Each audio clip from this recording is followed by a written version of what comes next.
It's turning out to be a very nice informal afternoon, catching up on conversations immediately after lunch. And that being said, let's also go ahead and get the program started. But before we do so, we also have a very important video to play across as we set the tone for the program. So let's have the AV on the screen, please.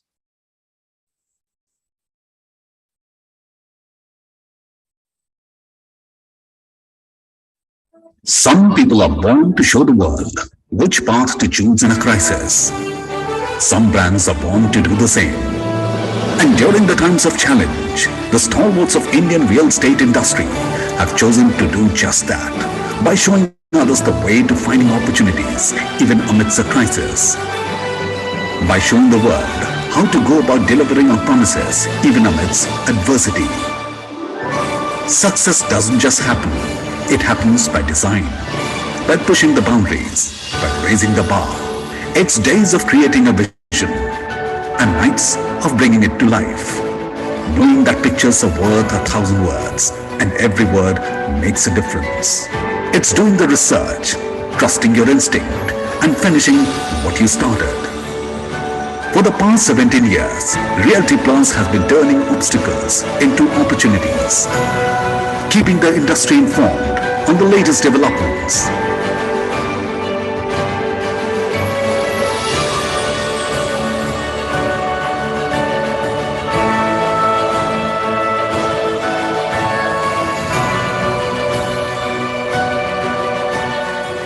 Innovating to inspire debate and discussion.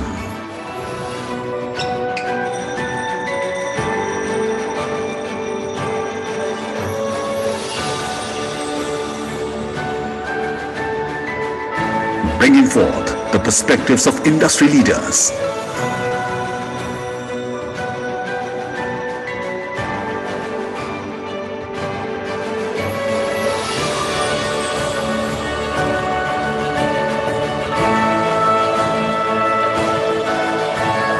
Honoring hard work and achievement.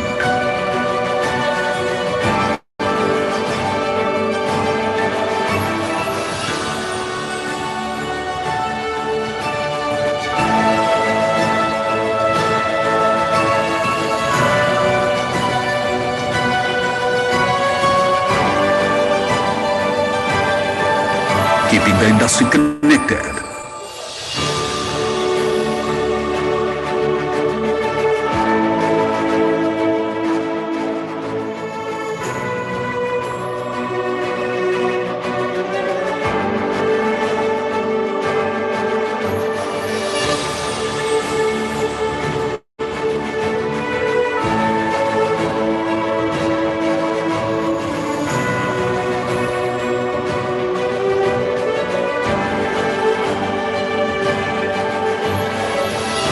This is what we are built on. This is what we are building.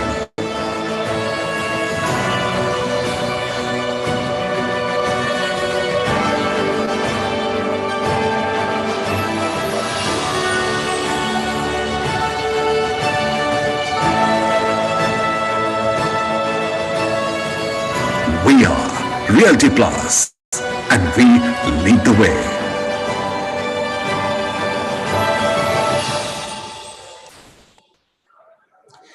Well, I could have said behind the scenes, but that indeed is a reality behind the entire team of Realty Plus coming together and taking this conversation forward. My name is Kavya Archavali, and with that, we're about to get started with the program. Of course, first up, we shall do that with the inaugural lighting of the lamp, for which, if I may please invite the following dignitaries to please come on the stage. May I please invite Dr. Anurag Batra, Editor-in-Chief and Chairman, Exchange for Media Group and Business World Media Group. May I further invite Mr. Anuj Puri, Chairman, Anurag Group, Mr. Baman Irani, Chairman and Managing Director, Rustam G Spaces, Mr. Mohit Malhotra, CEO and Managing Director, Godrej Properties, Mr. Parth Mehta, Founder and Managing Director, Paradigm Realty, Mr. Shubodh Ranwal, Managing Director, Ranwal Group, and Mr. Ritesh Vora, Partner and Head, Real Estate Investor Corp. So if I may please have all our dignitaries here on the stage for the lighting of the lamp. Let's have you all please step forward to do the honors.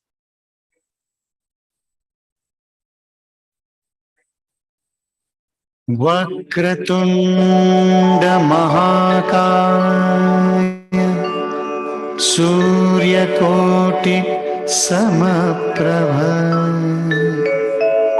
निर्विघ्नं कुरु मे देव सर्वकार्येषु सर्वदा.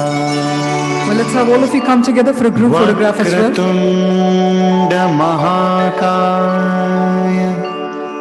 सूर्यकोटि समप्रभ निर्विघ्नं. Thank you very much. Thank you once again. And can we have a round of applause as we formally inaugurate this edition of the Realty Plus Conclave. As we thank our dignitaries, ladies and gentlemen, let's also take the opportunity to thank our fantastic set of partners for their valuable support. The event is co-powered by Tikidan Danosa, Luxury Partners, K. Raheja Homes and Northern Das Realty. Session partners, Intellion by Tata Realty and Colliers. Conclave partners, SmartWorks. Co-partners, Wellspun, One Logistics Park, Runwal Group and Champion Infratech. Technology partners, Prop We Are. Event associate, B. Kandhari Group, as well as a marketing partner, Brand Nitty, automobile partner, BMW Infinity Cars, business media partner, BW Business World, online media partner, Exchange for Media, and the event is organized by Realty Plus. Now, before we get the event started, I just thought let's get some energy from the audience. We just grabbed our lunch, so let's see how we're all doing. I want all of you to please raise your right hands up in the air, everyone. Now, can we all take that right hand and point it right up to the ceiling? Everyone, keep it pointed to the ceiling. Beautiful. Now, take that pointed finger and very quickly bring it to your chin. That's right. I'll repeat one more time. We'll point that and bring it very quickly to our chin. And this is a chin, right? That's right, sir. We all follow what we see. And that's also a cue for me that we do have everyone's attention. I see the smiles widen, which is only befitting that I now invite the very dynamic Dr. Anurag Batra, Chairman and Editor-in-Chief, Exchange for Media and BW Business World Media Group, to deliver the inaugural address. Can we have a huge round of applause for Dr. Anurag Batra? Good afternoon. It's my honor and privilege to be here. I have a sore throat, hopefully not a sore mind. But it's my honor and privilege to be here and see all of you face to face, shake hands, meet my old friends, some old colleagues with whom I worked. As some of you know, I started my career in real estate. It's a great time for the Indian economy, in spite of the challenges that global economy is seeing. I think you know that by experience, there are developers in this room who really represent the present and the future of the real estate industry. Mr. Puri is there, Mr. Irani is there, my friend Ritesh is there, and I met Parth, I'm sure I'll get to meet all of you. You know about real estate more than I do, so I will not be able to give you an expert view on real estate. I'm not an expert on anything. But I do consult wise people like Mr. Puri just before my speech. So, you know, I know what's happening in the domain, and also talk to Tripti and Sapna, talk to people like Ritesh, who's my very, very close friend. I just want to say that I genuinely see that the real estate sector is possibly healthier today than it was 3 years back. Of course, the last 28, 29 months were disruptive. I'm not using a negative word, but the last 27, 28 months have separated the boys from men, literally, in terms of the quality of developers, in terms of quality of delivery, in terms of quality of sales, in terms of technology being used. So really, what is very important is the past track record, the confidence of the buyer in delivery.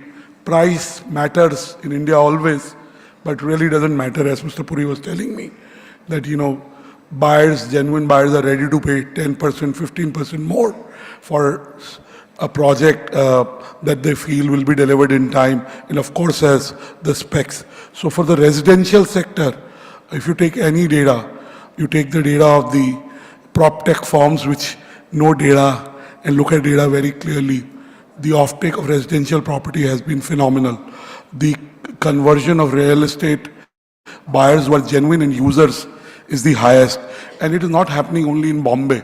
It is happening in Delhi and Gurgaon. It is happening in Bangalore. It's of course happening in Pune. And, you know, the tier 2 and tier 3 cities are seeing better quality of residential inventory being offered and being taken up very fast. Not only the residential sector is doing well, but you look at commercial. 2 years back, all of us wrote the epitaph of office spaces saying we'll work from home, but work from home was not, it was forced. Now that we have the option, we have flexible working, but office spaces are back in big vogue. And you know, what we bring to an office space. So there is an office space revival.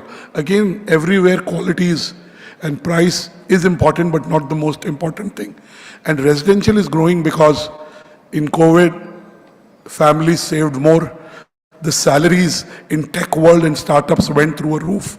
Overall salaries have high, and the kind of wealth creation that mid-level managers are doing is huge. So clearly, these two sectors which are mainstay are doing well, but we see retail is back. E-commerce was growing and continues to grow, but the retail shopping experience is bringing back. Unlike the cinema business, retail has come back to its full swing. You go to any mall, Diwali season, Diwali could have been better, but it's still quite good. Then is the industrial segment, the warehousing segment. The one growth that has surprised everyone is the growth in the warehousing sector. Not to the people who were in it and who were early movers, but to a lot of people who invest in real estate. And industrial warehousing was always very solid, profitable business, but it's become getting critical mass because, again, there is a supply issue there. There is no demand issue there. There is a supply issue in. So clearly, all the sectors of real estate are doing well. It augurs well for the industry. Property has also seen the integration of technology in a very deep way in the last 10 years in terms of really, in COVID, people bought houses through virtual walkthroughs. They used,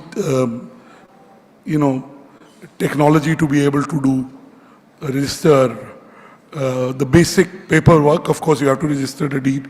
Also, the government's intervention in real estate has been minimal, and at least in a state like Maharashtra, it's been positive in terms of bringing the stamp duty down. Really, the future belongs to those who continue to do basics right, who think 10 years ahead, and more importantly, who deliver on their promises. So the real estate sector looks stronger than ever. I am not an expert, but I look forward to hearing from all of you. At Business World, I must say, I have a vantage point, and I can tell you, even in the winter of investing, it is a winter of investing because of what's happening in Ukraine, what's happening with oil prices, what's happening in the geopolitical domain. You know, Jan to June last year, private equity, startups got venture capital of almost $5 billion, little less than $5 billion. And even in this winter of investing, from Jan to June this year, these startups got $14.4 billion. So India looks good. This is data, this is money that has come in. Real estate will attract more and more money. More serious players are staying into real estate, so that's good for the real estate sector.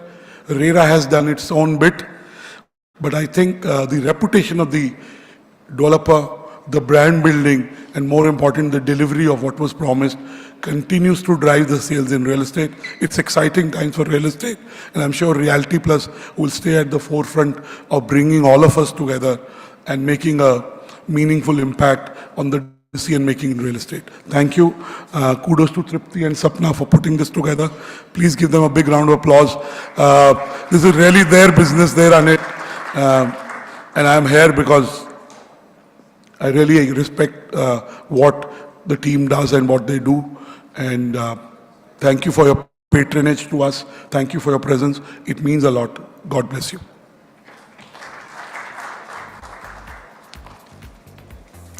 Thank you very much, Dr. Batra, for sharing across your thoughts and also some very interesting trends that we've noticed in the real estate industry. And as you had mentioned, across Tier 2 and Tier 3 cities, and I come from a Tier 3 city called Kakinada in Andhra Pradesh, and we managed to get our first mall just about 4 years ago, and I've also seen how the entire landscape of the real estate has transformed over the last 3 years.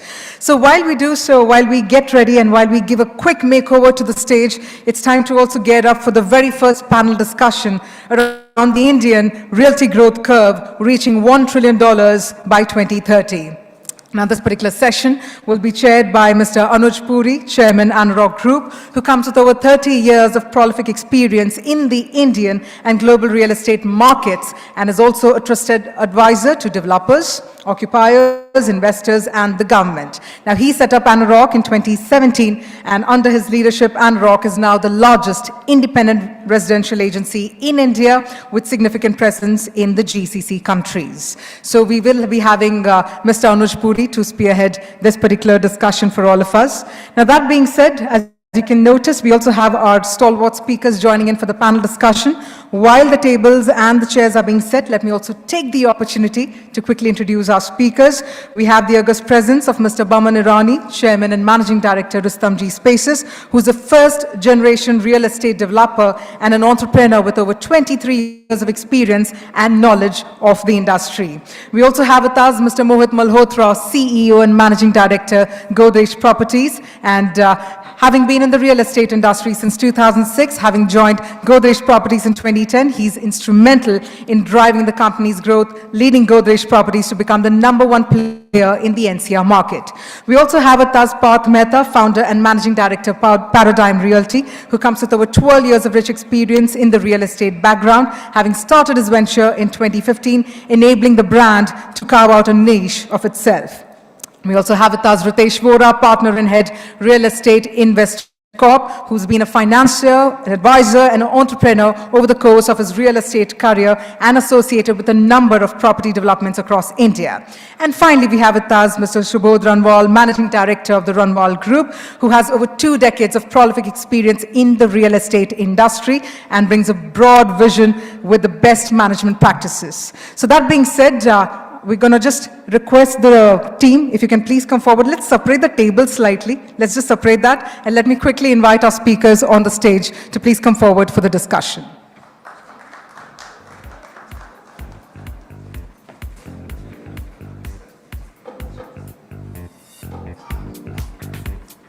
Yep.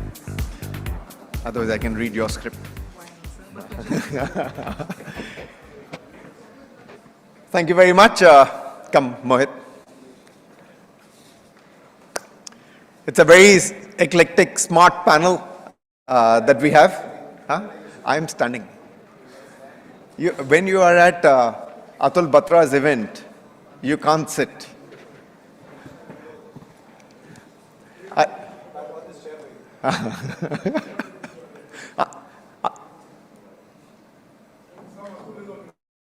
No, I know. I was just wanting to understand. Good.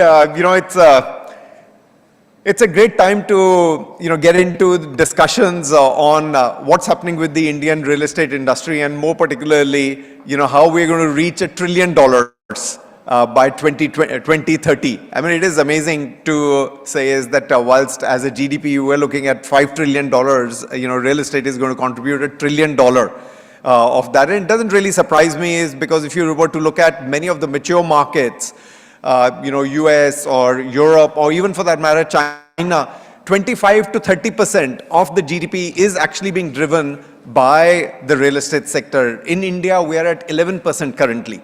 So, we're trying to see is if this can also be pushed to 20, 25%. And I do feel is that the way the government has put together the norms and the way that they have put the revised regulations, I do feel is that we are on a trajectory for $1 trillion. We have very smart panelists here. We got about 50 odd minutes, and then I'll open it up for a Q&A to the floor. My first question, Baman, to you is, we're seeing a lot excitement in the real estate industry. In the last 2.5 years, we've seen a lot of excitement. This festival season is hopefully going to be COVID-free. What are your thoughts on the sales, residential sales for this festive season?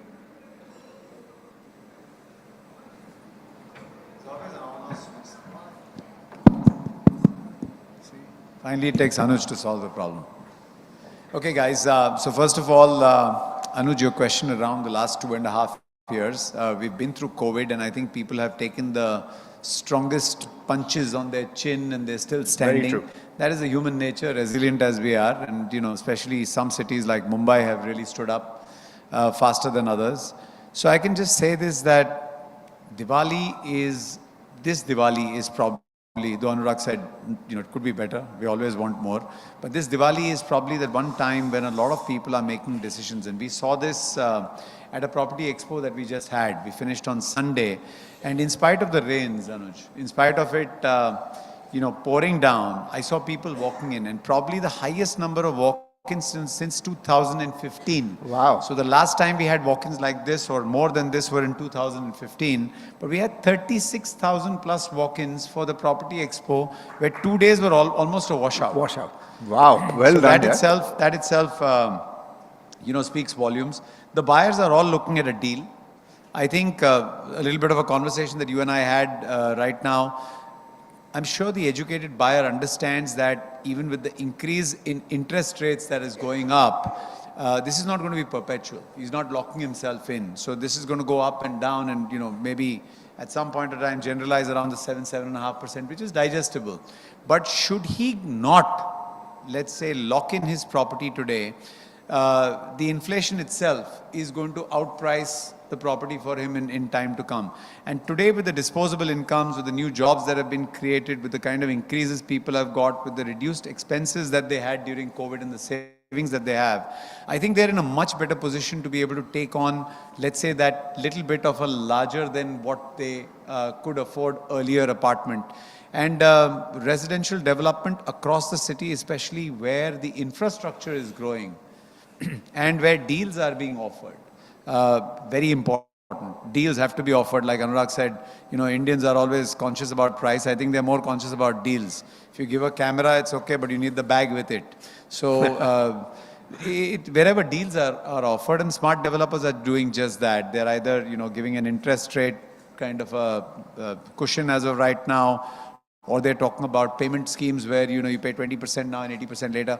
All of this has become run-of-the-mill. It has become important. It is no longer only the one or two or three of the people are doing it. Each one of us is doing it in different ways, and it's working out quite well. I see this trend continue. I saw a lot of new launches at the expo, at our expo, and the last day walking around, I did a quick dipstick. I even went to your stall, Parth, and people were extremely happy. I mean, I'm talking about the exhibitors were extremely happy. They had serious walk-ins. They had people spending time out there, and these walk-ins were then converted into site walk-ins itself. And the financial institutions, SBI was there, Union Bank were there. SBI went and told me that they crossed about 450 crores of disbursals right there. So that speaks volumes of the kind of business that was done. So hey, overall, it still is not doom and gloom, which the papers are all talking about. There's still a lot of spirit left in this business. And particularly this festive season, you believe that will be a pretty decent festive season, irrespective of the mortgage rates and the price hike on the real estate. I say this, an educated customer is always a better customer. What we've started doing is there are no longer salespeople, but there are, guides that we put up out, at all our sites. We talk about all the issues. It's never leave the elephant standing in the room. So the moment a person walks in, they say, oh, but the prices are high, this, that, and the other. These guys start talking about it. And the one thing that we've started telling people is, look, you had 6.5 or 7%, which was probably the lowest in the history of, at least Deepak Bhai said it himself, that in his lifetime he never saw interest rates so low. And probably somewhere around February this year, you might see interest rates at the highest. So in 1 year, you'd have had the lowest to the highest. But that's not going to be permanent.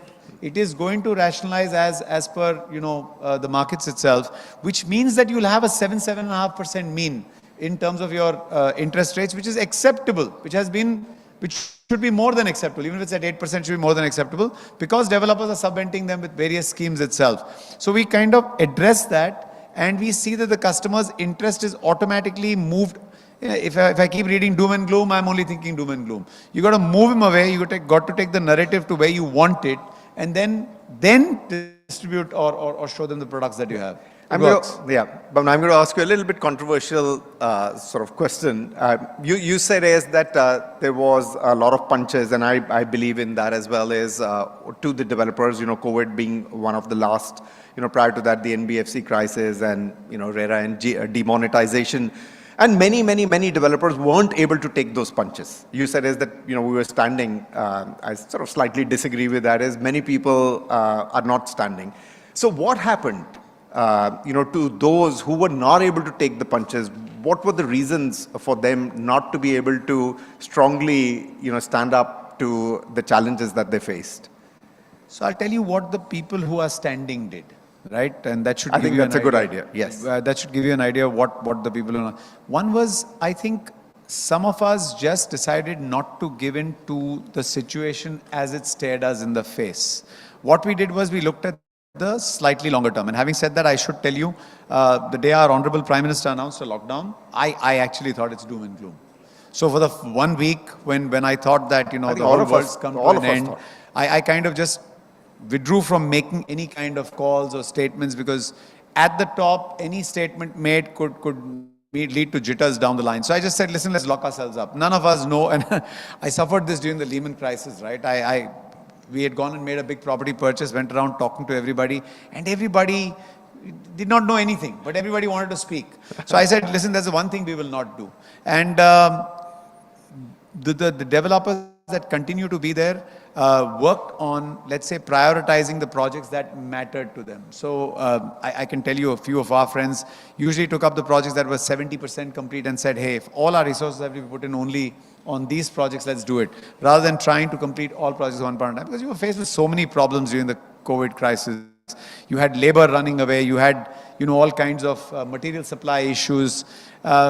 Basically just a breakdown of all systems, right? So we just started focusing on projects that mattered and tried to get them off. Like if you have too many problems, you start dealing with the ones that are easiest or closest to fruition. The other thing that we did was, we didn't shy away from speaking to financial institutions and saying, hey, we need the money. Okay, you need to stand with us and we stand committed to kind of pay you back. One of the things we did was even give a return to an investor who wanted a return during the COVID time, but then we went to someone else and we just raised the money. So I think relationships helped. Relationships that were cultivated in the past helped us during this time. Having a slightly longer term perspective helped. Prioritizing over issues helped. Not unnecessarily passing the panic down to the lowest. We did speak to our people and we told them that, while there will be cuts right now, we assure you if things change, we will pay back. And we paid back, rather we gave back 100% or more to the people that were at our sites. I think things like this help in building companies. One should, as a leader, be cognizant of the fact that you're not in this game for the short-term. Real estate or any other business, if you really want to succeed, is a slightly long-term game. You have to look far ahead rather than right there. And just to answer your question, the guys who may have fallen by the wayside were only in this business for the money. I think, survival of the fittest is something that we should all allow as an evolutionary process and keep going at it, right? So it's okay. People have to fall by the roadside and, other people. Absolutely, I agree. I mean, beautifully what Bhavan said is 4 things. You prioritize what is going to come to fruition quickly. Second is relationships that were built over a period of time actually stood good cause when the times were bad. Third is, whilst you were panicking, but you were not passing that panic down really to the lowest level because that would have created trouble. And the fourth one was that you have to have a long-term view of whatever you are doing it. And that's what I completely agree, Bhavan. Those guys who had that, who had relationships, who had the ability to be able to complete some of these projects even during tough times were the ones who actually won over the others. Mohit, two questions to you. One, Bhavan said is that, we are in good times. Do I take it that the Indian real estate cycle is in a long-term sort of upward growth trajectory? And if it is, what do you think are the factors for them?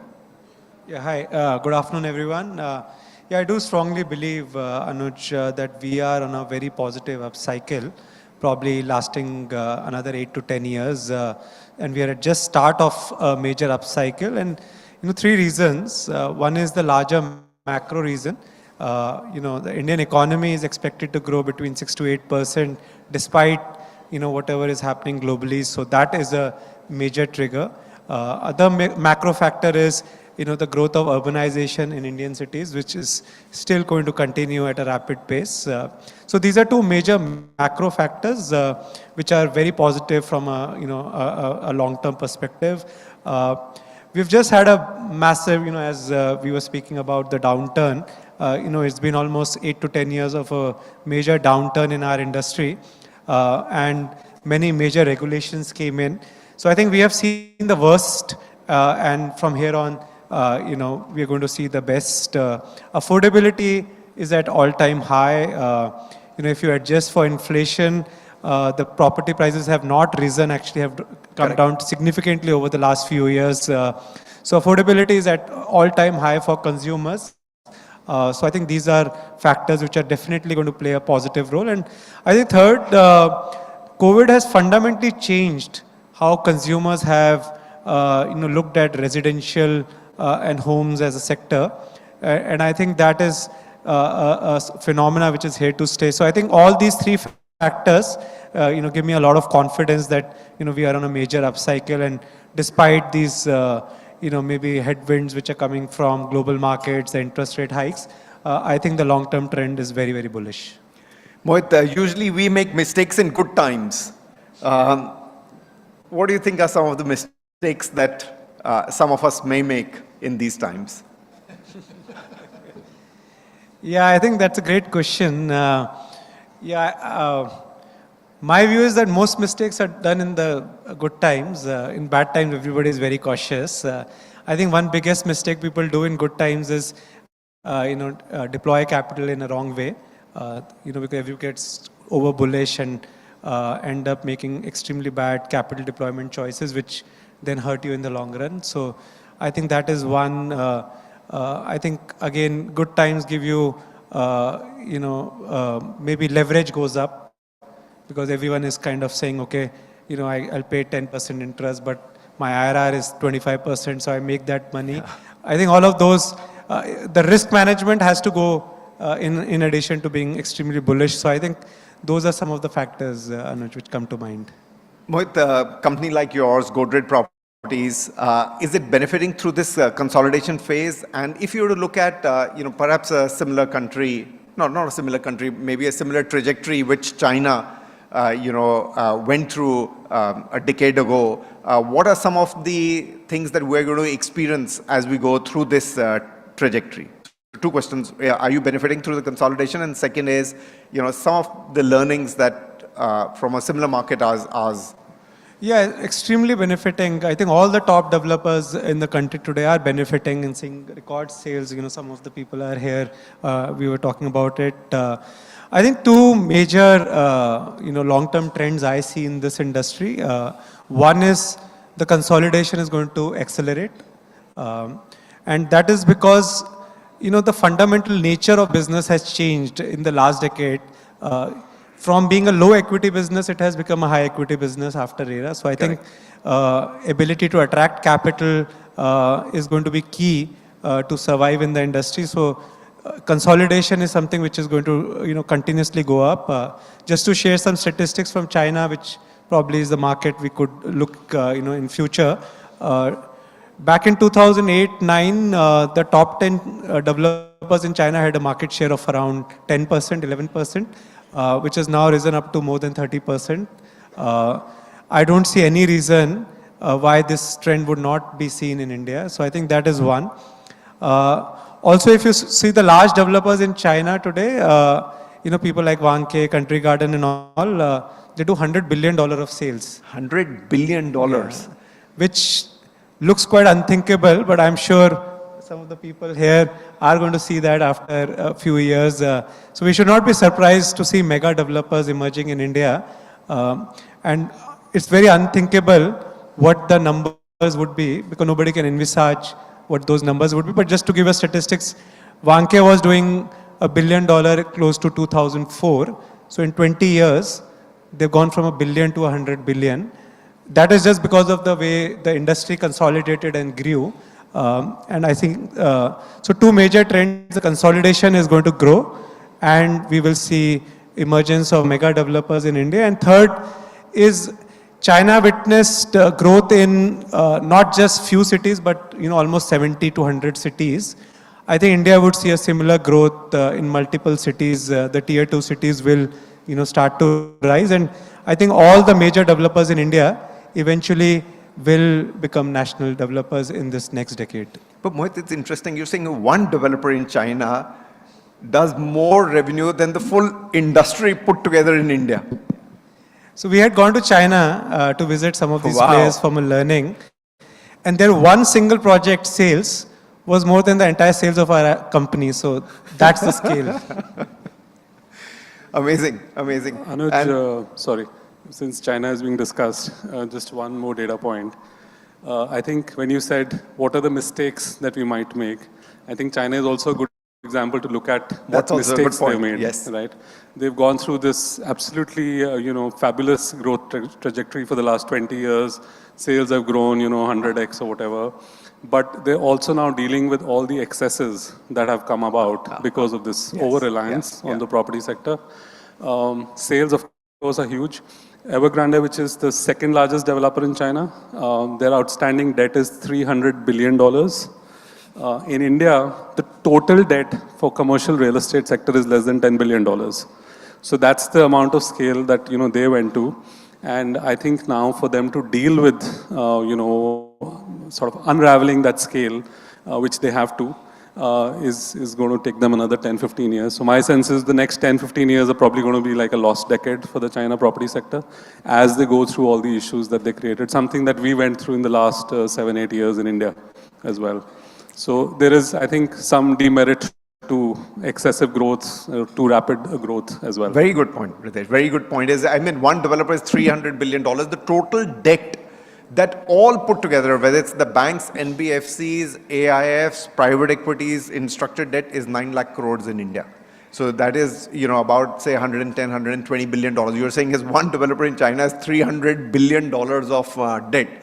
So, one can be comfortable to, stay in the space where we are, but perhaps move a little bit towards a faster growth. Parth, I'm going to come to you. Let me just summarize, Mohit's point, because my next point is related to that is, I think three things Mohit said is, one, as an economy, we're doing well. Obviously, urbanization, we are benefiting.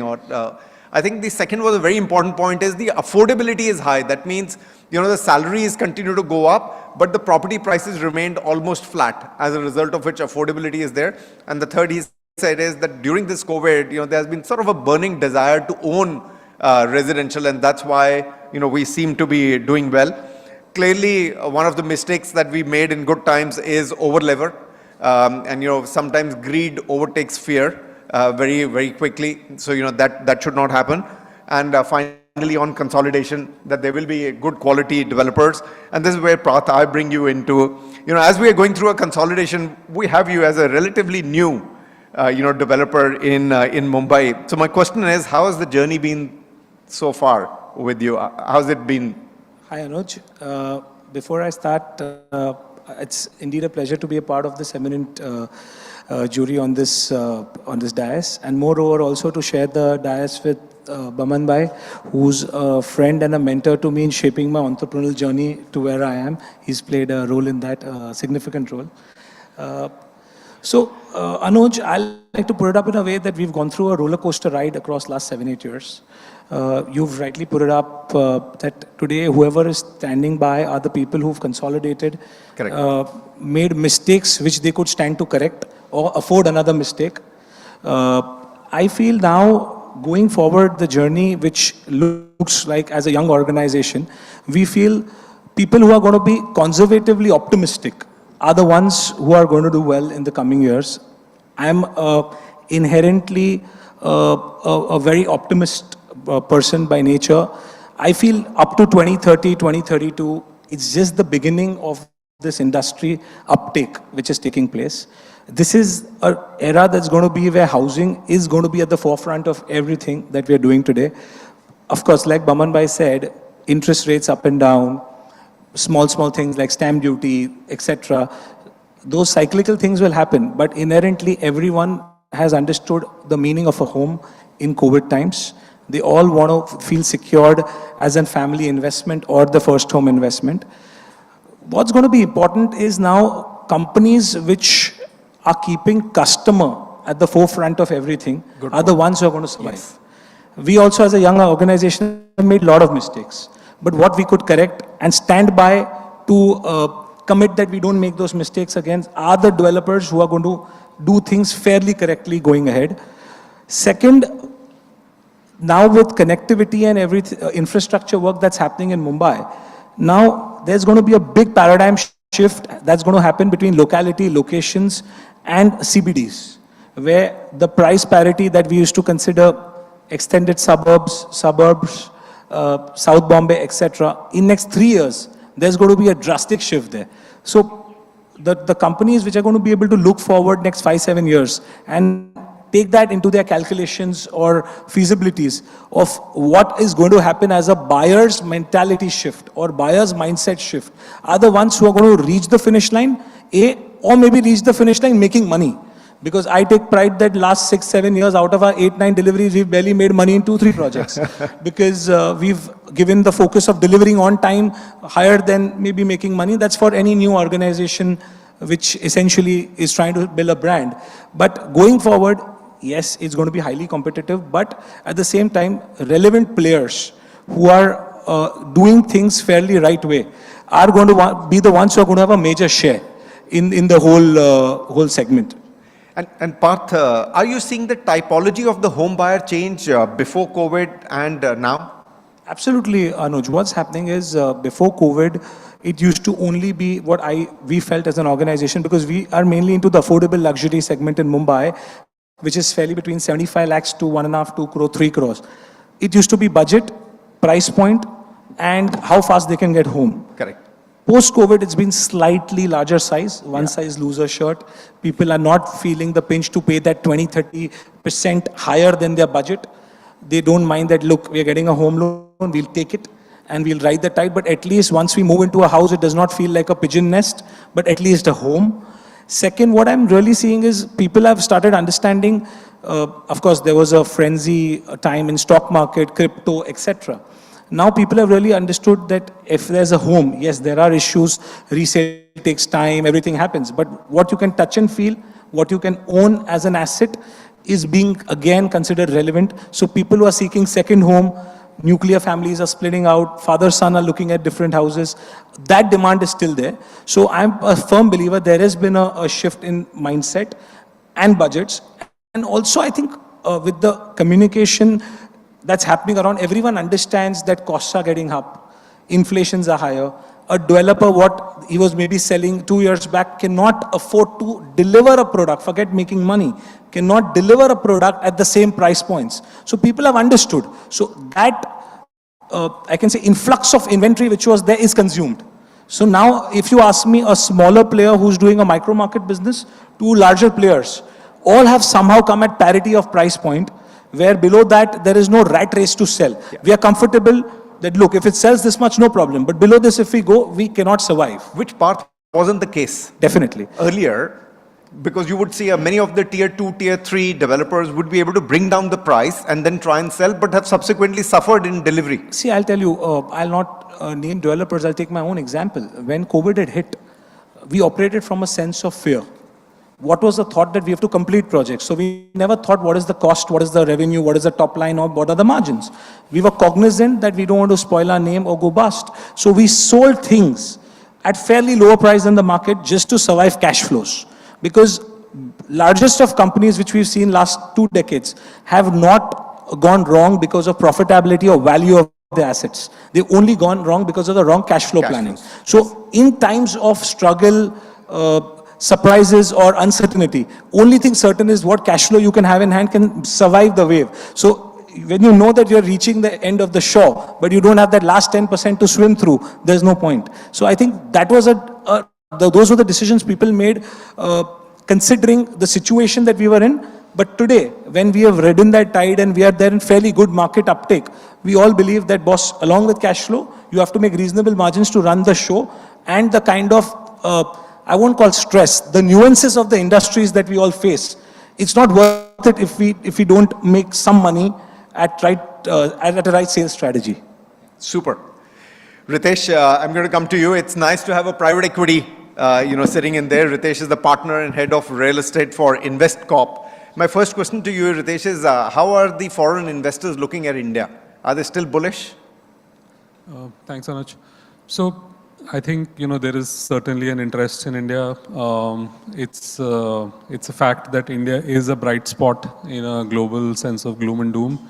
But having said that, I think, any investor who's looking at putting money in the country is looking at a lot of factors. I think the fact that interest rates are going the way they're going in the developed world automatically make it much less attractive to put money in an emerging market. What's happening with the currency obviously erodes everyone's returns. So I think people are looking at it from a variety of angles. If you look at foreign investments in Indian real estate, we've been in a sort of a zone for the last 5-6 years. Between $4.5 to $5.5-6 billion is coming in every year, and that's been the kind of range which has been there for now almost 5 or 6 years. I think going forward as well, my sense is we're probably going to remain range bound. We are already hearing from investors that if we can make 4.5%, 5% on treasury bills, in the Western world, why should we come and put money in rupees in development projects or whatever with the risk in India that goes along with the risk. Obviously there is an emerging market risk that exists at all times. In India, if you're coming into development, there is a whole host of development risks that exist, and then there is the currency that comes in. If you put all of these things together, an investor will probably need to make a 30-35% rupee IRR to be able to justify taking an exposure into Indian development, which, we know those returns only exist on Excel sheets. They don't really come to life. So I think, there is all of these things that people are thinking about when investment committees are considering these decisions. For us as well, for example, to get allocations from our global balance sheet, they're looking at what's happening in the US, what's happening in Europe, and relative to that, where does India stand? So I think, yes, lots of positives for the Indian market, but it's not going to suddenly turn into, tens of billions of dollars.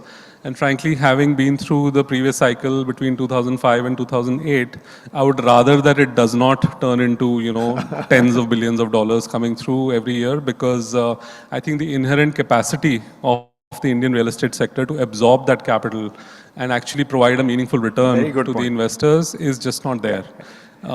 This is my second point, really, Ritesh, is, in 2015, I was sitting with an American investor in New York, and, I was asking him is that, would you invest in India within real estate? And he turned his computer screen and there was a yellow post-it and it said India, INDIA.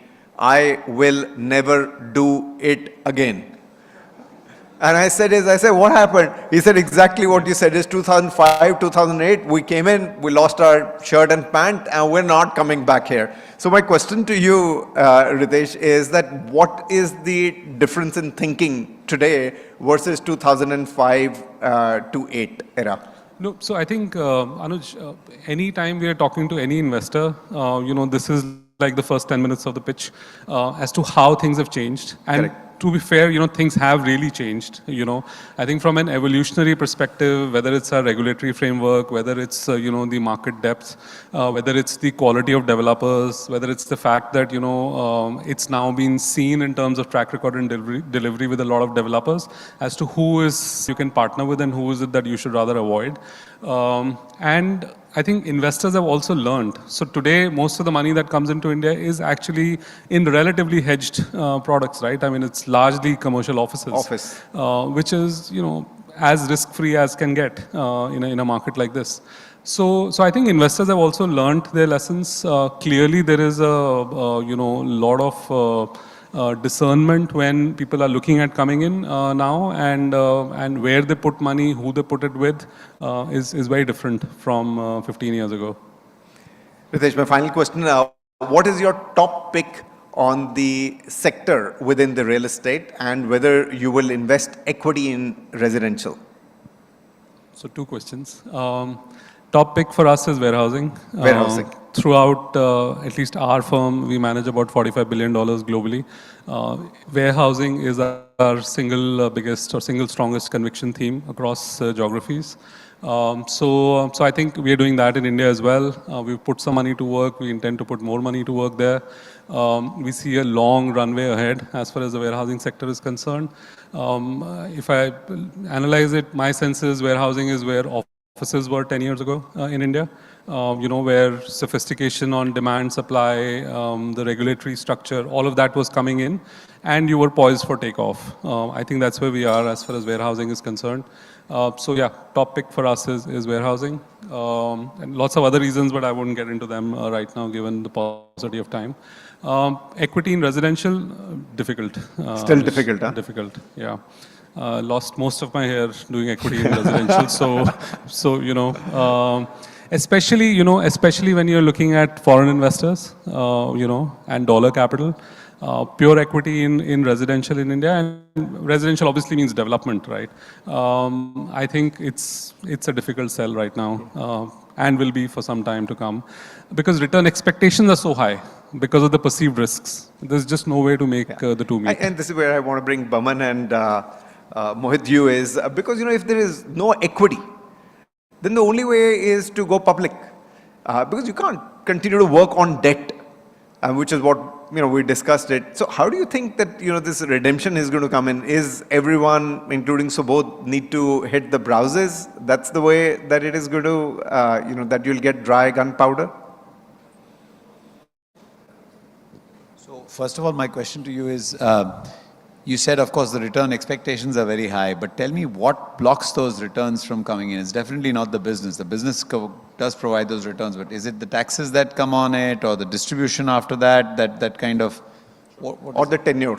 So, no, I think, see, when people look at India, the amount of friction costs that come in terms of investing in a market like this, it's the taxation, it's the currency, it's the regulatory structures, it's all of those things that come together and basically take away like 10, 12%, 15% of your returns, And then after that, if you're actually developing residential in the US, you would actually end up making a reasonable double-digit, early teens kind of a return, which is dollars, right?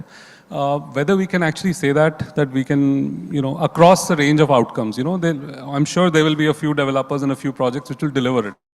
But if you're investing in a portfolio with 10 entities, whether across that portfolio you can generate those returns, I can't be sure of that. So Anuj, I think the problem in the past was that, when an investor brought in the money, he felt cheated because the money was, wrongfully taken away from him. But I'd say it was exuberance on both the sides, right? Because one thought he made tons of money, that's why he brought it here. The other thought he could return tons of money or make a big name for himself, so he took the money. And both of them were like two kids in La La Land and they got lost, right? This time around, I think there's a lot more maturity and people are evaluating issues quite well. Most of the private equity has, in a way, become debt. They're looking at some kind of a debt structure itself and it doesn't make on. sense then. I know it doesn't make sense, but given the nature of the business and the availability of funds not being, let's say, across the board for everything, and then you see the government always tightening, and rightly so, tightening the screws every single time and saying now you cannot give it for, even, I don't know how many people in this room know, but even for approvals, I cannot take money from a bank NBFC. anymore. So if you keep tightening the screws to the point where I have no other option and the business still continues to be something that's attractive, at least on the face of it, you will find many entrepreneurs like us taking that money. I would not say there is no dearth of money available, whether it is private money through debt route or private money through equity routes, where a lot of people want to be a small part of the larger game. I think the structured way of doing it is actually to approach the public markets or to tie up for a long term with a long term PE kind of setup. And this gives you, because real estate is all about time. You cannot start getting jittery every single day. So anything that is long term capital, in whatever format it is, and if it is truly in the PE sense, I would be very happy with it. It is in the market, if you go to the markets and raise the money, obviously you have it longer term. But I'd like to hear what Mohit has to say about it, because I still haven't ventured down that road. I think it'll be nice because Mohit, you're the only listed guy on the panel. So is this the way to really go? I think my view is that the sector needs equity capital. Correct. I personally feel any structure, and look at the other asset classes. Look at warehousing, offices. Everybody has got equity capital, and they have built great businesses. There have been many success stories in these sectors with foreign capital actually doing great amount of returns and build great platforms. I think what has happened in equity in residential, especially on a private side, was this whole experience people had in 2005 to 8. Honestly, we can write a book on it, on what went wrong. But largely, as you mentioned, exuberance on both sides. People, it was a very early stage situation, so people lost a lot of money. And then the next stage was, people investing after 2012. The first stage was people lost money because of lack of governance and quality of players. Then they came in with good quality players, but then the cycle turned negative. And once the macro turns negative, nothing can be done about it. I think from a overall perspective, we are much more mature market. We have very, very good regulations in place, especially like, RERA and things like that. The quality of developers today is far superior. And also we are on a cusp of a major bull run. So I think in my mind, all these factors is going to induce equity capital in the business, in residential business. And I actually have a very, very strong conviction on this. I met a lot of global investors, and I see a massive interest to enter, the sector. It cannot be an opportunistic play. But anyone who wants to, deploy capital, China is no longer an option for them. That's true. Yes. And, unfortunately, most of the global economies are now looking at recessions. So the shining star is India. And residential is almost the 80-85% of real estate market. So clearly, everyone sees the opportunity, but everyone is now worried about their past experiences and kind of not really understanding how to do it. So fear is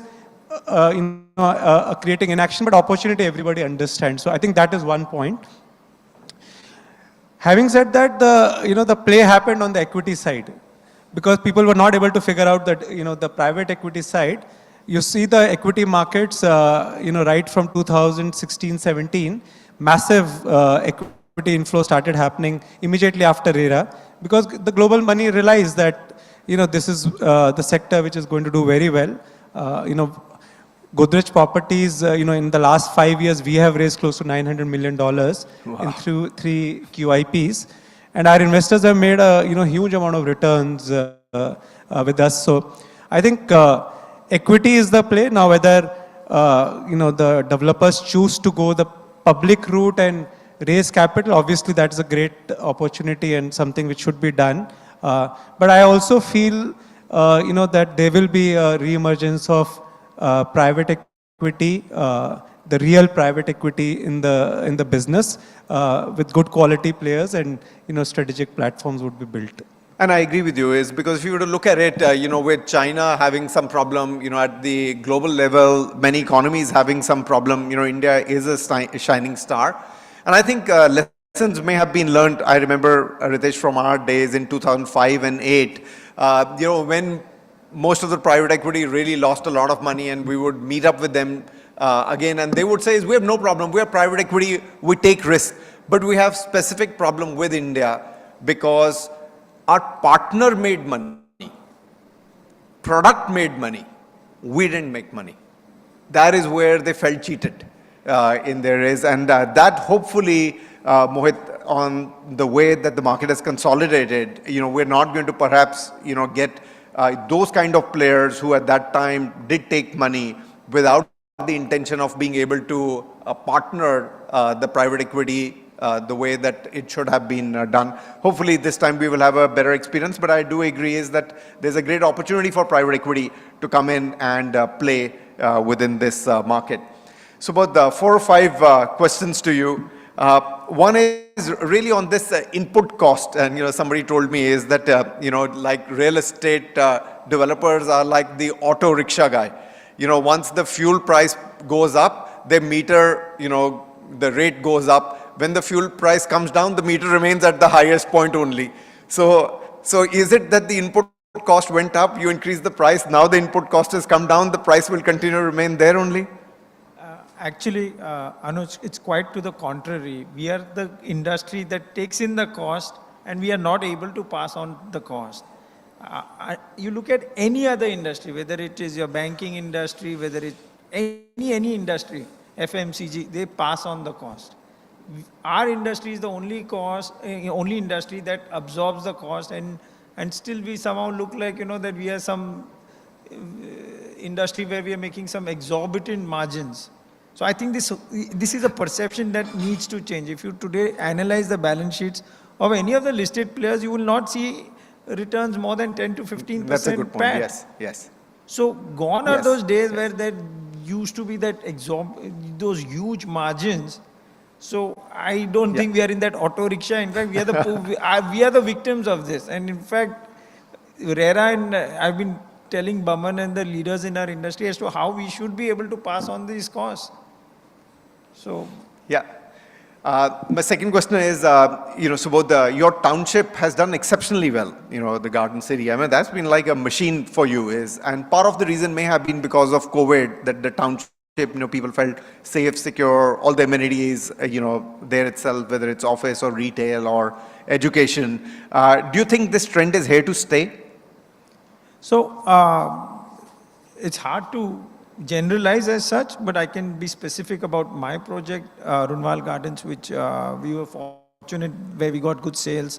And I think in the pandemic, what people really wanted are lifestyle projects where they have, everything within their project as such. They have large open spaces, nice public gardens, beautiful swimming pools, gym.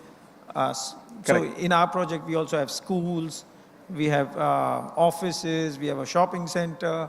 So we have all the facilities. So our USP or our pitch is actually it's a 5-minute walk to work, walk to shopping. You can do everything within 5 minutes. Your whole world within 5 minutes. So if a project like that can be done, and if it's done and executed well, I think people would definitely prefer that. And Subodh, have you seen increased interest from NRIs coming to India to buy residential properties during these times? I think there's a phenomenal interest from the NRIs. I think people are seeing that, okay, finally the real estate industry in India is turning around. Plus, they are not seeing that many opportunities abroad as such. They don't know where to invest. Plus, with the dollar strengthening, it becomes that much cheaper for them to buy a house. So we are seeing a lot of interest from NRIs. Of course, with the NRIs, they will only come to branded developers where they're sure that at the end of the day, they know that they're going to get their apartment as such. So NRIs are only going to come to credible developers. And with NRIs, I've also seen that you need to give them some sweetener, some payment flexibility, some deal, something you need to throw in as such. But I think the NRI market is there, and I think by and large, we are quite bullish that the NRIs will come to buy. So what keeps you awake at night? That's a great question. What keeps me awake at night? I think with reference to real estate, let's... Right now, the Diwali parties, let me be honest. That's true as well.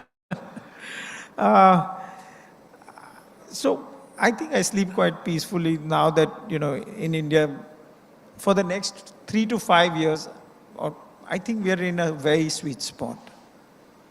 If you invest now and you don't do anything stupid, and God forbid, something crazy happens, I think we are in a sweet spot. I think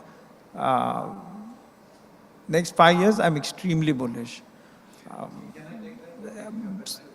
I want to say what keeps me up at night. Gujarat.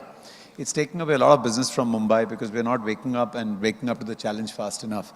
And I hope our leaders, our people in positions where they can do a lot more, actually start understanding that Mumbai has a 150-year history. We've got to kind of work towards keeping it. Let us not rest on our laurels. Let us not rest on the past, and pray that Mumbai Devi, who's been taking care of this city, continues to kind of, enlighten these people. But this keeps me up at night. The other thing that keeps me up at night is, with this change in the markets right now, Anuj, the last time, we saw a whole slew of developers getting into the business and then screwing things up for everybody else by shutting projects halfway through. I always tell people that the only customer you will lose is a customer who's lost his entire money. And in real estate, that can happen. You can pay 90% of the money and still not have a product ready. And if that happens, the entire industry starts getting tainted with the black brush. I don't want that to happen. I want all projects that start actually to get completed. I want people to get their value. I mean, after they get their home, they could lose 10%, they could make 20%, good luck to them. They're still not lost as my customer. But the moment I have lost my money to real estate project, good, bad, whatever it is, I'm lost as a customer to the entire industry. I pray that never happens. But the bigger threat is obviously we as a city need to, how do I say, there's so much opportunity, right? Just something as simple as events. Around the world, every event wants to come to Mumbai and we keep throwing them away to Bangalore, Hyderabad, somewhere else for infrastructure. You've got Bollywood. You've got Bollywood, which has been driving, let's say, residential real estate in and around that entire Andheri belt. Why don't we kind of create a better environment for them? I was reading the UP CM is creating an entire film city out there. Somebody in Hyderabad has already done it. We need to just rejuvenate what we have and, get people in. The entire diamond industry is already on its way out. As a matter of one of the exhibitors at our exhibition was someone from Surat or Baroda, wherever he was taking people away. Right? So these are the kind of things that we are having very happy. Everybody's talking about bullet train, but bullet train is only to take people away. It's not to bring people in, right? So please give me the ability to continue doing business in this golden city by giving the right SOPs. Don't give me stamp duty. Don't reduce it. Which will work well if you reduce premiums because that will allow me to be a lot more competitive compared to the other cities. Just a report given to, our administration was that you pay 9.5 times more for premiums in Mumbai for residential than you pay in Chennai. 20 times more than what you pay in Bangalore. And some ridiculous number compared to that in terms of NCR. My point is, why do you allow this to happen? Everybody's trying to make a quick buck. Why can't we look at the long term? And something as simple as if we reduce premiums, BMC will lose revenue.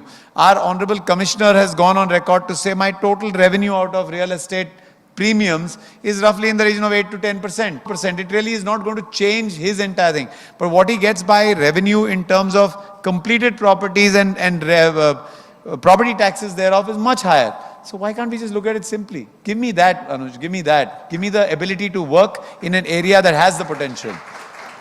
Also to add what Pawan Bhai mentioned, unfortunately, Mumbai is the only city. Of course, we've seen a lot of improvements and transformation happening to speed up work, but we are the only city where continuously problem solving is difficult. Today, as a developer, 95% of our time should go into designing a good product, making a sales a great experience and delivering on time or before time with a great quality product. But our 20% time goes into that and 80% is firefighting. We are actually, as developers, there's no complaint because this is the law of land as of now. I hope with our MCH Accredai as a forum, we are trying to make a lot of difference by making multiple representations. What I'm saying is, we are only forum shopping in terms of permissions. Today I start a building in London or anyone starts in Dubai or New York. There's a financial closure day one, full building permit is day one, and it's a 40-story or 30-story tower. He can say the last date without any issue. In our city, unfortunately, problems everyone wants to solve, but nobody is able to solve due to the systemic issues, which we should, of course, try and make a change. Then these things will happen. Second, also an interesting thing happened at our exhibition.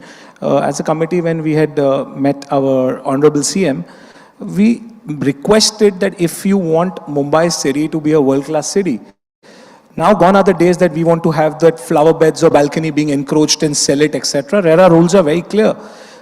The deviation as a planning authority, which with architect Hafiz contractor also highlighted, if we can get little elbow space of trying to create a good product, we as developers promise are happy to spend more on construction area, more on planning, designing, with no intent to sell those extra spaces. This city can have landmarks like a Shanghai or Dubai or any other international city. But that elbow room mindset has to change from misusing area to making an area highlighted.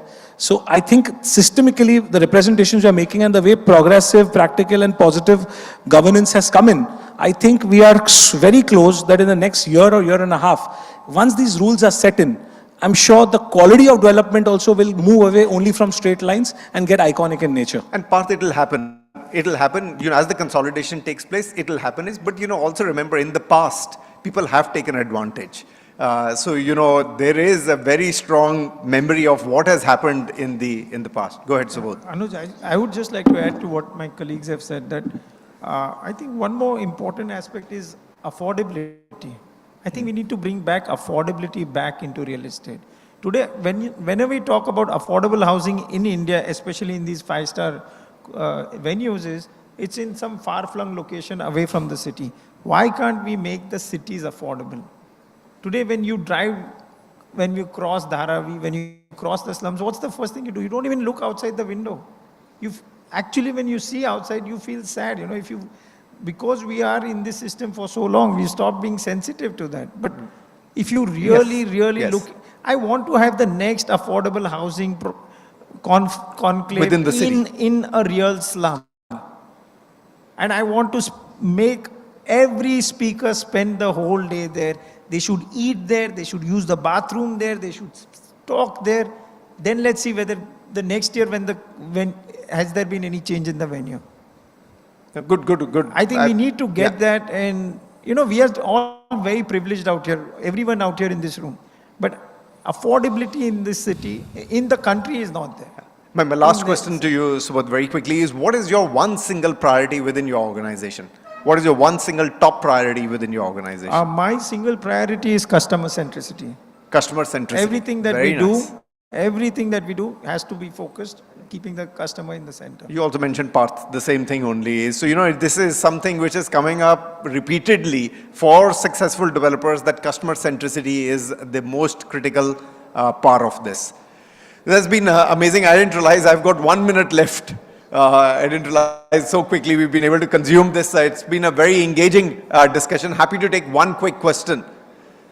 Those two gentlemen will take two questions, then quickly if you can pass on the mic. Yeah, we are loud enough. Fantastic, I think, a ethnic panel and really solvers of the industry, but I'm not from real estate. So I want to ask some questions which possibly kind of give some understanding of the customer side. Okay. So I'm obviously my name is Peshwa Acharya. Okay, so my first question is that I've been in Bombay, let's say, staying for last 35 odd years. Yeah. And I always thought that as an HNI or a UHNI, when you are buying property in Bombay, it's like buying a FMCG stock. You're buying a levers or you're buying that. Is that any longer true or not true? Because why I'm asking this question is, for a lot of HNIs and UHNIs, your second, third, fourth home can be anywhere in the world today. Courtesy LRS schemes and all that. So that's my first question. Any of you can answer. Or you might also say that I don't want to answer. My second question is that I bought one of my homes in Bombay this year, 2022. Okay. And this is, of course, not my first home in Bombay, nor my first home in the country. Sir, I'm being asked by the organizer to speed this up. Yeah, I'm trying to speak faster. No, but just say what's your question rather than giving a preamble.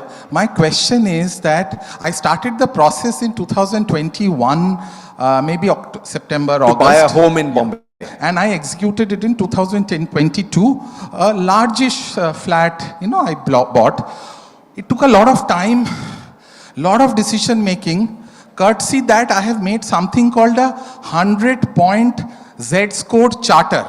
That means you can actually score that property which the fellow is showing you and do a score and take a decision. So it took me a lot of time. This is available, of course, to the companies who want to take this algorithm from me.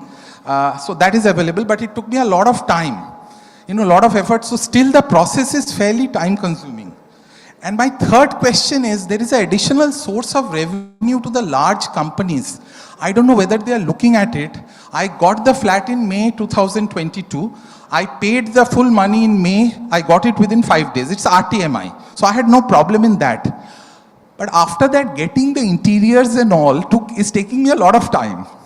I don't think I'll complete it. So are the organized players looking at helping the end customers and actually earning some money out of it?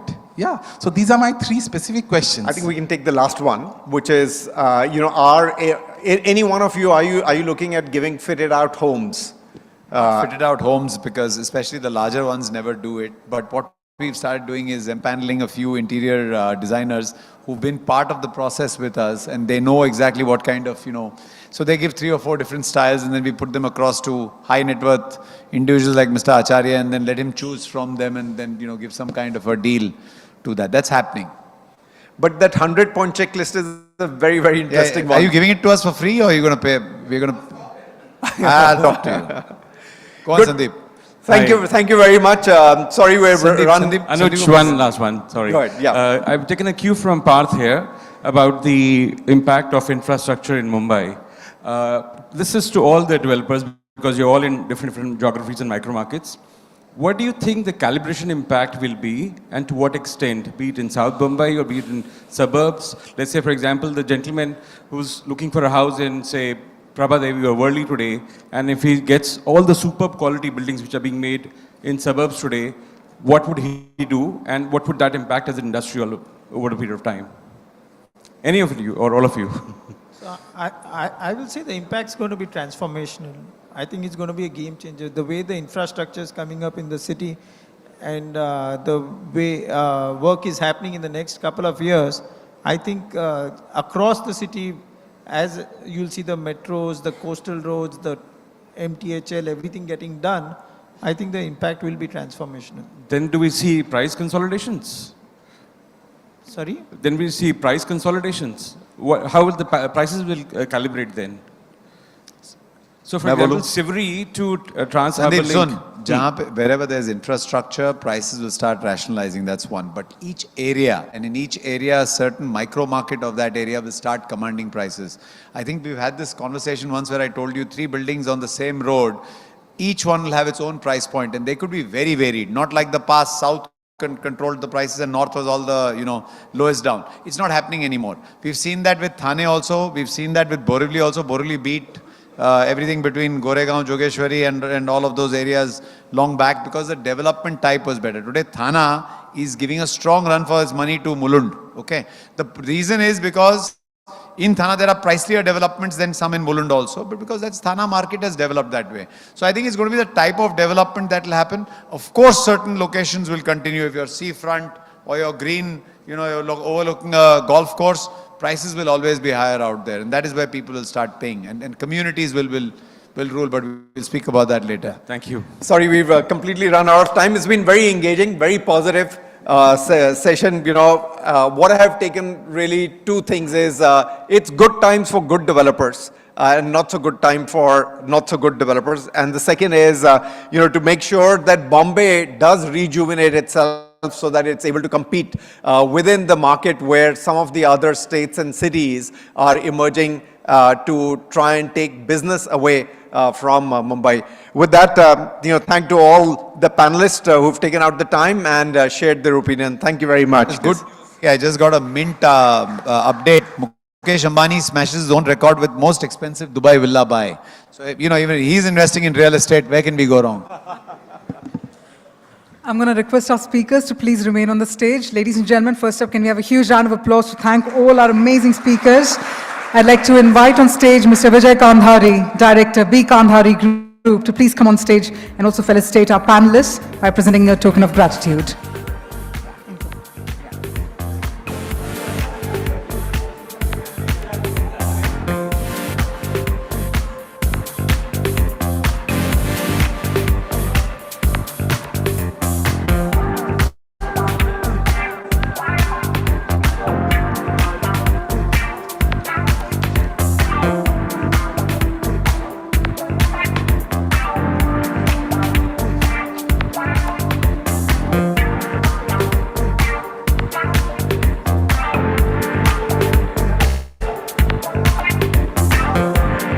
Yes, sir. All right, so the photographers have one last request, a group photograph, one final group photograph.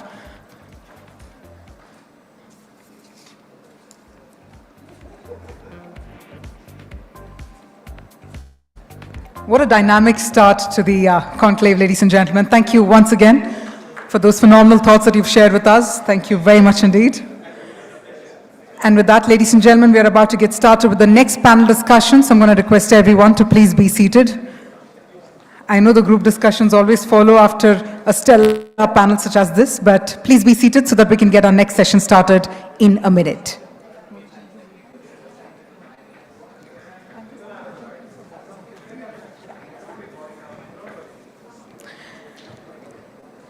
With that, we're about to get started with our next panel discussion, and this is around the office real estate dynamics. We're trying to understand the demand and supply drivers.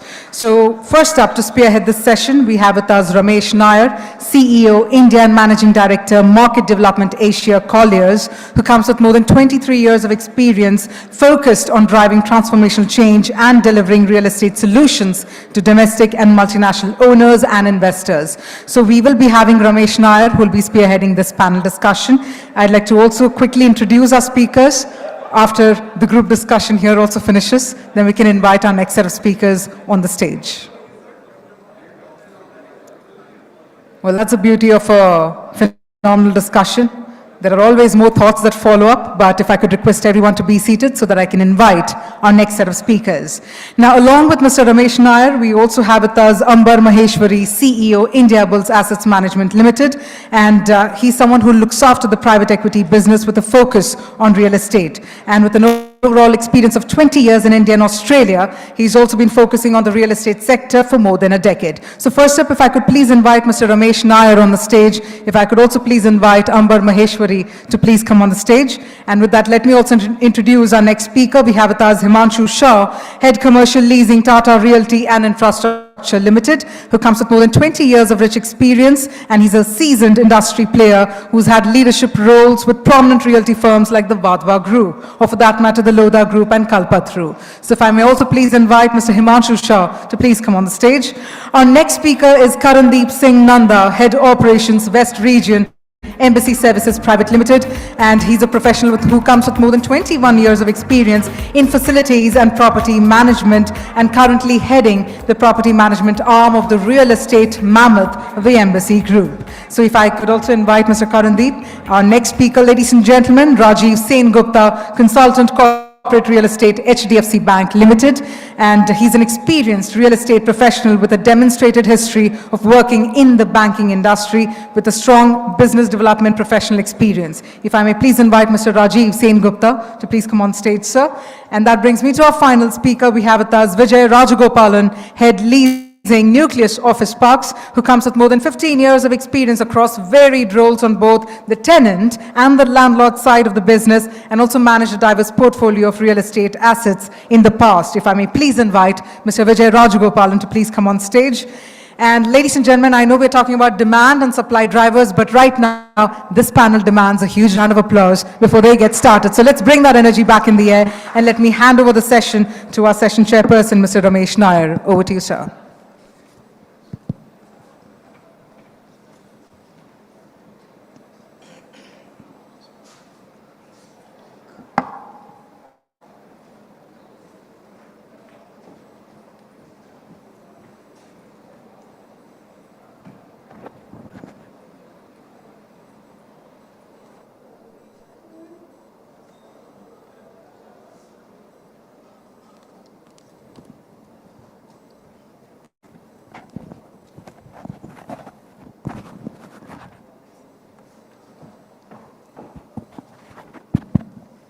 Thank you, Sapna and Realty Plus team for organizing this. It's great to be back attending physical events, and we have a fantastic panel here. We have investors, we have occupiers, we have developers, we have service providers. So, Amber, let me start with you.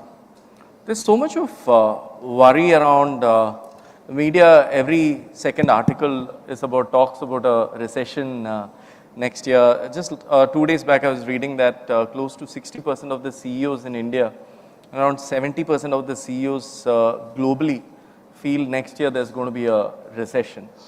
Given that our topic today is about commercial real estate, what do you feel will be the impact? You were telling me outside that we may not have a recession, but we have seen this. There will definitely be slowdowns. The global economy slows down, even we will slow down. We've seen it multiple times. So what do you see the impact on commercial real estate next year? Yeah, thanks, Ramesh. No, I think, so I read the newspaper article as well, and I thought it was very poorly written. I think the question was recession in the US and Europe, not recession in India, which is why, majority of the people in India and outside of India, everybody felt that there will be a recession next year. I think US and Europe, both of them are pretty much on the path of a recession already, if not the next year.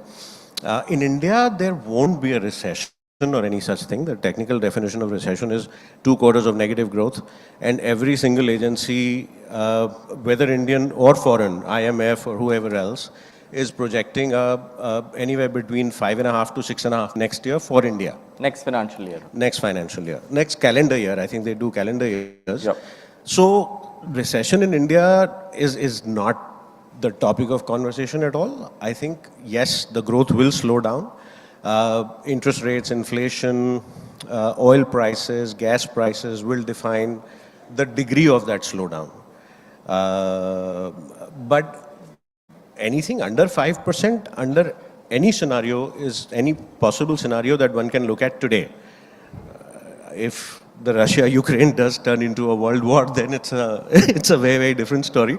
But other than that, I don't think any possible scenario today, whichever way you game it, it doesn't look like it is going to be a recession in India at all.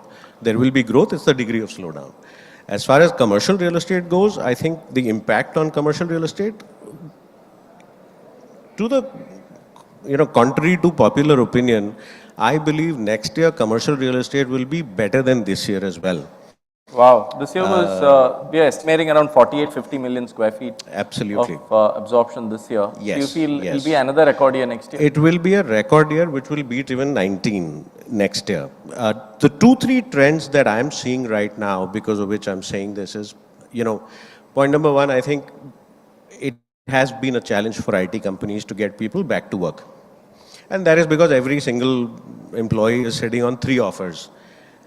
And therefore they are in a position to call the shots. You call them to work and they would quit and go find somewhere else to work at, right? What's happening in the US and Europe, most of these firms have either already announced a hiring freeze or are in a process of doing so in a hurry. Or letting go right? of people. Or letting go of people. They've started letting go of people, but I think the next 2 quarters we're going to see a whole lot more people becoming redundant out there and so forth. That impact comes to India with a little bit of a lag. And I think 3 quarters from now is where I see people coming back to work. And all the expansion that has happened during the COVID times, please remember the margin expansion and the growth that all of these IT companies in India have been through. That is the time when they are all going to look for office space and will have to plan for all the recruitments and expansion that they've done during that COVID time frame. And in my opinion, therefore, the next calendar year would be better for corporate leasing compared to what has been this year as well. Rajiv, let me come to you. Amber talked about if there's any recession worries for next year, it will help companies to kind of push employees back. Our research even today shows that overall re-entry rates of employees coming back, even today in most cities, it's between 30 to 40%, which means 60 to 70% of all offices are lying vacant, in spite of all the REITs today talking about 98, 99% rent collection and all that. So how do we get more people to come back to work? I know, given that you work for a financial institution, people obviously have to come to work, most of them, but across the sector where IT parks today, yesterday was at an IT company in Chennai, less than 5% of their employees are coming to work today. So how do you see that changing and how do you push employees to come back? Good evening, ladies and gentlemen.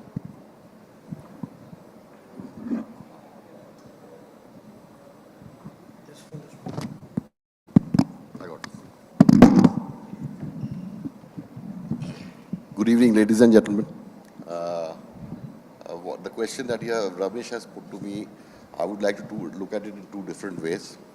And I will also take some lead from what Amber had just said, that people, there will be correction in the IT sector on the manpower perspective, in the sense that there's now a high demand. Now with things slowing down in USA, I think that there will be a squeeze in the number of people joining in our Indian support offices for the various IT companies. And to compounding that is that there's so much demand as of now that the IT companies have to give way to what the staff want. Even moonlighting, if it's been debated these days, basically nobody is upfront saying it is wrong. Somebody is taking time to say, even your Infosys not came after 15 days of Wipro saying that is not right. What is going to happen with the US recession coming in? There will be a squeeze on jobs from that part of town, that part of the world, along from the Europe. Europe is going through a bad phase. So things will, then the requirement for IT resources will just about come down. That is when the change will happen. But I don't want to sound too gloomy out here, because I know that if a Western economy has to come out of recession, the first thing they do was to arbitrage. I think this also happened in 2008 to 10, when there was a crisis, subprime crisis. How did they come back? And so outsourcing became much more in India. So as he rightly said, Amber and I are more or less in the same track, that in a year's time from now, things will look up. But one thing is for sure, it's not going to be just having a desk and working on it. A sort of a evolved working system will evolve, in the sense that it could be a hybrid, agile, and a combination. A lot of the IT companies could think on those lines, like in Bangalore.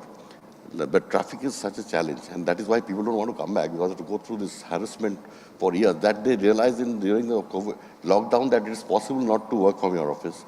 So it's but they don't want to come back. Then what will happen? A lot of these IT companies, to cut out the difficulty of movement, they might have satellite offices in the parts of the city. I think that is a sort of evolvement that happened. I come from a sector where people were just waiting for things to open up, and everybody wants to come back to office. Although, even the senior management might feel that if it has worked so well during lockdown, why can't we make the best of it? Why can't we have a... But it's a cultural challenge. It will take time. So if you see as an organization, BFSI is consistent with the space requirements than many other sectors in India. Rajiv, what are some of the big design changes you have seen in your office post-COVID? Like tech companies, the other day I was talking to a large tech client of ours. It used to be 80% desks and 20% collab zones. This company has been so radical in their change that it's become 80% collab zones and 20% desks. So what are you seeing, not just your institution, but generally what are you seeing? I think, actually, what is happening over the years, all the design front strategies that have been happening, evolving in the various corporate interiors, has been driven by the IT companies, mostly the multinational IT companies. But whereas Indian BFSI is a bit different, and what they had done about 5 years from now, we are somewhat moving towards that point. It's sort of in between what they had done and what. So 80-20, they have reversed. We are going to 80-20. Let's put it that way. Okay. Vijay, let me come to you with the next question. Amber sounded very bullish about... Very happy to hear that. Very bullish about next year. 2023 said if this year is going to be a record, next year is going to be even more. Is it just pent-up demand we are seeing? Where do you see vacancy levels have dropped a little bit from 19% to 17% in the last few months? Where do you see the market going forward? So I'll just give a perspective so that we can then arrive at the answer that you asked, both on absorption, where are the demand drivers, and then the vacancy, right? So as Amber rightly said, 2019 was a record year for corporate real estate, 47 million square feet net absorption. Then obviously COVID happened, right? And then we nosedived. So absorption in 2020 was 50% of that, around 24 million square feet across India. 2021 first half was a whitewash. I'm not sure if anyone's phone was also ringing for any space take-up, right? But then, right, there was a glimmer of hope which started in the second half of 2021, right? There were green shoots, right? And then there was a resurgence where 2021, despite all odds, took up. Absorption was similar to what had happened in 2020. So 24 million square feet, give and take. Then what happened now in 2022? I mean, Amber just said, and you're also aware, we are as much in terms of square footage as 2020 and 2021, which is close to 23 million square feet. Yes, so clearly the resurgence has happened. Clearly we are back on the right curve, right? We are on track, right? Now, is that pent-up demand? Whilst, right, 2020 and 2021 in the first half, people only spoke about, do we need the space? Cost optimization, work from office, this is doom. We will never need an office space. We are very comfortable working at home. TCS announced it, right? But all of them have started coming back to office, right? And what we have seen is Indian conglomerates, Indian companies like banks, law firms, consulting firms, engineering, manufacturing, all these industries took space and expanded within our portfolio, right? We did 1 million square feet of net leasing last year, 2021, right? Well, how much did you say? 1 million square feet. 1 million square feet, okay. Net leasing last year, right? So it was not all doom and gloom, right?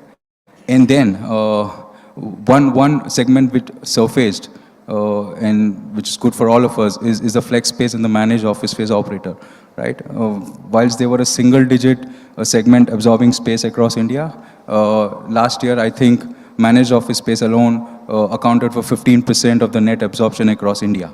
So that is one segment which is right after IT, ITS and BFSI, which is emerged and which probably saved our day last 2 years, right? So that is where it is. So now coming back to you addressing the vacancy part of it, right? Vacancy is twofold, right? One, it depends on absorption, which just determine that it is quite steady and growing. And what is the supply which is coming in the next 2-3 years, right? Mumbai and Pune, per se I'll address, is going to witness an influx of about 11 to 12 million square feet each up till 2024, right? Most of that supply is back-ended in 23-24. So no new supply, absorption looking good, economy is looking good. So definitely the vacancy has to come down, Ramesh. So that is my take on it. Got it, Vijay. So what you're saying is vacancy has to come down because not much of supply is coming up compared to the demand which is keeping pace with the supply. So demand is quite robust and Amber just announced it's going to just go up. So yeah, vacancy is bound to drop, and I speak only for the West because my point of view is South still depend on offshore IT business, which probably because most of the IT corporations are taking a wait and watch game, right, might slow down a bit, right? But I'm not saying there'll be recession, but there'll be a wait and watch policy, at least in the South. Yeah. Himanshu, if you look at West India versus South India, South you have 3 big markets, Bangalore, which is like 35 to 40% some years of the total absorption. You have Chennai and Hyderabad. West is catching up. Mumbai has been doing very steady. Pune is kind of come up very well as a competitor to both Hyderabad and Chennai. Where do you see the West India office market going forward? Thank you, Ramesh. Hello. Yeah. Audible. So, I mean, both have a very dynamic offering to make, actually, Mumbai and Pune both. And I'll put a summary to it, and I'll put a table to it, just to a little more explanation. Mike, a little closer. Yeah. Sorry. So while Mumbai does about 5.5 to 6 million square feet, Pune does similar to 5 million square feet every year. Both city have a similar 13 to 15% range of vacancy, give or take. 130 million square foot of space stock in Mumbai. It's about 60 to 62 million square foot of stock in Pune. In next 2 years, as Ramesh, in fact, Vijay also mentioned that Mumbai will see about 12 million square foot of supply coming in. And similarly, Pune will also see about 11, 12 million square foot of supply coming in. But these are statistics. What changes between these two cities is the parameter in the sense that the contribution, the demographic, the change which these two cities brings in actually. So Bombay is driven by BFSI and flexi space operator, contributes about 50% of the space absorption in Mumbai.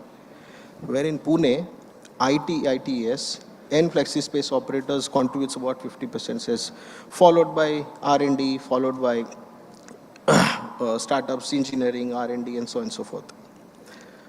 The distinction between these two cities is the infrastructure.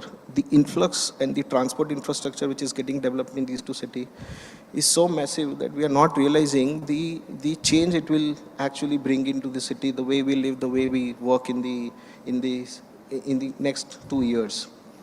Another very important aspect is the cost of living. Actually, one of the data which suggests that Pune is about 35% cheaper compared to Bombay in terms of living. Okay, rental spaces are cheaper. So, if the IT is doing well, if the BFSI sector is doing well, I think Bombay and Pune, by and large, will do exceptionally well. My personal feeling is that Pune slightly will do better than Mumbai, is my sense actually. So, in nutshell, what I would say that West will be tough. I mean, Pune particularly will be a tough competition to Hyderabad and Mumbai. Both bring different flavors, Mumbai and Pune, as we rightly mentioned. One of the very important aspects is the talent availability. Both offers very different talents. Mumbai offers financial and tech talents. Pune offers tech innovations, actually. So, I think Pune will do better because of the availability of a talent and ease of talent, actually. So, because of the infrastructure, a lot of mobility of a talent will also happen. And just to give you a synopsis, is one of the IT companies' survey is that if given a preference to relocate in one of those big cities of Bombay, Pune and Hyderabad came as the preferred migration choices for. So I guess both will do well, both will sustain and probably grow, but Pune slightly will be better than Mumbai is my sense. Thanks, Himanshu. I was in Bangalore a few weeks back and I managed to see Karan, the Manyata Tech Park campus. And I was so impressed what Embassy REIT there is doing in terms of upgrades. In Bombay, I find it tough to convince developers to spend 100 rupees on upgrading a building per square feet. And there I was seeing in Manyata, where your team was spending like 1700 rupees per square feet on upgrading a building. I've never heard of those kind of numbers before, and I could clearly see the difference, which was helping you go from a 55 rupee market to a 95 rupee market. It was amazing stuff, and the government didn't build a flyover, and you decided to do a flyover on your own. You spent like 150 crores to build a flyover to ease traffic in that junction. Site upgrades, how you spent like 120, 130 crores. Well, amazing to see the kind of upgrades happening, because the project was started around 10, 15 years back and it's evolved. My question to you, Karan, is there's so much of talk around ESG, and there are many occupiers, many developers in the audience. What are some of the things they should keep in mind if one, they are an occupier, and the two, if they are a developer on the ESG front? So, it's very good to see that ESG is treated as a genuine phenomenon today in our business pursuit, and as developers we should always approach it with zeal. So like if I talk about Embassy, we have a 4-step strategy towards ESG, which is measure and then benchmark, and then we invest, and then finally we sustain. And if I talk about the prime three areas where we are investing our time and money as far as embassy is concerned, so first definitely is on technology adoption, which is mainly in terms of metering devices.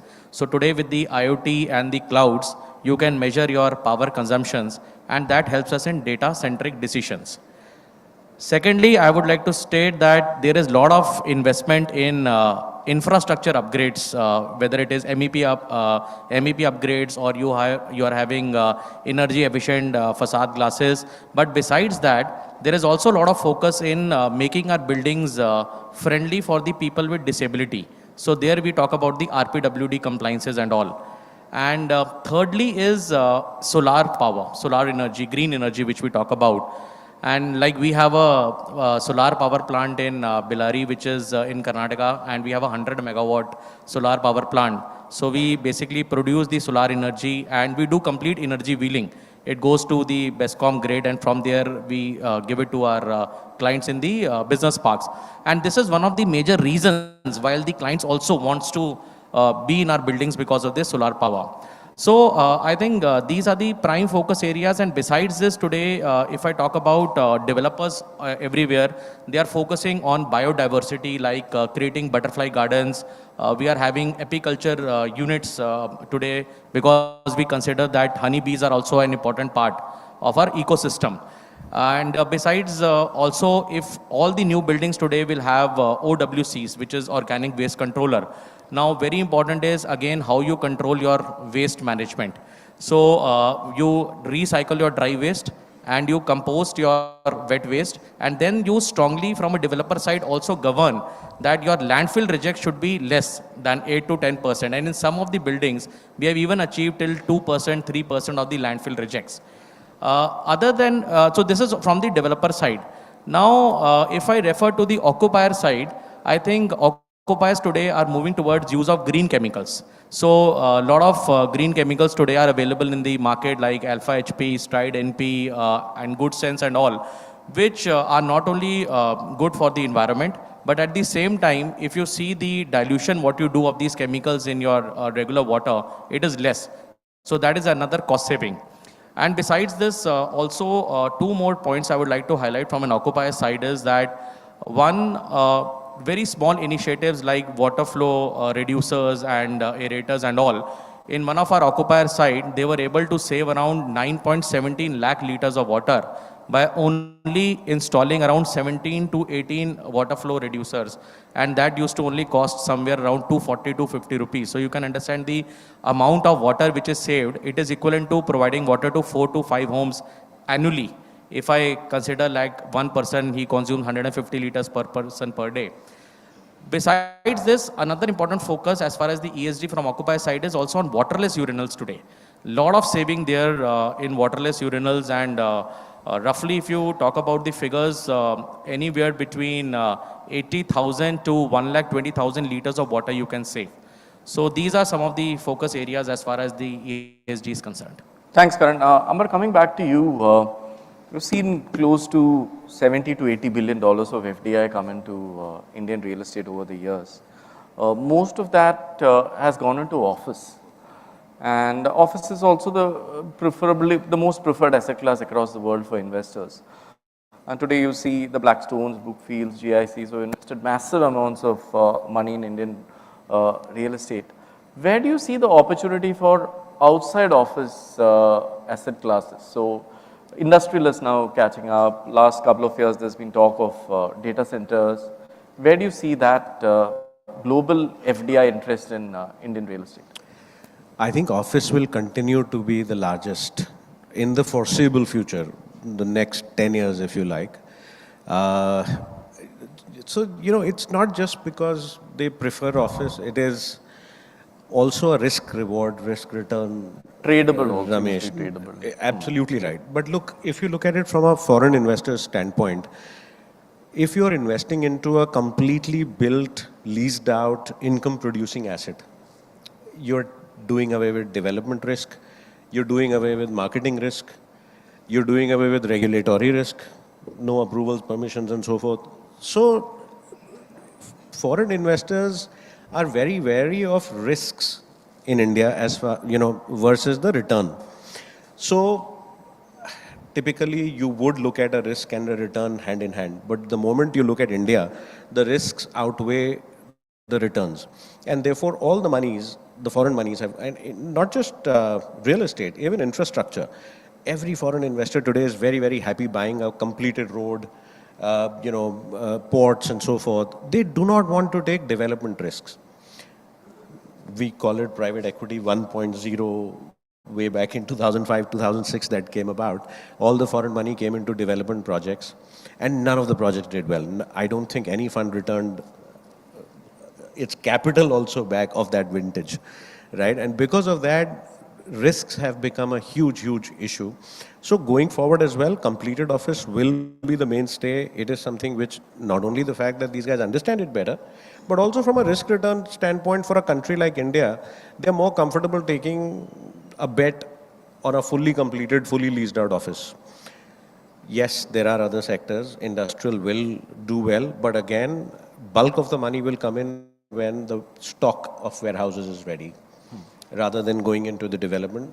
If you had to pick one sector outside of office, what will that be? Industrial. From a volume standpoint, industrial. Every sector will attract investment sporadically, or a smaller percentage of the total pie. But industrial has the potential, given where e-commerce is, given where, India is still a developing country, the consumption is going up, disposable incomes are going up. Just yesterday there were headlines, or day before, that, India pulled out so many people out of the poverty, below the poverty lines, and all of these guys are going to become consumers. So the consumption will continue to go up for the next 25 years, and industrial is something which I believe, and if we have to become that Mr. Modi's dream of Make in India champion, then industrial is the next alternative in my opinion. What do you think of newer asset classes like data centers? There's so much of talk around that. Oh yeah, they are. I mean, in a country like India where more than 50% of your population is below a certain age, I don't know if it is 27 or 30 years now, and all of these guys are consuming so much of data. So data centers will continue to be there. But I believe, like most sectors, like everything else in this country, I mean, I keep going back to telecom all the time. We had a large number of telecom players and there was a glut.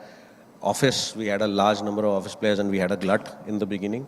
Even in data centers, we are going to see a glut sort of a situation, and I believe it's a 3 to 5 year sort of a time frame. There will be overcapacity in data centers, and then things will stabilize. I think we are more entrepreneurial than anybody else in the world, and therefore, you see a particular trend and you jump onto the bandwagon.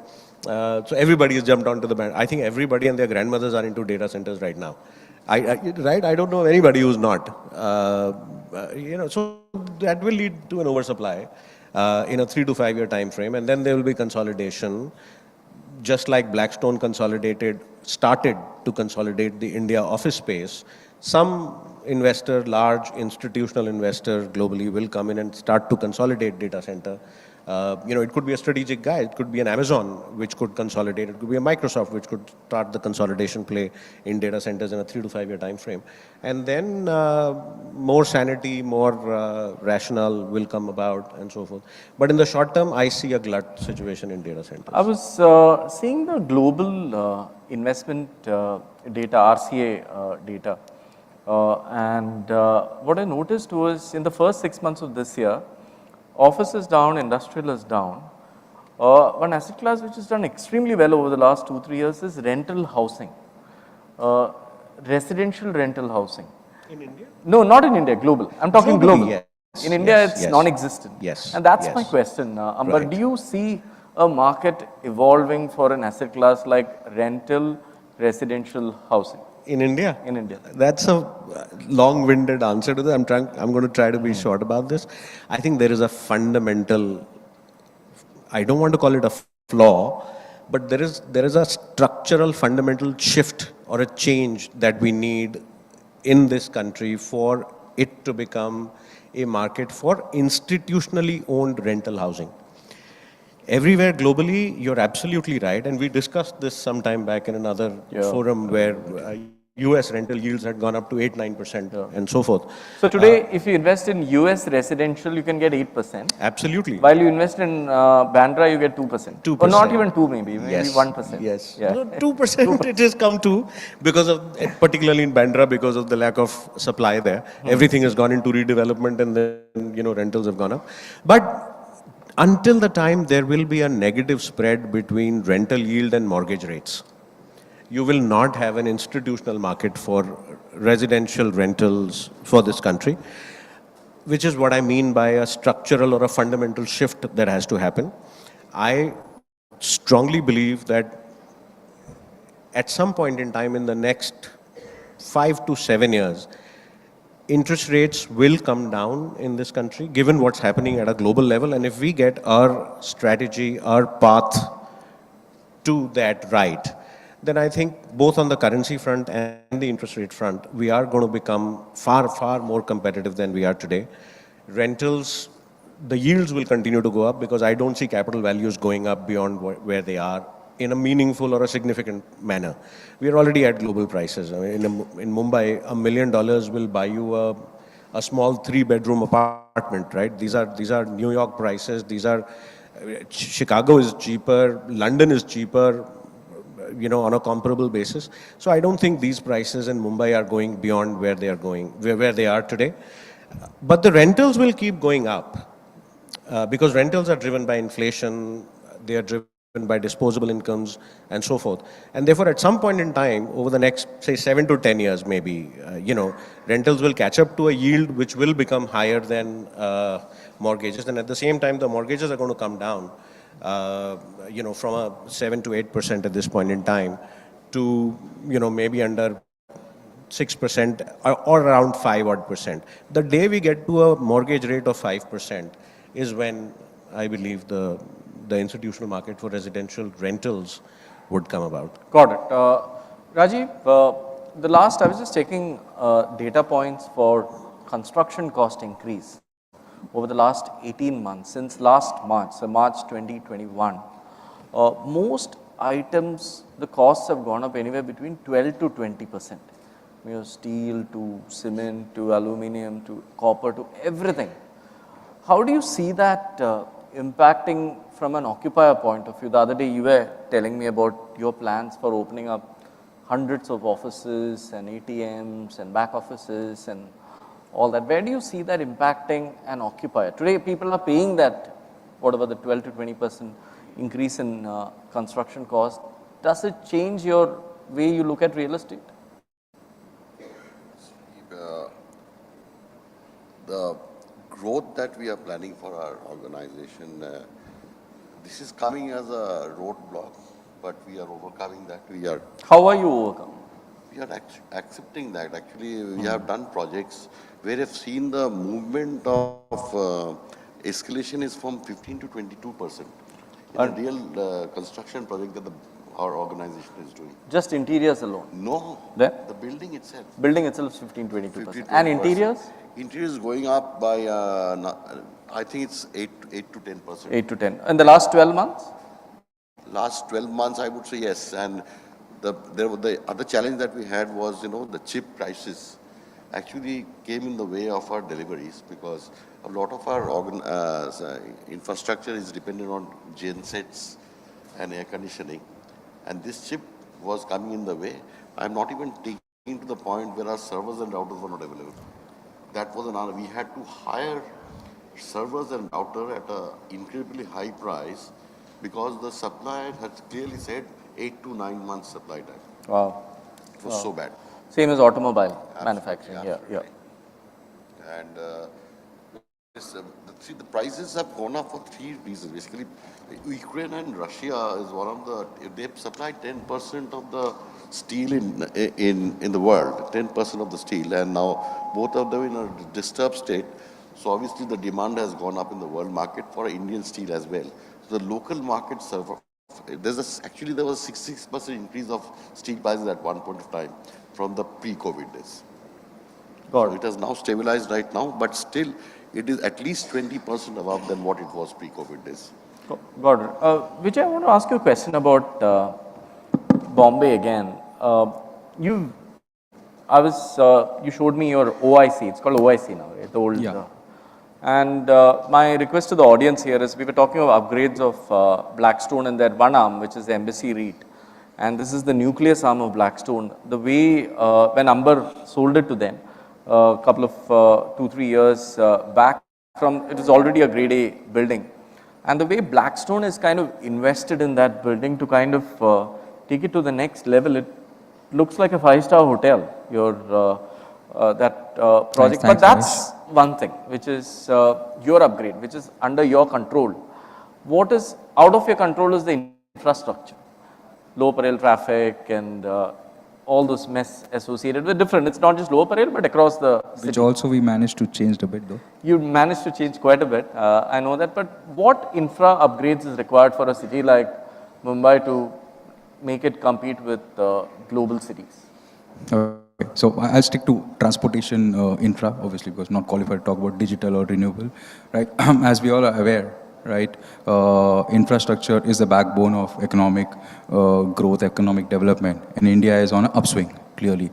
But the dichotomy or the challenge that we have is we talk about urbanization, globalization, smart cities, we have smart homes, state-of-the-art offices, great residential apartments. At the same breath, at the same time, we experience congestion, potholes, right? So we are perennially stuck somewhere. And the state of affairs of our public transport, though, is good, but is not as comfortable as developed nations, right? There's a recent survey which was conducted in 2022, early 2022, which is a livability study amongst 170 top cities in the world. Mumbai fared 141st. It was languishing at 141st. The only saving grace is we were marginally ahead of Bangalore, if at all that's a saving grace. Better than Kabul or? Yeah, better than Bangalore. Oh, Bangalore, okay. Yeah, so marginally ahead of Bangalore, right? So that is a reflection of the poor quality of infrastructure, right, that we have. Well, I don't want to be a person who's like saying all doom and gloom, right? There are a lot of infrastructure projects which are under construction as one would see across the city, across India. So Mumbai, obviously we are all waiting for the metro to happen, which we are hoping and praying that decongest our roads. There's an airport which is planned, there's a coastal road, Trans-Harbour Link, Mumbai-Delhi corridor, and so on and so forth. But everything has to see the light of the day at some point in time, which I presume between 2023 and 2025, most will have seen the light of the day. But my problem is not with all these development, which I think will help Bombay. The problem is how do we integrate all these things, right? That is where the problem is, right? Integration of large-scale urban development is what makes a city a global city, right? Will the investments happen? Yes, the economy is on a boom. There is momentum. China is going through what it is going through. So obviously real estate investments will happen in India, right? As Anuj was mentioning, we contribute probably 10 to 11% of the GDP through real estate. Will move to probably 20%, which US and China is, right? But if we want to be $1 trillion real estate, right, then we have to push these boundaries, right? We truly have to build global cities, right? And for us to be a global city, to have an integrated planned development, we need to be able to travel a 50, 60 kilometer stretch seamlessly, comfortably, end-to-end, and probably a 50 to 60 minutes. And for that, integration of all the infrastructure I spoke about has to happen. And we also need to build satellite cities and towns which are connected well. Otherwise, the infrastructure is going to collapse and disintegrate one day. Very well said, Vijay. I work in BKC and I stay in Bandra. And in the evenings, it takes an hour to go from BKC to Bandra. So we're not very far behind Bangalore in terms of traffic situation. I'm sure next year we could give Bangalore a run for its money in terms of at least traffic. You see that fantastic project of Equinox in just off BKC, beginning of Kurla. The project has come up so well, the upgraded project. But around that, there's nothing which has been done. It's still the same way it used to look 10 years back or 15 years back. But when I compare that to what you have done in that upgrade around the Indiabulls side, the OIC, what you had done, any experiences you want to share with what you did with the government and how you partnered with the government in terms of upgrading that region itself? So So what we realized is, obviously, everybody talks about when lower Parel comes to your mind, it is traffic congestion, eyesore, right? And constantly you keep hearing it and you kind of tend to hate it subconsciously, right? So we thought let's come up with a plan to upgrade the entire neighboring infrastructure, right? The environment around the building. And thankfully, COVID happened, so we got a brilliant opportunity to do it without much intervention. So obviously, we went to the government. We had to take some, if I'm not mistaken, some 25, 30 odd approvals, convince the BMC that this is needed, right? And obviously, because that was the constituency of one of the ruling government at the point in time, the approvals were easy, but they also had certain whims and fancies which we had to comply to. By the end of the day, it took about 1.5 years when all the occupiers were at home. And everyone, when they came back, they were pleasantly surprised at the entire road outside Lower Parel, right? Obviously, there were illegal parking. We had issues with vagrants under the flyover, a lot of misuse of public property. All that is controlled, beautified, right? We have traffic marshals. The entry and the exit, which equally matters for a world-class building, has to be at least of that, complementing the building that is. We have changed that. Now it truly looks like a world-class entry and exit, right? And all the occupiers, the testimony to the fact that except a couple of occupiers which have left the building, even COVID didn't happen, all the occupiers have renewed our leases. And they are very happy once they come back to our parks. Right, so such infrastructure development, not only inside the building, outside is of paramount importance. Still, the government takes initiatives and does all these things for us. Himanshu, I want to ask you the same question in terms of what you're coming out of the fantastic park in Navi Mumbai. It's going to be definitely one of the best parks in that region. Yes. Already some good supply in areas like Airoli and Gansoli, those belts. But infra to get there from here, today if somebody from western suburbs, a lot of talent works in western suburbs. 50-60% of the city's talent comes from, not works, stay in western suburbs. For them to come all the way to east and then to Navi Mumbai, there will definitely be resistance. How do we fix that from an infra point of view? I think the solution is very simple. There are 7 metro proposed in Mumbai. And on integration of that 7 metro, different lines. Different lines. Yeah. I think we are not realizing, Ramesh, that what will happen once this 7 metro actually get completed. The whole dynamics of real estate, the whole dynamics, the way we see, the way we perceive city, the way we work will change completely. Apart from, there are 2 more metro lines which are being developed in Navi Mumbai itself. When will all this happen? Mr. Fadnavis has promised that the delivery will start from 23 onwards. 23 to? He mentioned 23 to 25. Okay. So I'm assuming it will continue to, he will honor to what he says. So 4 out of the 7 will have a connection to Navi Mumbai?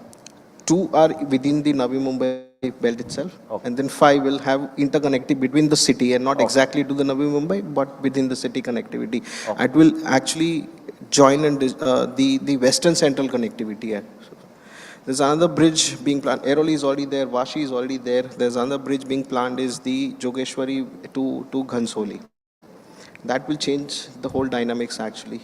And that will, from central line to Ghansoli, you can reach in 15 minutes on that. That's another very, very, though it is proposed, it's not started yet. Hopefully it will start soon. But I'm saying that's a game changer for Navi Mumbai actually to become more accessible to Western Line, as you mentioned, right? So I think that's one of the reasons. Thanks, Himanshu. Karan, let me come back to the REIT front. 4 years back, there were no REITs in the country. Today, there are 3 REITs. There's been media reports of Blackstone doing a REIT in retail. There's talks that Panchsheel, Salarpuria, Nucleus, all coming out with combined REITs or separate REITs. DLF, the media had spoken in between that DL could be a REIT. What are the big changes you see when Indian developers become REITs? At least from an occupier point of view, from a developer point of view, what are the big changes one can expect when there are more REITs happening?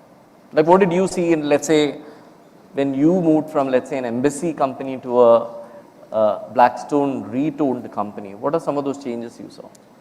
So, Ramesh, I think one of the most important changes that today most of the investors, they are having a lot of confidence with REIT. And the reason for this is the simplicity of investing. So definitely they can get the share in value proposition and rental incomes without having that hassle of buying properties or managing or selling properties. And if I talk about the figures, 6 to 8% you can get a return on dividends annually, and investors can expect around 8 to 12%. That is what we are giving in embassy, at least 8 to 12% on an annual basis in terms of capital appreciation. But again, it depends upon what price your stock is trading in the stock exchange. So most important is today it is a very, I'll say it is a less volatile also investment if you compare to like a mutual fund and all, and better than FDs in terms of there is a lot of cash flow, backing of cash flow by institutional financing and all that. So I feel that it is a very promising investing today for local investors. So that's my input here. God, Karan, we have time for a few audience questions. Any questions? Please, sir.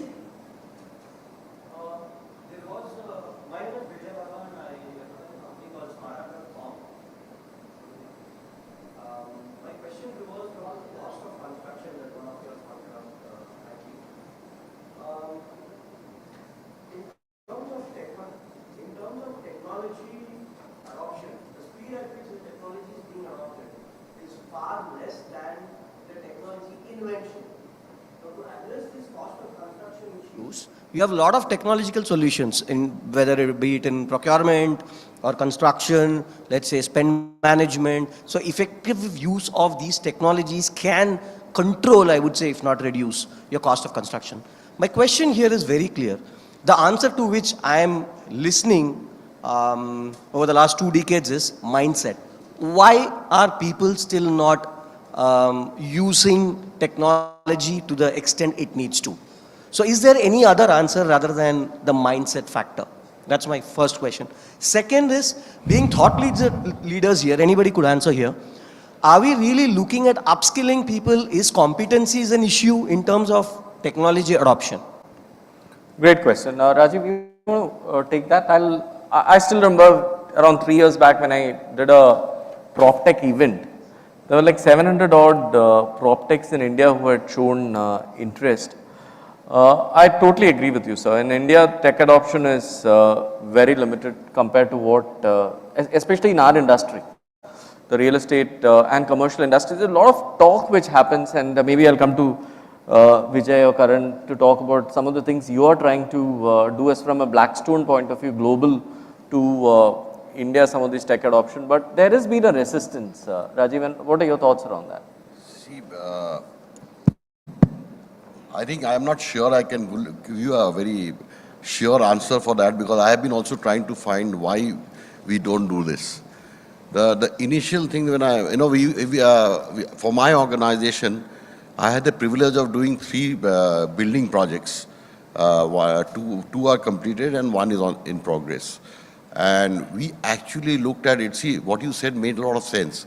In China, I think they do a planning for 1 year and a building in 3 to 6 months. So that actually saves a lot of capital costs. I think in Japan also they do. Japan also. Yeah. So and even Singapore does it in a year or 1.5 years. But the initial investment for this technology, because it's an imported technology, it's not homegrown here. So that investment is significantly high. Until and unless I think the body of all developers get together and actually invest in that and get on with it. So in fact, for all the 3 buildings, we looked at it, we did not find vendors who could, it was not possible for us to take the technology from outside. We had to depend on vendors for doing construction. Our construction projects range from 100 crores to 300 crores. In this bracket, there are not very many players also. You have L&Ts of the world and Shapoorji of the world who are beyond 300 or 500 crores. But when it comes to 100 crores to 300 or 400 crores, not very many players with that deep pockets and technology to support. One interesting initiative I saw last week was Credai has set up a new PropTech fund. and they inaugurated it last Friday. And they're planning, I think, $100 million prop tech fund. A very good initiative from Credai's side, worth exploring for you. We'll take a couple of more audience questions. Any other questions? Any questions? Please.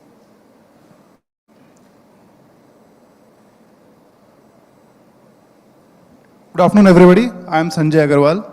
So my question to the elite panelist is that Mumbai faces a very strange problem of having a clear demarcation between a residential area and a commercial area. So that becomes a very eminent problem. We talked about the traffic situation where even for traveling for a very small distance, we have to take somewhere around more than 1 hour. So can we also see going forward the official areas now shifting to suburbs so that the traffic can be managed better?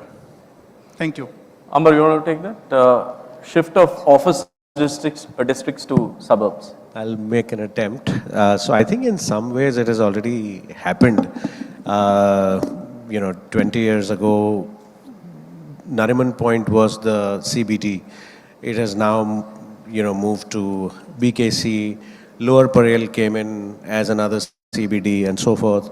I think, if Tatas and Godrej and everybody starts making Navi Mumbai the way it is being planned, it is going to move there as well. So over time, I think it is more about supply and then, so it's build it and they'll come, that sort of a thing. But it's happening, it will continue to happen. As we just talked about, Ramesh just mentioned 50-60% of the people actually live in that part of the town. It is only logical that the place of work should also be closer to where people are staying.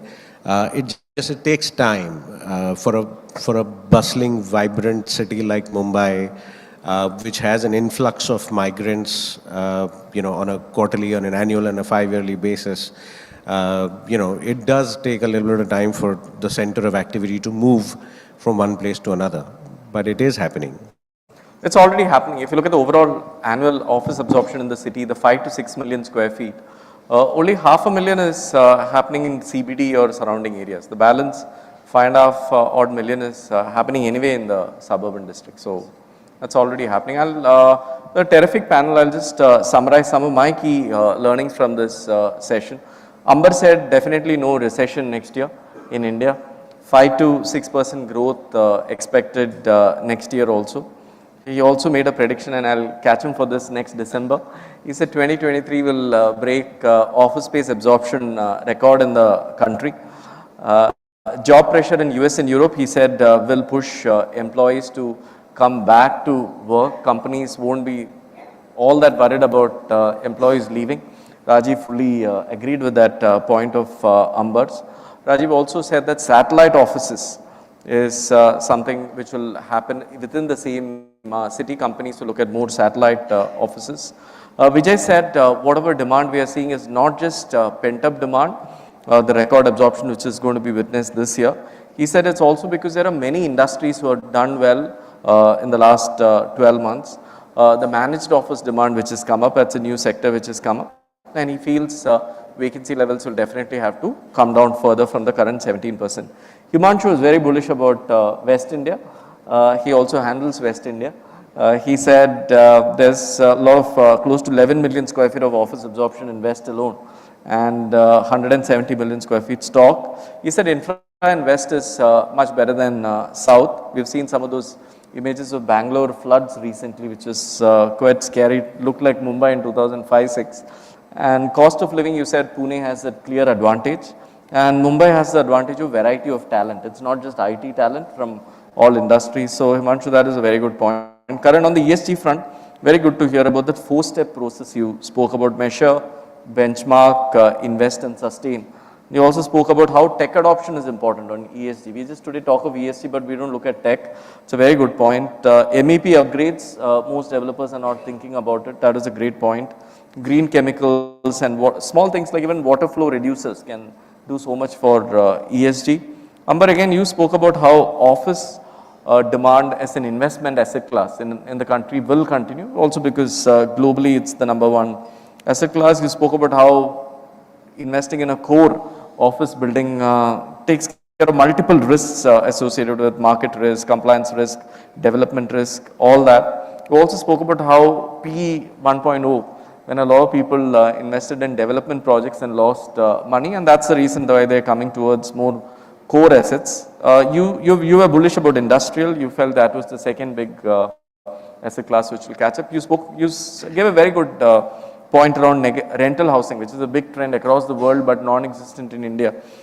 You said till the negative spreads between rental yield and mortgage rates happen, you're not going to promote rental housing. Rajiv, very good point around inflation. We spoke about 15 to 22% increase in base build construction cost last 1 year. That's been a roadblock for many organizations. Again, on the interiors alone, you said 8 to 10% increase thanks to inflation and all the China supply chain concerns. You also spoke about how small things like those chips and routers and all that are causing various disruptions from an occupier point of view. Vijay, you spoke about how infra needs to improve. Mumbai's ranking today is very bad, but you said it's still a little better than Bangalore. That integration of that multimodal transport initiatives from the government side, that's very important. Himanshu, great to hear that there'll be the 7 metro lines. I know we've been talking about it for a while and we've not seen it, but you feel that's going to definitely change, especially in areas like Navi Mumbai. The connectivity is going to improve. Interesting to hear about the Jogeshwari Gansoli bridge, which is expected to come up. And Karan, was very interesting to hear your views around how REITs are going to change the overall landscape. So thank you, Sapna and team, for organizing in-person event, and look forward to more in-person events going forward. Thank you very much. Thank you very much. And a very, very pertinent discussion and very beautifully moderated and also summed up by Mr. Ramesh Nair. Thank you so much, sir, for that. And I'd like to also thank all of our speakers. That being said, may I please invite on stage Mr. Haresh Motirale, Founder Director, Brand Nitty, to please come on stage and also present a token of gratitude to all of our phenomenal speakers here.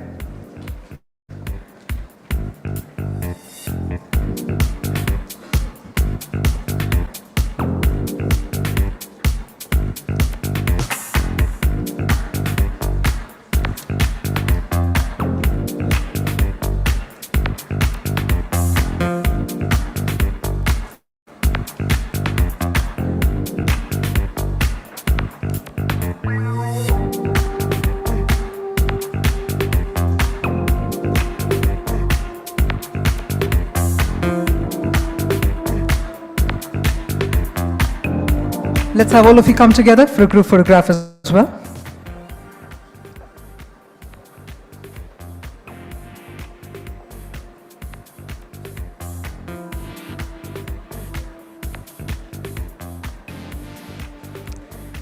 Thank you once again, gentlemen.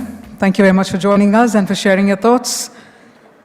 And with that, ladies and gentlemen, after extracting some wonderful insights from our speakers here, we're now about to set the stage for our next panel discussion. And this time around, we will be talking about real estate finance strategies, balancing stability and growth. So that's going to be the theme for our next panel discussion.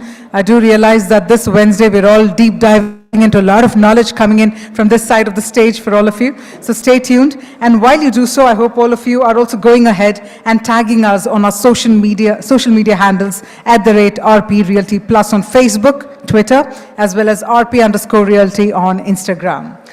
With that, it's also time to invite our next set of speakers. But for that, I have to request the previous speakers to kindly take your discussions in the pre-function area, so that we can go ahead, set the stage, and also introduce our next lineup of amazing speakers to focus on the real estate finance strategies, balancing stability and growth. As I'd mentioned, that's the theme for our next session. Let me quickly also introduce our speakers for all of you. Now, this particular session will be chaired by Piyush Gupta, Managing Director, Capital Markets and Investment Services, India, Colliers. And he's someone who's armed with more than 2 decades of experience, who's responsible for developing capital markets business in India. So if I could firstly invite on stage Mr. Piyush Gupta to please come forward. And now joining Piyush on the stage, let me also invite our panelists. We have with us Anuranjan Monoth, co-founder and managing director, Gruhas and Lumos Alternate Investment Advisors Private Limited. He's been instrumental for successfully managing multiple real estate funds, including the setup of 300 crore rupees real estate fund for Lal Bhai Group, Arvind Limited, as a managing director and CEO. Our next speaker is Amit Goenka, managing director and CEO, Nisus Finance, and he's someone who brings with him 23 years of top-tier multinational experience in banking, direct investments, and strategy. If I could also please invite Amit Goenka to please come on the stage. Our next speaker, we have with us Sangeeta Prasad, Group Chief Executive Officer, Runwal Group, who's armed with more than 30 years of experience with deep expertise in conceptualizing, strategizing, and delivering urban ecosystems. Moving ahead, we also have with us Anand Lakhotia, Director, Real Estate, Motilal Oswal Real Estate, and having been part of the Motilal Oswal Real Estate since 2014, he's responsible for the deal sourcing, investing, and monitoring as well. And if I could please invite Anand Lakhotia to please come on stage. And our final speaker, we have with us Tina Rawla, Managing Director, CFO, and COO, Heinz India. And she's someone who's played a key role in the setup of Heinz India residential account and in also setting up and stabilization of property management for commercial projects. Now, I do realize this is what happens after every panel discussion. There is further discussion that happens in the pre-function area. We're going to ensure that we bring them back here, but I'd also like to take the opportunity to honor the time of all those who are still seated here. So with that, let's get the discussion started while I do the homework outside and get more delegates to come in and listen to our amazing panelists. So on that note, limited audience, but can we have an unlimited round of applause to welcome our speakers? And let me quickly hand it over to Mr. Piyush Gupta. Over to you. We start, right? Sure. Thanks, Realty Plus, for inviting us. Welcome all the panelists, audience, and a very good evening to all. I think real estate finance and investment has always been very dynamic and changing with the changing environment. And if at all we talk about last few years, sometimes the regulatory changes which makes the investors and the financing strategies change, whether it's GST, demonetization. At times, the market dynamics change. We saw the NBFC crisis, which resulted in different kind of structures coming in, senior, junior, different opportunities throws up. We have now fractional ownership. We have new AIFs coming in.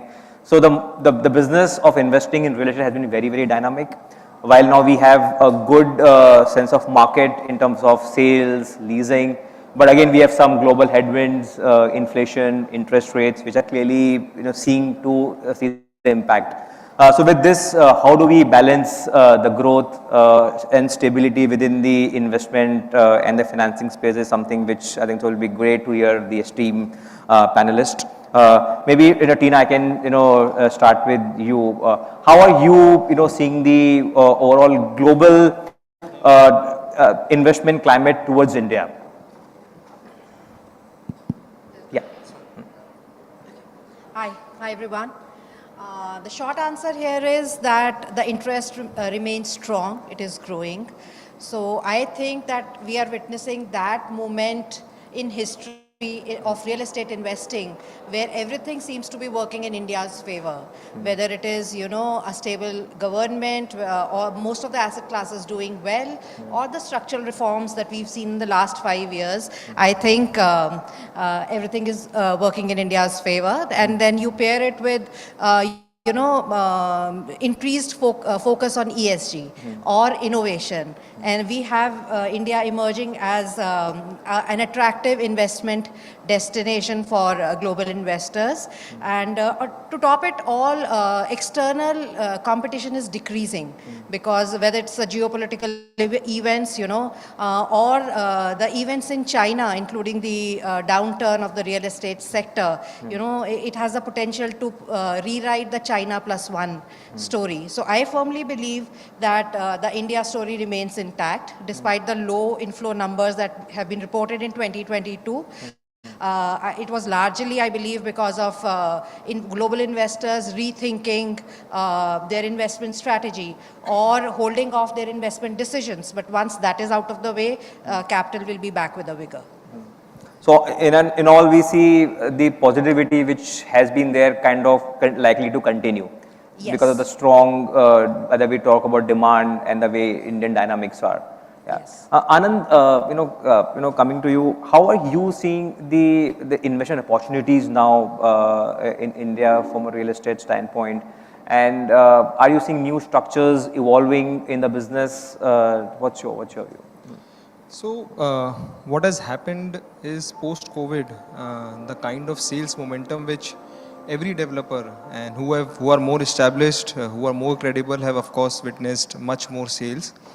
So the kind of sales they have seen, now everybody, most of them are in the market because they want to buy land, they want to buy that raw material, and it will take 9 to 12 months to get into production. So last 1 year we are seeing a lot of transactions, lot of acquisitions, and when there are acquisitions, there is a need of finance.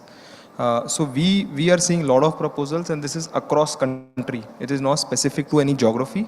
NCR is also making a comeback. We are seeing now a lot of action in NCR as well. So overall, I think scenario is positive. Of course, now with the inflation and with the interest rate, people have become a bit cautious.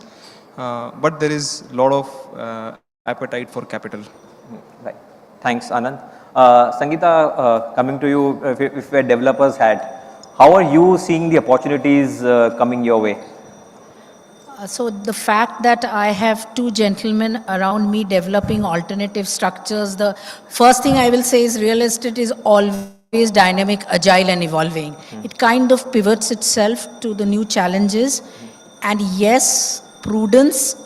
If I see the trend of developers across time, when it was a seller's market to today when the market has become more dynamic, customers are more agile, aware, prudence is the underlying theme which has made developers stay the long course. So I would continue saying amidst this agility and dynamism, let's be prudent.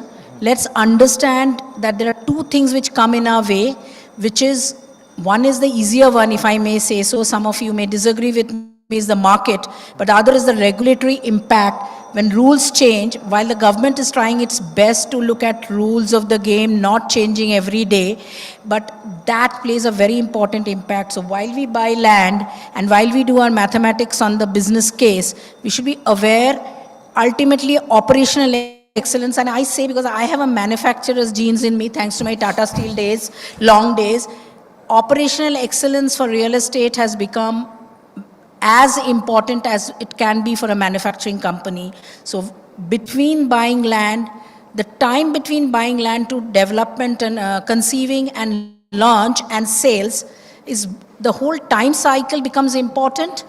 The way you do each activity becomes important. I know I'm sounding mundane, but that's what I do every day, and I think doing it well, doing it again and again, consistently, having processes and quality systems in place, nothing can beat it. And that's what personally I'm doing now where I have joined. The mix of agility and dynamism and standardization and sustainability are the key to buying land and making it fruitful and profitable for all of us. And sometimes we'll go alternatives when we find it useful.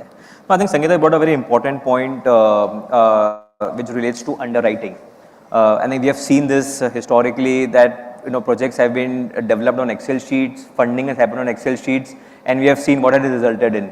So the entire, whether it's about underwriting, the costs, timelines, all sales has become very, very important.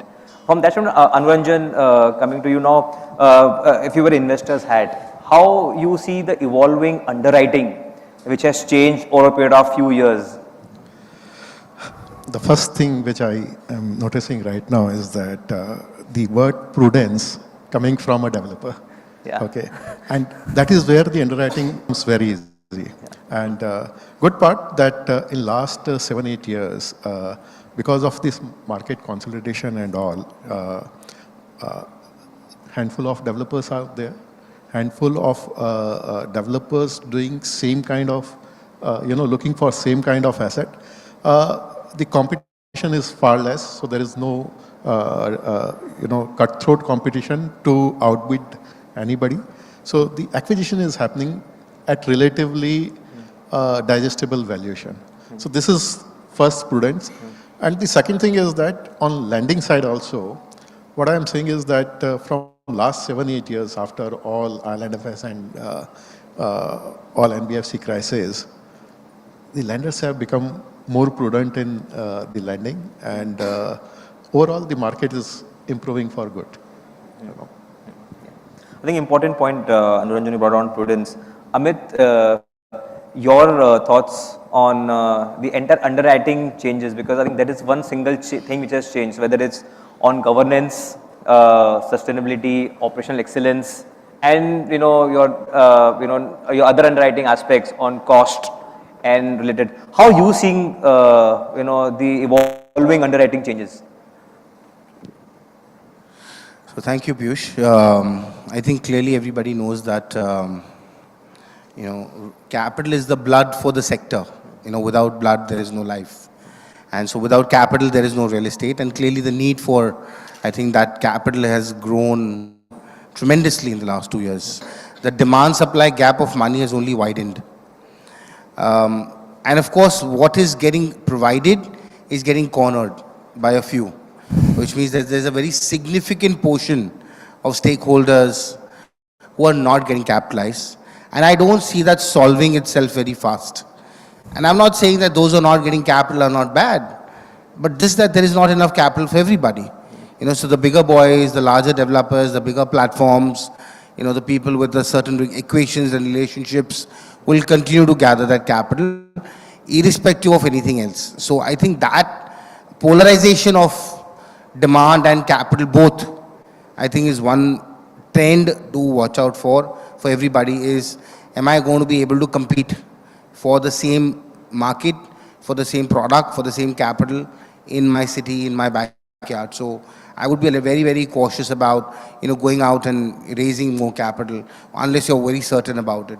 Second, I'm seeing this whole FOMO everywhere, fear of missing out, that sales are so high, I have not launched it, everybody is raising money, I have not raised it, what am I doing with my asset, why don't I monetize it today? Everybody seems to be in a hurry to do it yesterday, nothing happened for 3 years, so let me make everything happen in the next 13 months. I think that's a little bit of a trend that we need to be cautious about. We're very cautious about as to why would you suddenly come back into the market if you haven't been doing much for the last 3-4 years. And again, it brings back to the issue of polarization. So I think as far as underwriting is concerned, I think it's largely an old boys network now. Big guys getting big guys to give capital and vice versa. So I think there's a lot of concentration happening. I mean, we've seen announcements of a new $1 billion fundraise happen, being planned. So enough capital is being collected, enough capital is being tried to. When I say enough, it's obviously still not enough, because I'm assuming there's about $20 billion required, and maybe we have about $5, $7, $8 billion available. So it's still a very large gap, or maybe a little more, but still a very large gap between demand and supply, but it's still all getting cornered. So I think as far as the choices are concerned, clearly it's becoming very selective. Who do you want to partner with? Why do you want to partner with them? Who do you want to give capital? On what terms? I mean, I'm surprised in the last 6 months, people who would have never gone to an alternative, who would have gone to a bank or an NBFC, are saying, boss, wo to nahi kaam kar raha hai. It's not happening. So I'm willing to pay a little more, but I need money. So that's a good trend in one way for us, but it's also a trend which says that, there is concentration and there's dearth of money. And the costs are obviously going to continue to go up, because I don't think interest rates are stopping any time. So obviously we have to see the strength of the underlying, not just the underlying, but also, overall sort of financial strength, that what happens if the margins compress, what happens if interest rates rise, what happens if costs continue to rise, will the counterparty be able to sustain that? So this whole test of COVID that happened, a lot of us went through that. We saw who could sustain themselves, who could pay, who were only crying for moratorium and extensions. And I think that is again a very important factor, is there an ability to actually have recourse beyond what is available? I mean, that's a very hard one, because most people don't have it. So I just think it's becoming very cautious, very stress test based, and very selective. I'm saying we're looking at 3% of the opportunity set that we are getting for our $150 million. So I'm just assuming that maybe, of course, that's not the norm, because you're still getting 30-40% of the money that's required, but it's still just 30-40%. It's not even 50%. So my answer, Piyush, is that underwriting is a function of many things now. I think it's more based on worst case scenarios. It's based on stress test. I don't think looking at the last 6 months sales and performance and market absorption is the way to look at the next 3 years. Saying, "Okay, we sold 200 flats in 2 days, so we'll continue to do that." I don't think those are the norms because interest rates are going to rise. Home loans have already risen by 150 bips in the last six to 8 months. So I think those are all indicators of that. There may be a little bit of a pushback by the markets. And I'm a little worried about that. So I think underwriting has become, so of course there are parameters of risk, there are parameters of margins, there are parameters of governance and ESG practices. But I think overall, even beyond that, is the stress testing for the macros. So Amit, you also brought an important point on the lack of supply of capital, right? And historically, we have seen real estate lacks the supply kind of the kind of capital it needs. It does not have that kind of capital. In last 2-3 years time, we have seen there's a consolidation across whether on investor side or on the developer side. In a way, it's good because you have more better governance system. But still, we don't have that kind of supply of capital coming in, right? So what is that, as an industry should do or evolve to, get more capital? And if I compare real estate with other maybe infrastructure or other industries, like in real estate, either land, then you need capital for approvals, and then you need pure development financing. This is a typical cycle, right? But today, if at all we look at number of players, we can just count number of players, right? So what is that industry should do, or how we can attract more capital? And it could be Indian capital from institutions or HNIs coming in, or global capital. So Piyush, good question, and it's a hard one because I don't think that global capital is interested in India resi story as such. If you see the total amount of money available to residential development by way of FDI, it's maybe 25-30% of the total FDI. So clearly they're looking at long-only assets. Can we go and build a nice commercial building because there's demand and it's a low-cost geography, so there'll be a lot more inbound demand, and that's really the long-only asset. And clearly you're dealing in then a dozen players in the country. That's it. Can I partner with these dozen guys? Can I go out and do this product? Whether it's a warehousing, there are a dozen players. It's commercial, there are a dozen players. And that's the game. That's what foreign capital is saying. These are established players. They have a track record. They've done well. They've shown they've all the check boxes that we need to check anywhere that we would have done in the world. And these guys meet that. So that's really what my opportunity set is. So when it comes to residential, I think there's a lot of innovation that is now being tried by many developers. They're saying, let's do everything. Let's go into a platform deal with a foreign fund. $100-200 million. I'm going to give you a basket of securities. Let me do a platform deal with a large institutional capital provider. Let me raise my own AIF and also become an investment manager. New trend in the market. I mean, I don't know why, but फिर हम क्या करेंगे? मतलब, a little scared, but they're doing that as well. Let me go to IPO. Let me try public markets. So I think the larger resi developers, I think, are trying all taps of money. Because there's not one tap which is sufficient. You can't say there's a bank, there's an NBFC, there's a fund, I'm okay.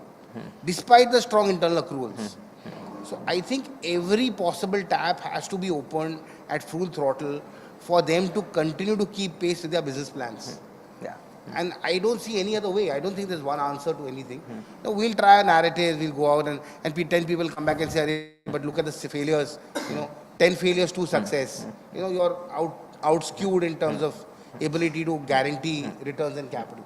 Now with the dollar rates rising, and if your capital has to churn every 3 years, and you have to take interest rate risk, and you have to take currency risk, and you have to take macro risk, and you have to take political risk, that money is not interested because saying, boss, abhi dala hai, saying, abhi 2 saal mein wapas le lo, 3 years, then again you will haggle for exit premium, say, okay, can you get out at 16%, why do you want 18%? So just too much of operating risk for commensurate returns for that money. And it's not interesting enough. It's not interesting enough for anybody. So it's only domestic capital finally said, chalo, theek hai, it's my money, it's Indian money, I don't have all those issues. Because whatever happens, happens in the country. So they are the only people effectively who are able to.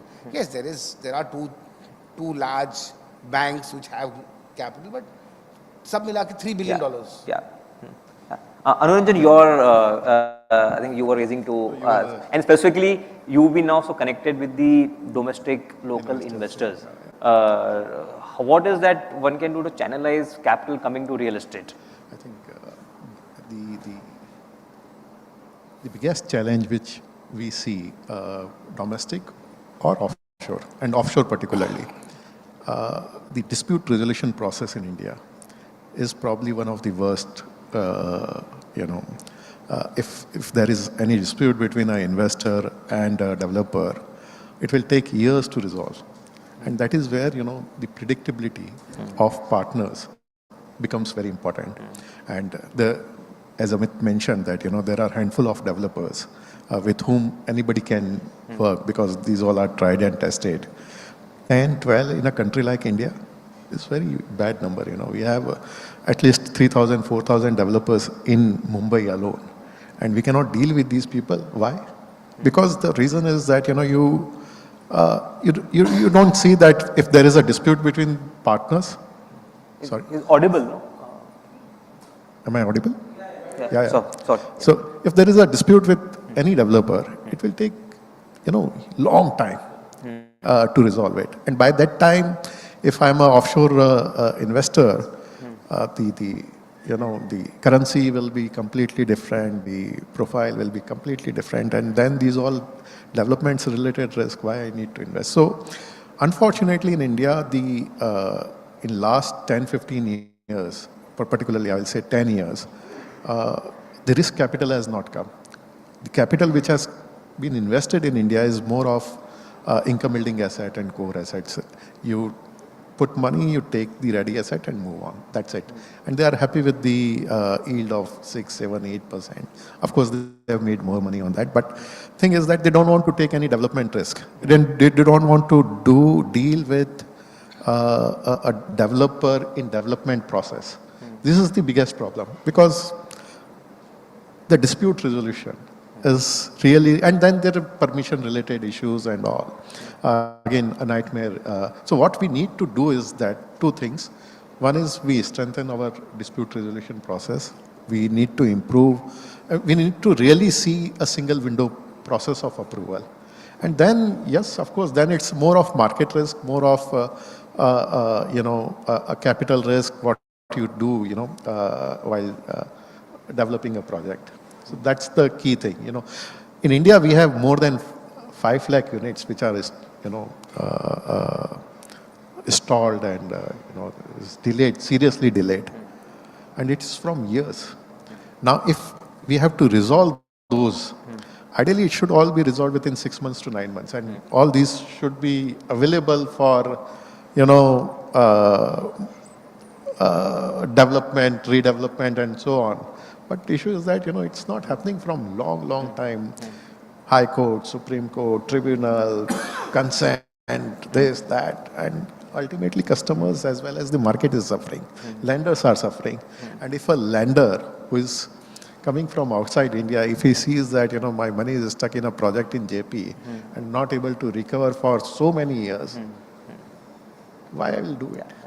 But at least that there is, with the IBC process, there is some resemblance where things are moving for good. Absolutely. We may have not achieved the desired results, but we are seeing kind of solutions coming in not only real estate, over a wider industry. I think, see, IBC is great. No doubt IBC is, it's a specific act to resolve things. What we need is the speed of that implementation of that project, nothing else. So it has to be, if the act has said 6 months, within 6 months resolution should be there, then in 6 months resolution should be there. Sangeeta, maybe your thoughts on how a developer is now planning his growth strategy. At one end, we have maybe limited capital, maybe there is more for office and logistics, but very limited for residential, and equity maybe does not exist in residential. There are various options for different structures for a developer doing a joint venture. There are so many options for development management. At this point of time, for a developer to grow, what is the strategy to, what would you do at this point of time? So, as Amit said earlier, there aren't too many who are in the fray. So, and the ones who are in the fray are serious. And over the years, as I said earlier, some rules of the game have been understood, and they have also pivoted to understand that खाली ज़मीन खरीद के उसके ऊपर सामान नहीं बना के नहीं बेचने से हम लोग endure नहीं कर सकते. So the rules of the game are fairly similar. It's how you brand yourself, how you understand your customer. That's where the difference comes in. Now, as far as land acquisition is concerned, there are various structures. What we are seeing is ultimately what is your brand coefficient in the market is what an Amit or an Anuranjan and anyone else, Anand, will see. Is this they are also playing the game of prudence because people have burned their hands and fingers and everything earlier. So it's a very symbiotic process. I'm confident that the serious people who are in the fray and have understood that the game has to be played in a responsible manner. So I just would like to tell the co-developers here, whoever is sitting, we cannot take things in the external environment frivolously. Whatever we have done in the past may not be what we will do in current and in future. It is prudent and understanding that we need to know the customer is always right, the government is always right, and if we understand these two variables and go to lenders are sometimes a little quirky. You please note, I didn't talk about lenders. So, and if you are good, then you have your choice of lenders. If your operational excellence is done, your brand is doing well in the market, and you play the rules of the game, we can choose between all three of them, and maybe sometimes her in commercial. Yeah. So before we come to Anand, your word as a CFO of a developer stroke investor, how do you control your investment guys?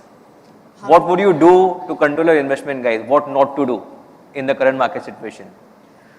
Well, what not to do is not to take unnecessary risks based on trends. So, for example, like Amit said, we have to approach the residential underwriting with a lot of caution despite the, prevalent upbeat scenario. There are learnings from the past that we have to bake into our underwriting.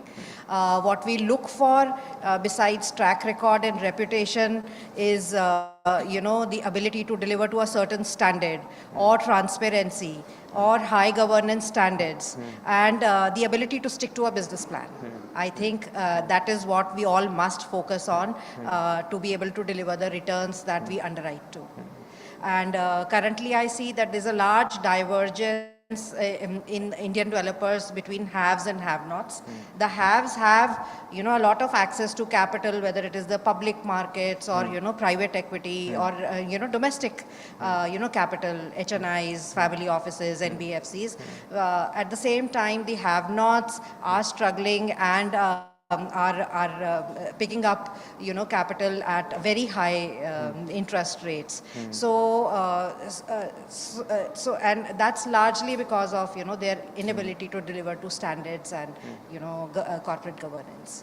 Thanks, Tina. Anand, your thoughts? No, so I think capital is available, as everyone mentioned that if you have done it right, if you know your games, your rules of the game, you know that this is, you have to, as operational excellence has to be there, as Sangeeta mentioned. So I think capital is available. Yes, equity capital, there is limited equity capital available, both from an investor perspective also. If I am going to raise a fund where I tell that I will do pure equity transactions, investors are also averse. I may do selective equity transactions. At the same, the developers as well, given the euphoria and given the success they have enjoyed in last 2 years, they are also averse to share their profits. So they also want to take debt and restrict, and because they feel that this will continue and the markets are turning around, the markets will continue to do good. So why should I share my profits? This is what I should earn, and limit the lender. So I think there has to be a balance on both sides. the developers also need to understand that this is not, there can always be suddenly the markets can change. So that's it. So I think it has to be a balance between investor and So developer. it's like when equity is available, Sangeeta will not take it. Yes. And when Sangeeta needs it, you will not give it. Exactly. Yeah. So there has to be some balance between my expectation and her expectation. I completely agree with you. Whenever you want to share the risk and share the rewards, the risk is yours, the rewards is theirs. So I think that is a big dichotomy, and I would just say this to everybody that, boss, agar if somebody is willing to say ki, bhaiya, I'm willing to write off the interest, but you give me a share of the upside, do not hesitate. Everybody thinks ki yaar, abhi to 50,000 is selling for 1 lakh. Or what was that 15,000 is selling at 30,000, so I'm going to make a multiple on my money. But boss, the guy who's giving you the money also needs an upside if you're going to make money. He's willing to write that with you. So why do you want to cap his returns if he's willing to take a downside risk with you as well? So I think that whole mindset of I don't want to share rewards has to go away.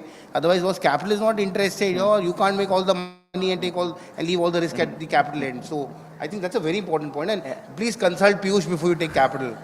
He'll tell you when not to take money also. No, so just Amit, a related point. For a stability of any business, it needs equity, right? And real estate, for a long period of time, it has grown purely by leverage, or customers like we all have funded developers' growth. Now, what is that we can do to get equity in real estate? Today, whatever equity we have, it's not equity; it's all debt. We all know. So, is there a demand? The answer is yes. Is there a need from a long-term stability? Even that answer is yes. Right? What is that? A comforting factor from an investor perspective can come in to deploy capital. See, returns are always a function of risk, right? So it's if a 20% returns one get, it's a good return. Just because by our nature we thought real estate 20% मिलता ही है, तो मैं equity क्यों करूँ? But 20% is a good return. So I'll tell you, India investments are actually all equity investments. Nobody comes to India saying I'm going to earn 10% in rupee terms on debt returns. People come here to make a multiple because of the growth story. Can I put money in India and take out 3 times, 4 times, 5 times in 3 years, 5 years, 7 years, 8 years? Nobody's coming to India for the short term. There are enough safe havens in the world where if you want to earn those returns, you can actually park it for the short term, get your money back and be happy. Everybody in India. So if you look at the amount of money that private equity is giving to startups, we all think, yaar, usko milta hai, mujhe kyun nahi milta hai? Sab sochte hai ki nahi? Yaar, chota paise ke liye itna document karo, itna jar gumo. I mean, what these startup young boys are getting money. But remember, why are they getting that capital? Is because it is a growth environment. They are targeting a sector, a service, an opportunity which is very high growth. 300%, 500%, 1000% year-on-year growth. Because they all want multiples. So if you are able to create a platform, saying, okay, I can show you a 5-year growth story. I have land bank A, B, C, matured. This is my track record. I'm able to do this, deliver it. In 5 or 7 years, this is the multiple that you can hope to make. And this is the part to it. I don't see why people will not be interested, because more often than not, my LPs, especially people who come from offshore, don't ask me for ki kitna taka return milega. Nobody asked me this question. They said, how much will I take back as a multiple in 5 years? Will I take back 1.8x, 2x, 2.5x? If any of us in this room can answer that question, that this is the multiple I'm able to provide, there's enough money available. Second of all, you've seen enough platform deals. Recently, Mahindra announced another continuing partnership. I mean, you've seen it, you've lived it, so why are they getting it? All large developers today have found Keppel Land, Actis, somebody else, GIC, they've all formed partnership. That is equity money. It's all equity money. So why are they getting it? Because they have a continuity, they have a portfolio, they have a business plan. They can show that this money can be deployed. $50-100 million can be employed and returned back in 5 years. If you have that scale, you don't go to IPO with 50 crores, no? Do you do an IPO for 50 crores? You don't. Likewise, you don't go to equity market for 50 crores. You go to equity market if you've got $100 million requirement. You go to the IPO if you can do 700 crores, 1000 crores, no? You don't do 50 crores IPOs. So it's the same thing with equity. Whether you go to public markets, you go to private equity, if you have got size, if you've got scale, if you've got continuity, there is capital available. There are enough people who are wanting to find that next bet. They've already taken bets on the top 10 guys in the country. Where's the next bet? It could be any of us. Do we have the ability to think for the next 10 years and demonstrate that yes, we have the infrastructure, the land bank, the history, track record and the systems to actually deliver for the next 10 years without fail? Why is there no money? Of course there's money. Yeah. No. So coming to you, Sangeeta, from a developer's thought process, what stops them from taking equity? At one end, we are seeing there is enough equity available for players, and from a growth demand perspective, everything remains strong, right? Still, developers refrain from taking it, and this is more to real estate specific. Other sectors, we see a lot of equity coming in at all the stages. From a developer's mindset, is it just by that, okay, I don't want to share returns? What is the mindset of developer? I guess you're right when you say that, because the first thing a developer who's doing well and generating, as I said, my whole hypothesis is operational excellence and cash flow management are the key success factors for any developer to endure themselves through thick and thin. So you're right that if I have it in me, I will choose, because as you can see in this panel, there's one developer and one quasi, and the others are who put money in. That shows the balance of play in the realm of real estate. So developers who know how to play the game, they are choosy, they are selective, because then if I can do it myself, and I'm not being arrogant here, I will be prudent. And I use prudence not only in the way I conduct business, but in the way I choose my partners, because if I have to give you 1.8x or 2.2x, I might as well see what I can do better so that I get what I want. So it's not that we don't want to choose financial partners. It's not that we are averse to it. Platforms are there, even in Runwal, in our commercial space as well as in our retail space and residential. We have partners. It's not that we are not averse to it, but you have the right to be prudent in all realms of your game, and the idea is to make your game better and better every day and choose the partner which works well for you. So there's no aversion, it is a strategic choice. And when the strategic fit doesn't happen, because one of the other things I would like to bring here, and from my past experience as well as here, is the qualitative fit. One is the quantitative commercial terms of the game. If you and your partner do not have qualitative and strategic fit, it can lead to mayhem, because you both don't know what you want together. You want things separately. So we were having a review with one of our private equity partners, and then we had a long discussion on how the launch will happen. So it's not that they meet us every day. So we have a very lucrative, project which is doing well, and the whole launch release strategy was being discussed. It was a very, very productive discussion, and I was very happy. I told him, "Aapke muh mein ghee shakkar," what I'm trying to tell my team, they will listen from you and they'll know that you have put in equity, so they will listen to you. So sometimes with a partner with whom you have strategic fit, they actually become your ally. So it's very important to decide who to choose, not only from a quantitative perspective, but from a qualitative strategic fit perspective. That's why these relationships are few and they can sustain if both these parameters work. So don't choose without discretion, use discreet. Be discreet and discreet. So Anuranjan, coming to you, for selective names and where your comfort, would you open doing equity? In past, we have done deals with the first-time developers, equity deals. The experience was good, and in fact, really, really good. What I believe right now, what is happening is the debt is available very easily. And while lending, most of lenders are not seeing the group level leverage. So what they say is that the project level leverage is like 80%, 60% or 90% if it is land, to any project, it's fine, they will manage the risk. But the group level leverage, most of time it is getting ignored. And that is where the problem lies. As soon as the lenders stops this particular, they start seeing the group level leverage, the demand of equity will again come, and then, we'll see more of equity and more of equity deals. Now, right now, debt is always looking cheap because the market is growing. So demand will not come. Demand of equity will not come. Demand of equity will come only when we start looking at group level debt exposure and group level leverage. Since demand is not there, the supply is also having its own issue. So it's all mix and match. And in India, hardly 10, 15 developers are getting so-called equity money. So this has to improve. We are growing an economy.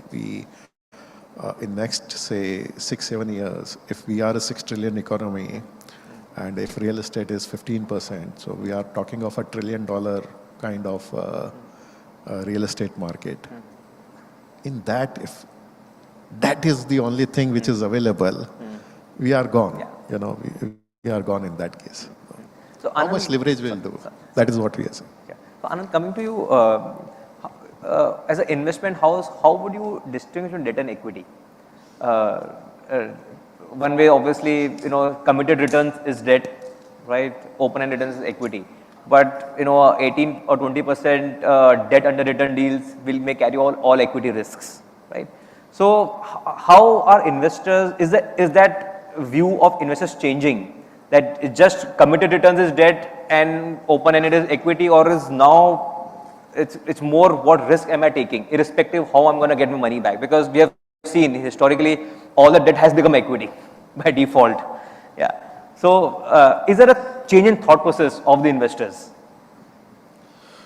No, so I agree that debt has become equity, and I think today also, while we are doing committed transactions, the way everyone, I think all lenders have become very prudent, and the way they go about asset management and in getting regular updates from the developer, the management is as good as equity, and every lender now knows that if the project performs, then only I get my money back. Else it's a task to get my money back. So whether it is debt or equity, I think the level of governance, the level of engagement with the developer has gone to a different level. So that is there. Of course, from an investor perspective, because they are not involved day to day, they still believe that having mortgage of the land and having all the guarantees, etc., is always a preferred scenario, because they feel that if my partner, if to the person I'm committing my money, and if they have done their legal work in a proper manner, then debt is something where the money will come back. So they still, as of now, prefer debt way of investing. And if you are able to generate if you are able to generate good returns in debt by investing with developers, I think they're still averse to giving pure play equity money. Maybe mesh kind of structure is something now they are able to appreciate, that part is fixed and part I'm riding an upside. That is still, there is still some acceptability. But pure equity, I think as of now, investors are not very keen to give a blind pool of money to invest as pure equity. Interesting point, Anand. We spoke about consolidation, and I think developers today have opportunities across multiple asset classes. We have seen diversification from two ends. One, going to different markets. We have seen developers now moving in pan-India, south base moving to west, west moving to north and south. And second is from an asset classes perspective. There are opportunities on office side, logistics, and data centers. So maybe Sangeeta, coming to you from a developer perspective, do you think it's now prudent and developers are kind of exploiting this opportunity to kind of diversify? And then developers we're talking about who are now better governed, who have the entire system to do it, to go to newer markets and also to explore newer products. Unless maybe a few years back it was, if a Bombay-based developer, residential, mid-market, only that. Right now, is you're seeing more wide-based diversification. Are you seeing that trend happening across India? It's quite interesting. It's paradoxical. Sometimes some developers who went, and I'll talk about all real estate asset classes. In residential, some developers have seen when they went all over the place, they really went all over the place. Because residential real estate is a very micro market, if I may say, business. So that has happened. So many real estate developers who went all over the place are now trying to be in one place. And there are some, if you see especially from the south, who are coming and trying to conquer the other parts of the world.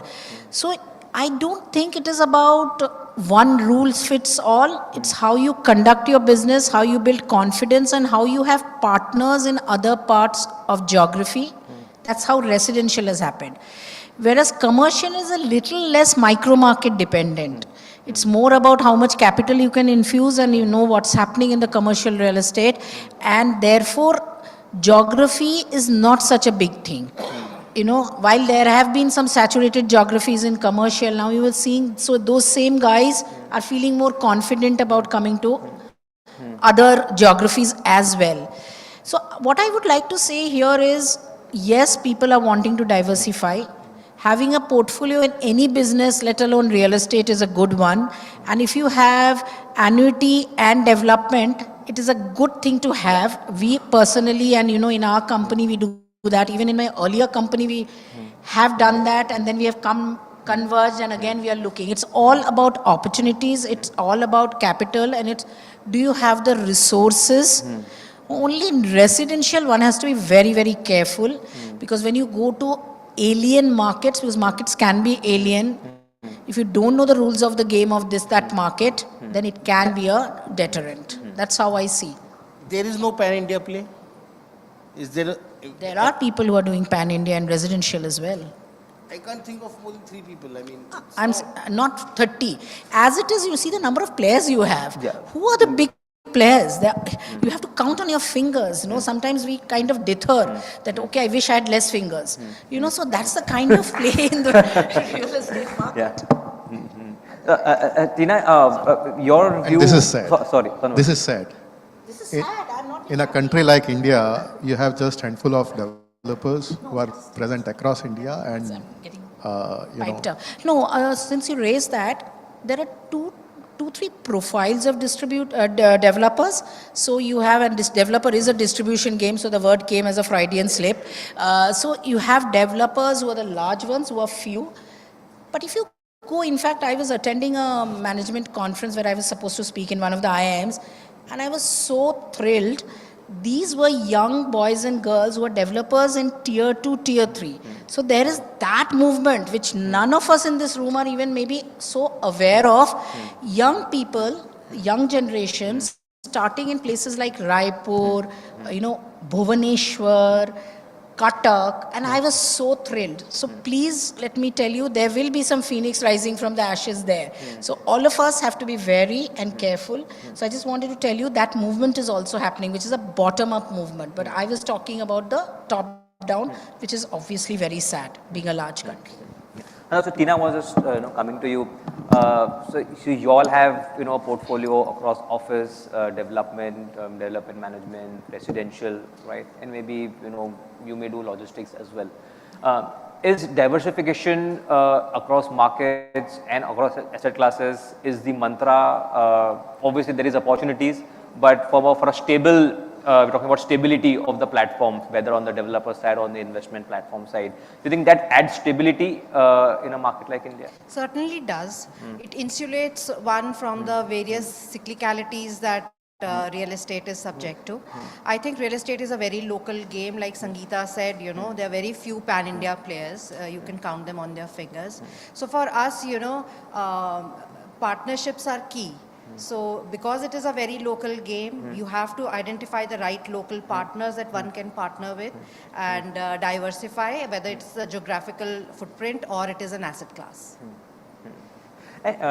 Same thing if at all we talk about the investment platforms. Developers need diversification maybe, right, for stability.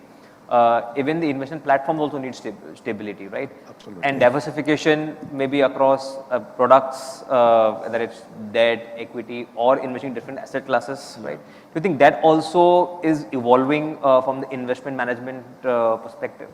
So yeah, let's see, what we do is that we specialize in residential investments, but we diversify geographically. So this is our, more of diversification policy. So the focus is only one asset class. We cannot have a different asset class with different geographies, so it becomes difficult sometimes. Amit, your... No, I have to agree. I mean, if, as every investor is an animal. And he has a certain, either he's a domesticated animal or he's a lion or a tiger, and they have their own feed, what feed they want. If you say, "Kya bhai, you can go and also graze grass and also hunt," वो नहीं होता है हमसे. So there are hunters, there are investors who are hunters, and there are people like us who are happy with, getting small grass feed and small returns also. So I don't think you can change your DNA as an investor. I think people who think they can work across asset classes, it's a very different DNA required to do commercial office. I mean, a Blackstone has done it for decades with billions of dollars. They've developed their DNA. It's hard for me to do that. And somebody who's done a retail platform, Lake Shore, whoever, they understand that asset class, they know how it operates, they know its cyclicality. It's a very different feed, a very different DNA to be that animal. So I think, if we believe we can just put on a cloak and, a monkey will become a tiger, वो नहीं होने वाला है. So, we need our tricks and we know our tricks. But from a developer standpoint, does it give you comfort if a developer is more diversified and a developer who is more, a region focused or a one product focused? No, I don't think also that is an option, honestly. I think, again, if a developer is a circus and he's got all animals, then fine. Because he's got a different platform, a different DNA, a different talent pool for an asset class, which you can identify. But if it's fungible, it doesn't work.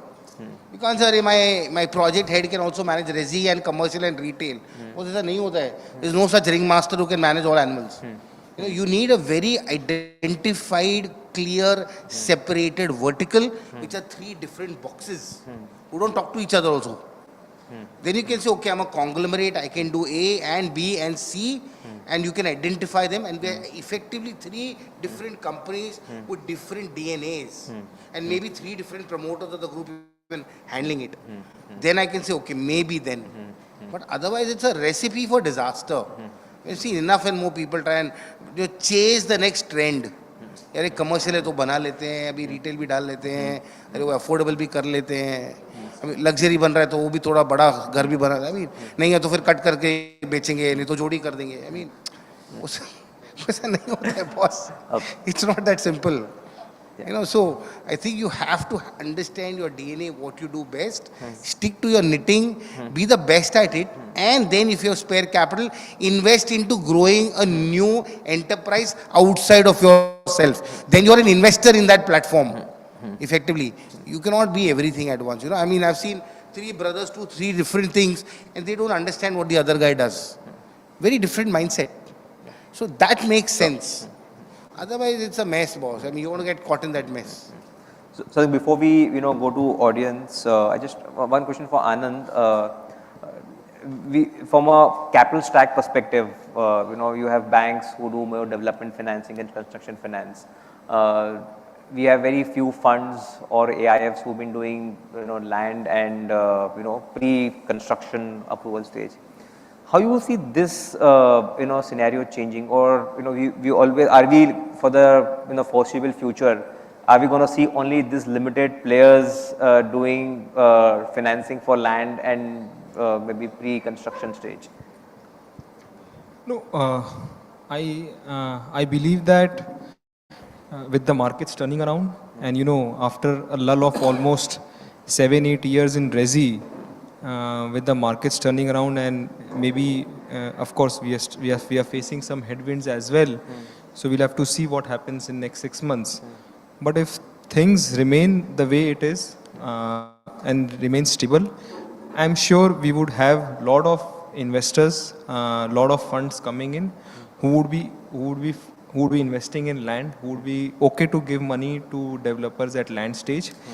Because largely, in fact, yesterday we were having a discussion, and over whatever we have funded in last 8 years, and we have funded more than 100 projects, 125 projects to be precise, barring 1 or 2, we have not faced any approval risk, or the project has not received approvals. and the project is stuck. We have not seen any scenario. So the approval risk, which was perceived in 2014-15, that has changed significantly. If you are doing things in the right manner and you do your due diligences, the approvals will be there. So the money has to come at land stage, because that is where the maximum capital is required. Today, the way the sales are happening, no developer needs money to fund the construction. So the capital will come at land stage. I think it's an important point. I think this should be marketed. I think it also goes to a point of underwriting. Maybe underwriting was right, and whatever perception we have that approvals don't come in different cities, it's, if at all you underwrite it correctly, if you underwrite your risk correctly, you're bound to get it. Yeah. Maybe we can open the floor for questions from the audience.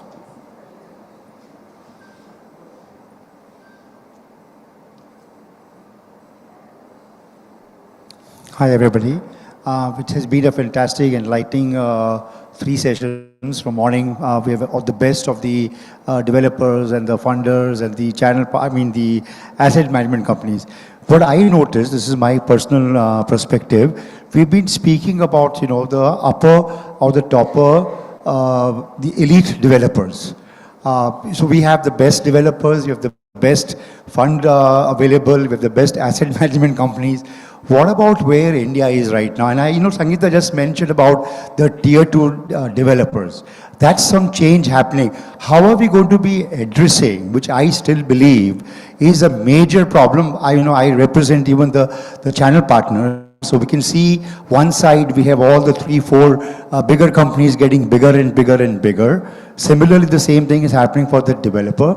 So I think that's one major problem which as stakeholders will need to address. There are multiple asset classes, there are multiple cities. We're talking of developers going, pan-India. We have developers from South India coming into Mumbai. But what about those so many developers who are actually struggling to complete their project because of lack of funding? Swami fund है ना भैया उसके लिए। लेकिन स्वामी कितना fund है यार? अरे बहुत है यार। 25,000 करोड़ है खाली। बहुत है और 25,000 डाल देंगे उनका वही खत्म नहीं हो रहा। They're not able to deploy 30,000 crores यार। Next 30,000 crores will come. See boss, very simple. Private capital, which is not a social impact fund, it's a social impact fund. Government of India sponsored. Very different objectives. We are for profit. For profit will chase the best profit and the best deal.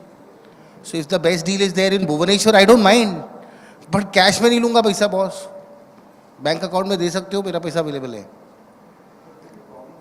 It's a big problem, right? What is a big problem? This where the developers are not getting the funds, according to me. This is my personal thing. I'm not, obviously not authority on that. Yeah. But we've been able to address. So we have the Blackstone, we have the Heinz here, we've got Ronwal expanding. We have all this. And since morning we've been talking about that's a good part about the industry. We are getting consolidated. But somewhere I still think that we are missing out on those, the so-called, the SME developers, the SME channel partners. No. I disagree with you. I have tried very hard to go and, just out of experiment say, I don't want to give to the 7 metros. Let me go to Raipur, let me go to Cuttack. वो बोलते sir land लेने का है तो पैसा डालो. I said, I'm not investing in land. He doesn't want construction money. They don't understand the language. They don't want construction money. And if you offer construction money, say, yaar sir, 10, 11, 12 में देते हो तो समझेगा नहीं, I don't want. They don't want your capital. They don't want private equity. They don't want to share profits. Realty Plus will have to have a separate session to educate them now. No, I'm sure you know them so well that you'll be able to do a better job. I'm trying. But I'm telling you they don't need. We were in Gujarat the other, 3-4 of us. Yeah. And we were facing the same problem. Everybody's selling, everybody's earning money. They have taken half of it home, half they're putting in the bank. पता ही नहीं agreement value क्या है, sale value क्या है. It's a real problem, boss. I'm telling you, it's not an issue of capital. It's an issue of the DNA, the discipline, and their need. They want free money, cheap money, money that is somebody else's risk. Profit is mine, risk is yours. That doesn't exist. I'm willing to put even 20 crore rupees and take one project in Raipur or Cuttack or Bhubaneswar, wherever, if you can find me the right guy. Who's not somebody who's retired from a state bank and says, I've done 1,000 crores of loans, so abhi main developer banunga. Usko bhi nahi milega boss paisa. आधे तो ऐसे ही आ जाते हैं, wanna be developers. ये सबका माल बिक रहा है, मैं भी बेचूंगा. Boss, I mean, let's get real. There is money. The quality of fund seekers is zero. I'm willing to debate this with you with any person that you can bring to the table and willing to take money in tier 2. They don't want. They don't want to account for that money. Who's going to pay tax? See, fundamentally and historically, No, I'm saying he's a friend, so I can talk to him across the table. But I mean, see, there are constraints in the system. I don't think the demand is real, talent is there, capital is there.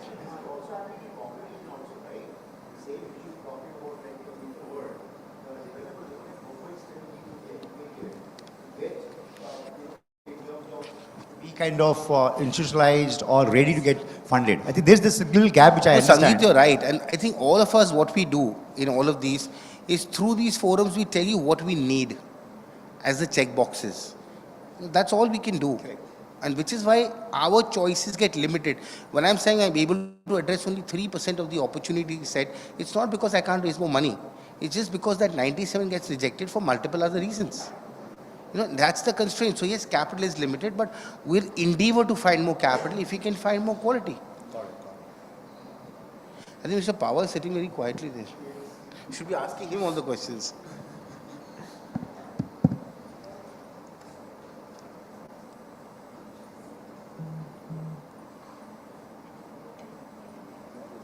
any questions? Further questions?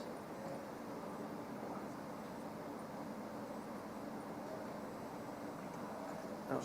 So I have one last question, right? And maybe a one-line answer. How do we see interest rate in next 6 months?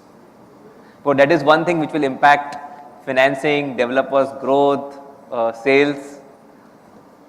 I think it's a cautionary environment as far as interest rates are concerned.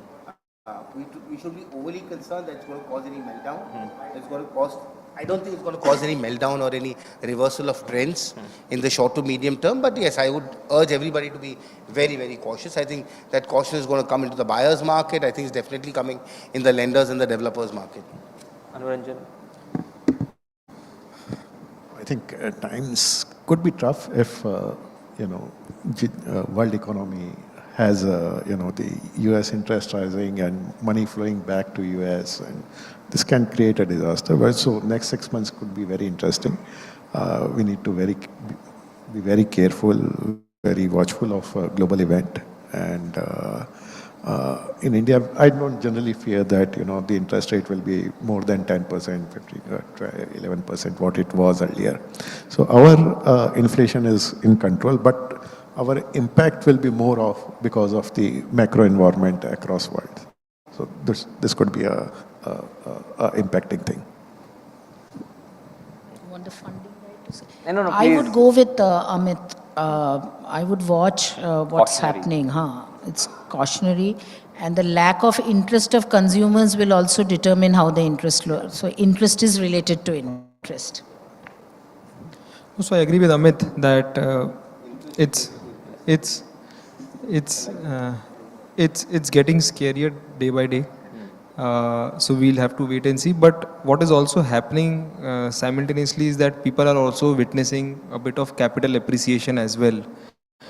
So that is as of now offsetting the impact of increase in interest rates, or that my home loans have gone up because my capital value is also going up. And then now with the way the markets are turning, there is a FOMO thing also coming within the consumers. So as long as capital value is also moving, I think it will take care of the interest rate. Last word from the finance. Yeah, I think interest rates will continue to rise in the near term, then hit a peak and start coming down. But if I were to offer a counter perspective, look at another emerging market like Brazil, where interest rates have gone from sub 3 in 2021 to now just shy of 14. So we are a lot better placed, and therefore, we should not be scared about these short-term trends. Look at Russia, China.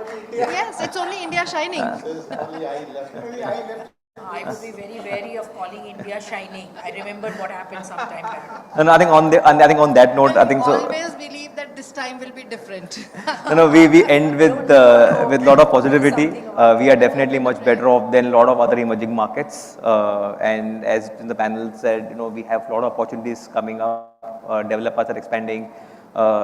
Market has got consolidated, so there are better governance, operational excellence is now coming in, and hence investors will put in money. Capital is available, so developers will grow.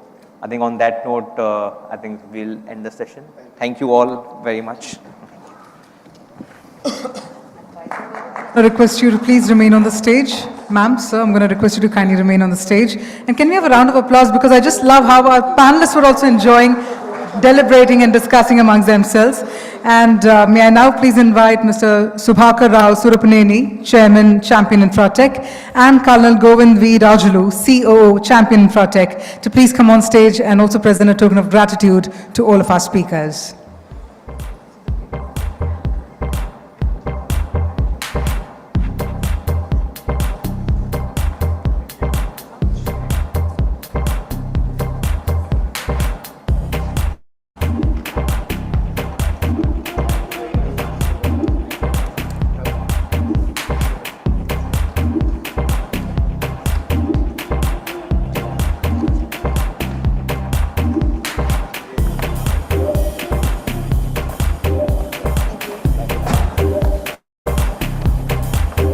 We're going to request you all to please come together for a group photograph as well.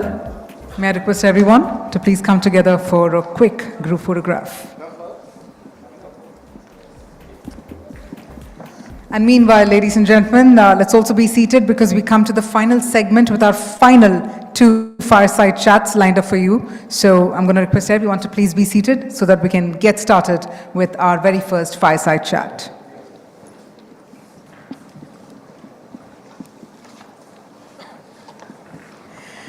On that befitting note, time to march ahead, rather taking those perspectives forward. Well, up next, the topic that is about to be in focus is around smart construction, new ways to enhance building performance. So that's going to be the theme for our next session. In fact, this particular session will be chaired by Deben Moza, Senior Executive Director, Head of Project Management Services, Knight Frank, India.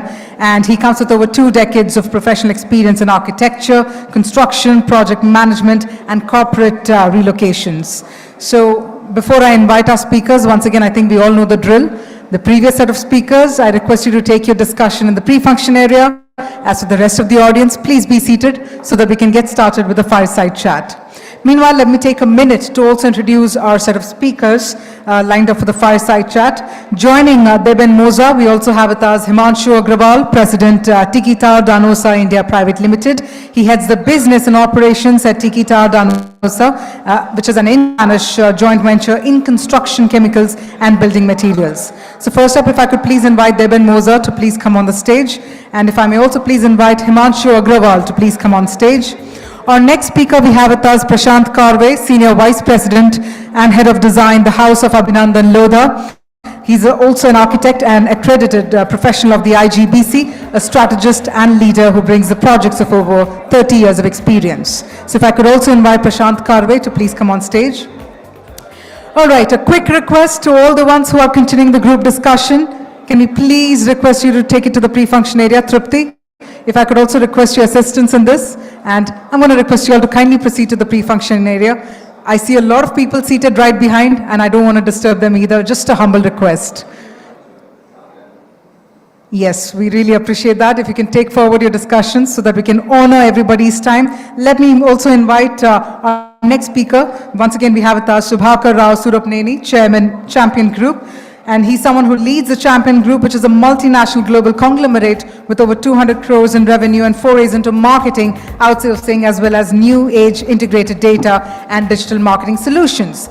And with that, our final speaker we have with us, Tejwant Navalkar, Executive Director, DFX Systems Private Limited. Having founded DFX Systems Private Limited in 1985, This is one organization that provides engineering consultancy across the HVAC, HVAC systems, building automation and software for customized applications for projects of varied nature. So on that note, I know we called it a fireside chat, but it can't be a fireside chat if we don't get a feisty round of applause from our audience. So can we all come together? Bring that energy back in the air, everyone, louder. Everyone, louder and louder and louder. Beautiful indeed. I'm going to quickly hand it over to Deben Moza. Over to you, sir.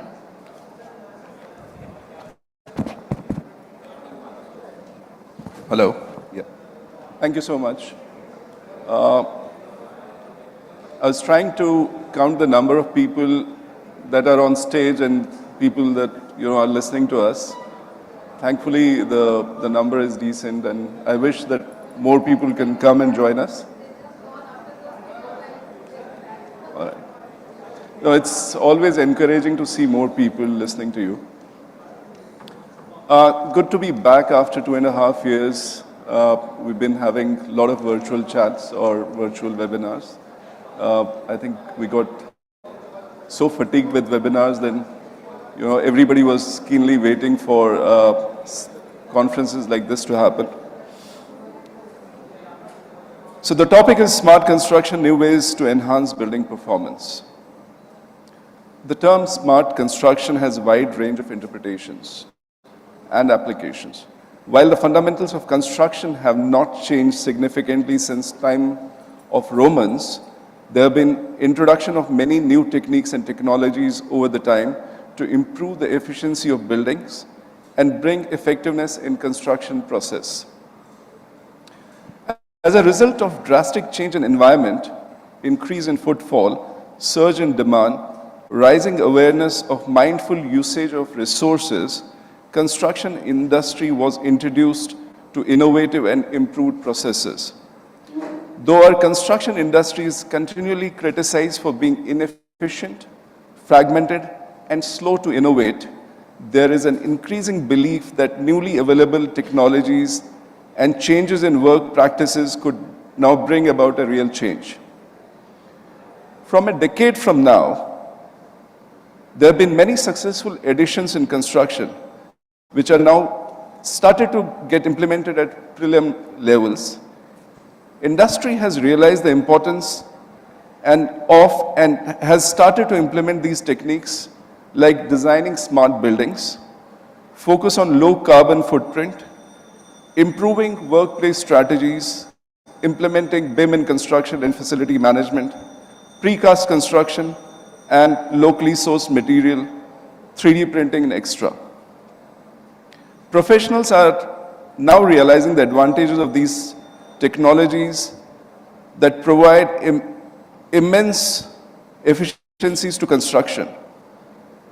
Not only does smart building design save money, but it also helps businesses to meet their green goals and responsibilities. I'll start this panel discussion with a quote from Steve Jobs, which goes as, "Technology is nothing.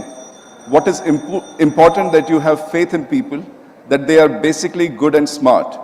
If you give them tools, they will do wonderful things with them."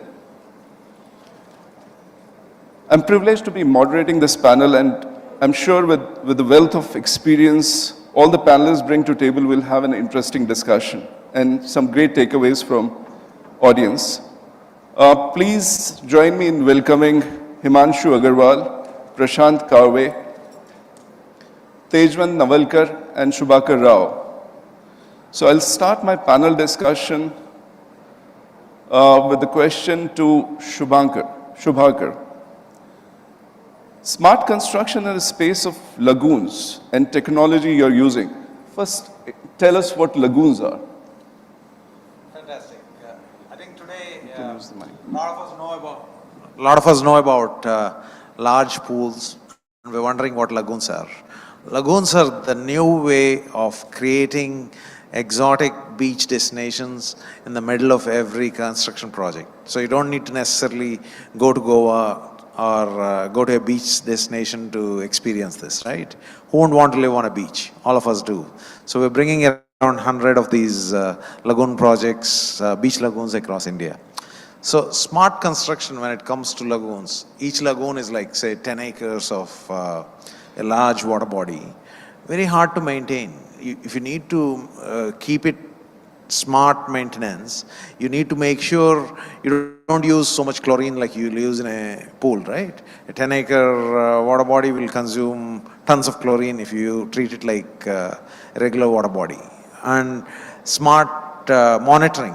You have to constantly monitor it using techniques like telemetry to ensure the quality of water is maintained at turquoise blue level, high quality, and use new ways of cleaning the water versus using large pump rooms, which is very common in even a small swimming pool has a large pump room, while a 10-acre swimming pool, a beach lagoon, you can think of it, you'll need an acre of a pump room if you do it like with old technology. While you're using new age waves to clean water, new mobile boats which move in the lagoon to clean water. Technology like that. See, today, smart construction is no longer just about making it fast. Obviously, we expect it to be faster. We have a prefabs division called Champion Prefabs. We do like fast construction of homes and all. That is one. But the real smartness today is being environmentally friendly. And the real value that we bring is by being one of those less on carbon emissions, one of those who is less consuming power, less usage of chemicals, being healthy, being eco-friendly. So, this is a question I've been, thinking a lot about. Many of our cities, major cities, suffer with scarcity of water. And you bring this new concept of lagoons. How do you manage, because there's already a scarcity of drinking water, and then we're creating lagoons for recreation? Now, the beauty of crystal lagoon technology is there is a lining at the bottom which enables low evaporation. It can use any water, so it's not like you need specific drinking water. It obviously is cleaning even some of your lake waters, any of the other water that you can procure. And it's a one-time fill with very low evaporation. So you're being very eco-friendly as well as using up some of the water that you couldn't otherwise use. And a lot of these projects use rainwater harvesting. They're done over 18 months. That's how long it takes for a crystal lagoon to be done. And during this period, whatever the rainwater that is used up in that area is predominantly used for filling almost half of it. So which cities in India you're coming up with these projects? We're already deploying in Bangalore and Tamil Nadu, but we also have projects currently underway in Delhi. We're talking to some in Mumbai right now. We're envisioning it to be in roughly 100 different towns and cities in India. So it's going to become one of those, wow, I have it in my own city proposition.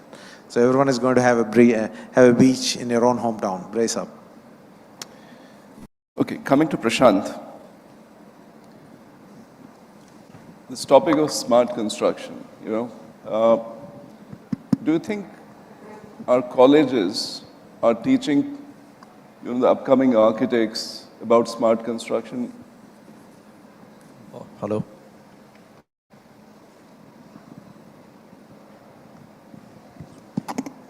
Hello. Even that's what.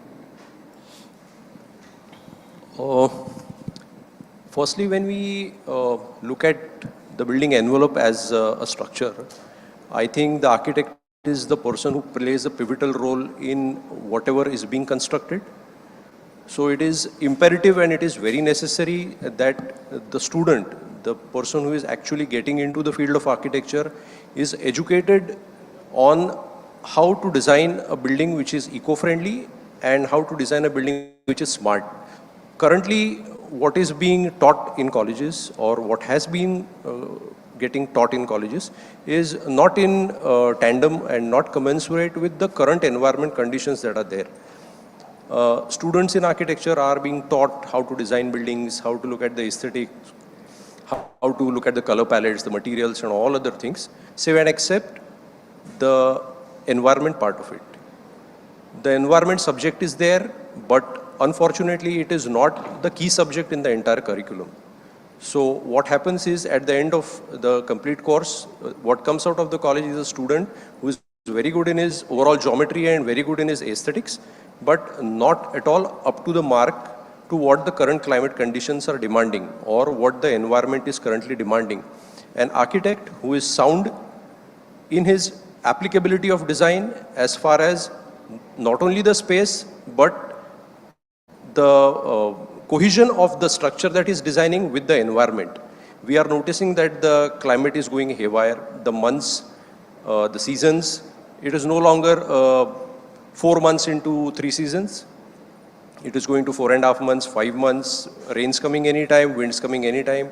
So all these things are getting imbalanced, and construction and in a way building design is affecting all that. So till until the students are educated on all these fronts, that firstly, how do you plan a building?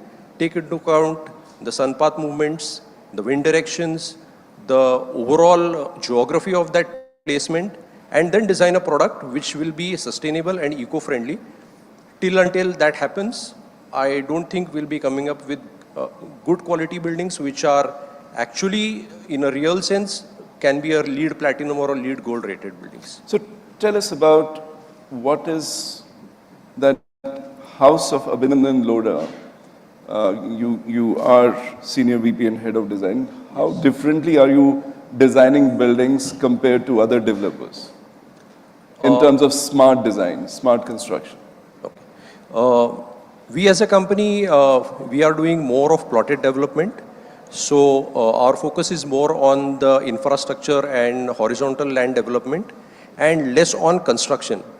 If we are to look at a land parcel of around 100 acres, we are constructing just about, let's say 20-30,000 square feet of built form. That built form also, we are very cautious when we are planning that built form. We take into account, as I told you, the local materials that are available, the local environment that prevails in that area, and we design the structure such that it is sustainable and low on maintenance. All the projects that we are doing are out of Mumbai. So we have to be very cautious on the materials that are available. We cannot think about high-end materials which are coming from metros. So we go in for all sustainable and locally available materials. Less of cut fill, less of land filling, and less of construction is what we look at. So all in all our projects are nearing to LEED Gold, and some are approaching LEED Platinum. Great. Himanshu, your company deals in waterproofing solutions, acoustics, flooring, joints and sealants, so all building materials. How do you contribute to the smart construction? Dipen, first I would like to tell the audience and my panelists here, India always had smart construction. Yeah, if you go in our ancient things, we've always built smart. That's the beauty of it. Just to give you a quick example, go to Rajasthan, walk into any Kila fort. Yeah. You in all these forts you would find Rani ka Jharokha, yeah, those kind of things. Just walk into that room. You would be pleasantly surprised that even in scorching heat, when the outside temperature is 50 degrees in that place, still you would feel a cool breeze coming in. Now, if you just go into the depth of it, why this is happening, the temperature outside is 50, you would find that the wind is flowing in that direction. It is passing over a water body, which could be natural or man-made. So the water is getting cooled.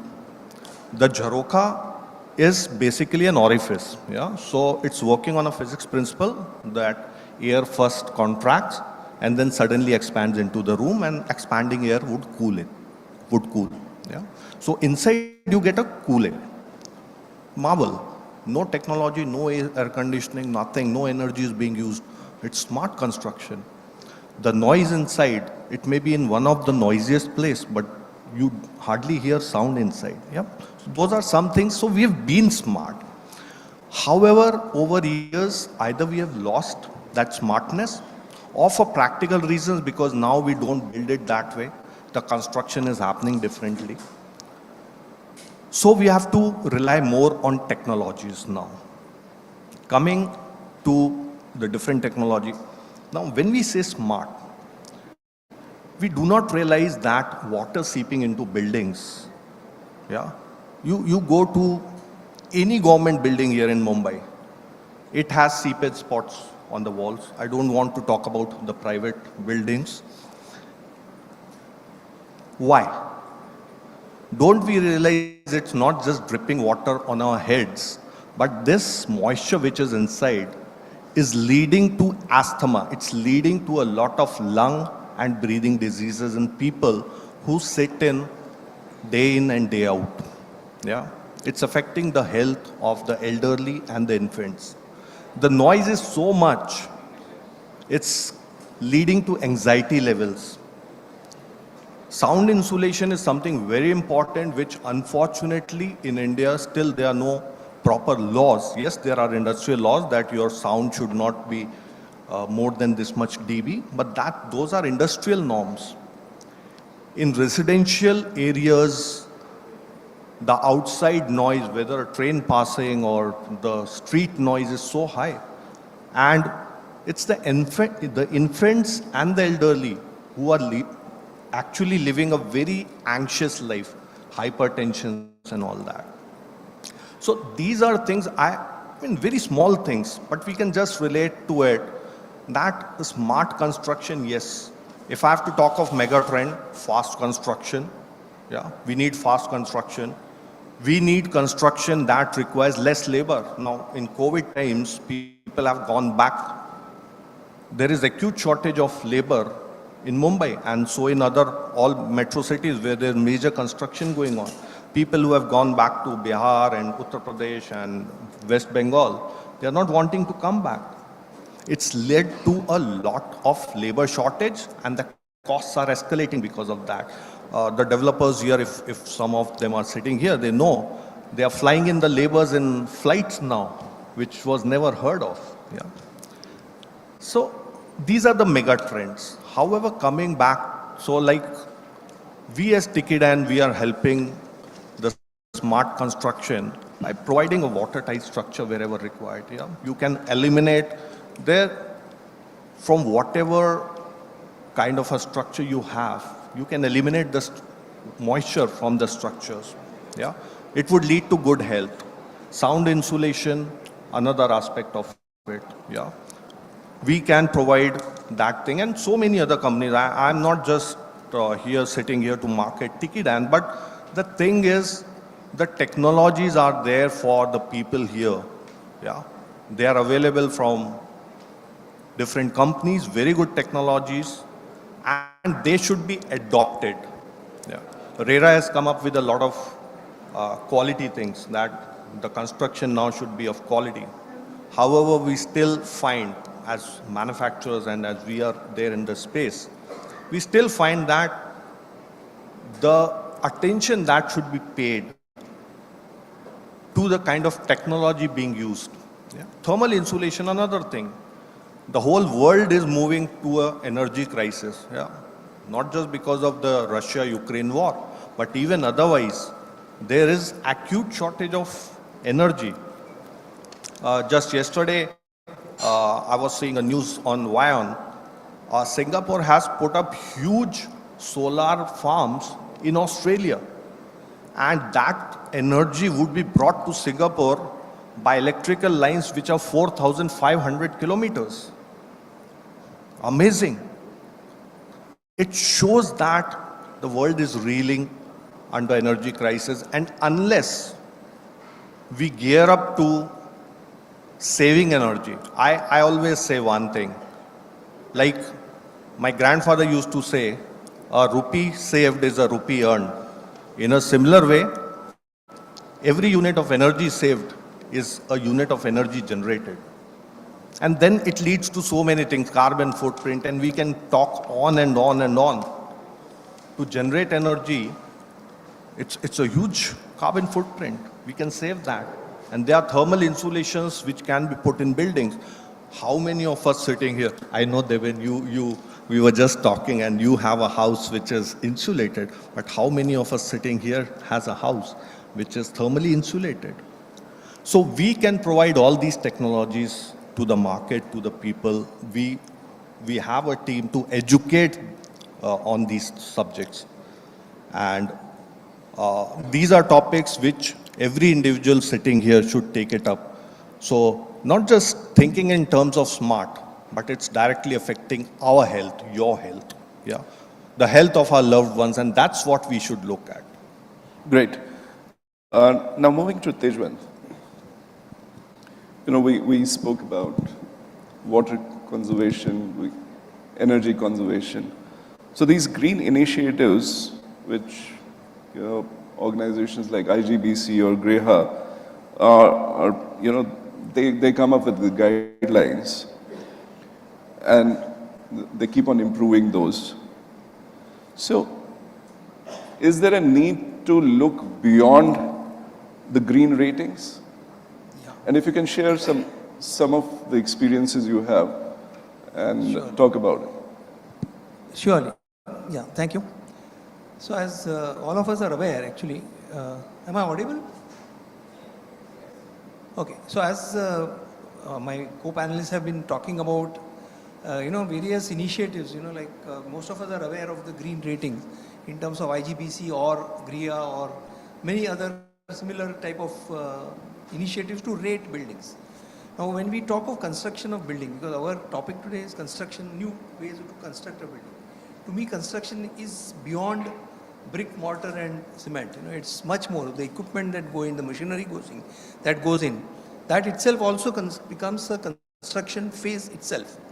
Now, as Devanis mentioned, all of us are generally aware of the green initiatives that are in vogue. Most of the buildings are aiming, if not achieving, because most of the buildings are at least compliant to ECBC, that is the Energy Conservation Building Code. They are all compliant, they are guidelines, but they are complying. So effectively, even if they are not certified, most of us at least aim to adhere to the recommendations in the green initiatives. But what I find now is that if you look at any of these green initiatives, they are restricting themselves to the building, the built environment. But a building, typically I'm not looking at residential for the time being, I'm looking at buildings which are housing, for use for hospitals, hotels, factories, and various cities like Lagoon that my friend talked about. So building energy consumption, it's good to save energy, but in a residential environment, the amount of energy that is consumed in itself is not as high. Similarly, if you look at a process industry, I mean, you could look at data centers, you could look at hospitals, you could look at factories per se. So the percentage of energy consumed in process requirement is almost 70 to 80% as compared to the building requirement. Building requirement is what? Water, lighting, and small power, some convenience sockets, that's it. But 80% of a building's energy goes in the process. And if you closely look at the IGBC or GREHA or any of the initiatives, green initiatives, basically we are talking of percentage of non-process consumption is got to be made into solar. So we talk of 5%, 10%, 15%, 20%. Basically we are talking of non-process. What about the process? So process is conveniently ignored, meaning thereby that we need to really focus on ways to improve the process consumption such that the overall building carbon footprint that we are all talking about, the emissions, the carbon emissions, the greenhouse gas emissions, all these are under control if the process itself is taken into, given adequate control. So for example, data centers. If you look at a typical data center, first of all, you earmark something like a 400, 500 square feet of a data center, where you cool it to the requirement of the equipment, the racks. And there is a lot of lighting and energy which is spent in cooling that room. Where the racks are basically, you create cold aisle and hot aisle and stuff like that. But what if I create a micro data center? That means if I have the entire racks housed in a fully integrated cooling and lighting and all that is required in terms of process energy is built into that. Automatically my footprint of the racks itself versus the footprint of the actual server room would be almost 20%, which means my energy consumption would be considerably lowered if I just look at these micro data centers. So I'm cooling only that portion which requires cooling, and I'm not cooling the whole room, and thereby I can actually save energy in the entire building. Similarly, there are many such examples one can look at where we really need to focus on sort of trying to reduce the energy in a building overall. Another important aspect that I have seen during my course of looking at buildings is it's good to get a green rating. It's very nice to achieve your targets of gold or platinum. But what happens is, over a period of time, we find that basically the green initiative is largely focused on designers. But who ensures that the building maintains its efficiency? It's the maintenance guys, and they are totally unaware of what is a green building. I have conducted a lot of continuing education programs for technicians to tell them about green buildings. What is it? What is it that is a green building maintenance requirements? It is not reactive maintenance. Now we are looking at proactive maintenance. We are looking at predictive maintenance. And the whole lot of IT, etc. progress in IoT solutions can make this very much possible. So we need to introduce these type of innovation into the building to monitor what we achieved. That was our dream. Where are we today? Are we close, or are we really achieving that? Because one important factor when you design is that, as you are all aware, designers size a particular thing based on some assumptions, some thumb rules, some amount of inputs given by the the process designer. But very often the designer will always err on the safer side. He'll always ensure that this room is so cool that nobody complains, instead of making it optimum. So what happens is that if you have something like an IoT solution in place where I'm monitoring the health of my equipment which is installed on a continuing basis, I'm able to actually maintain my dream and course correct the building so that it is maintaining its efficiency throughout the life of the entire building. That's what we make it as sustainable. What do you mean by sustainable? Sustainable is that where I started, it is status quo and improvements. And what are the innovations that I'm adding? Because technology is continually increasing every day. Every day there is a new thing happening. You have looked at hydrogen today, you have looked at solar, as he said, going from Australia to Singapore. But today it is electrical cable which is going there. But tomorrow there is hydrogen which could go from Australia to Singapore. Problem with solar is that it is in the day, it is adequate. Now, how do you store such things? These are the challenges before us designers, that we need to store what is available in the daytime for use in the night utilization. So effectively, a lot of factors which come in. By achieving a design doesn't mean that we have achieved that we sit back in glory. It's like, you have scored a century in one match, and then for the next 30 matches I'm happy to give my past experience. That's what is happening with today's buildings. You've designed a building, yes, LEED rated, platinum. 2 years, 3 years down the line, is it really platinum still? It's not, may not be. I'm not sure.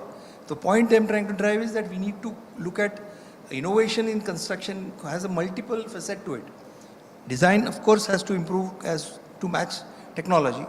Side by side, we need to involve the maintenance people into the whole gamut of designing buildings. So their inputs are taken in, our inputs are given to them, move away from reactive maintenance to predictive and therefore proactive and predictive.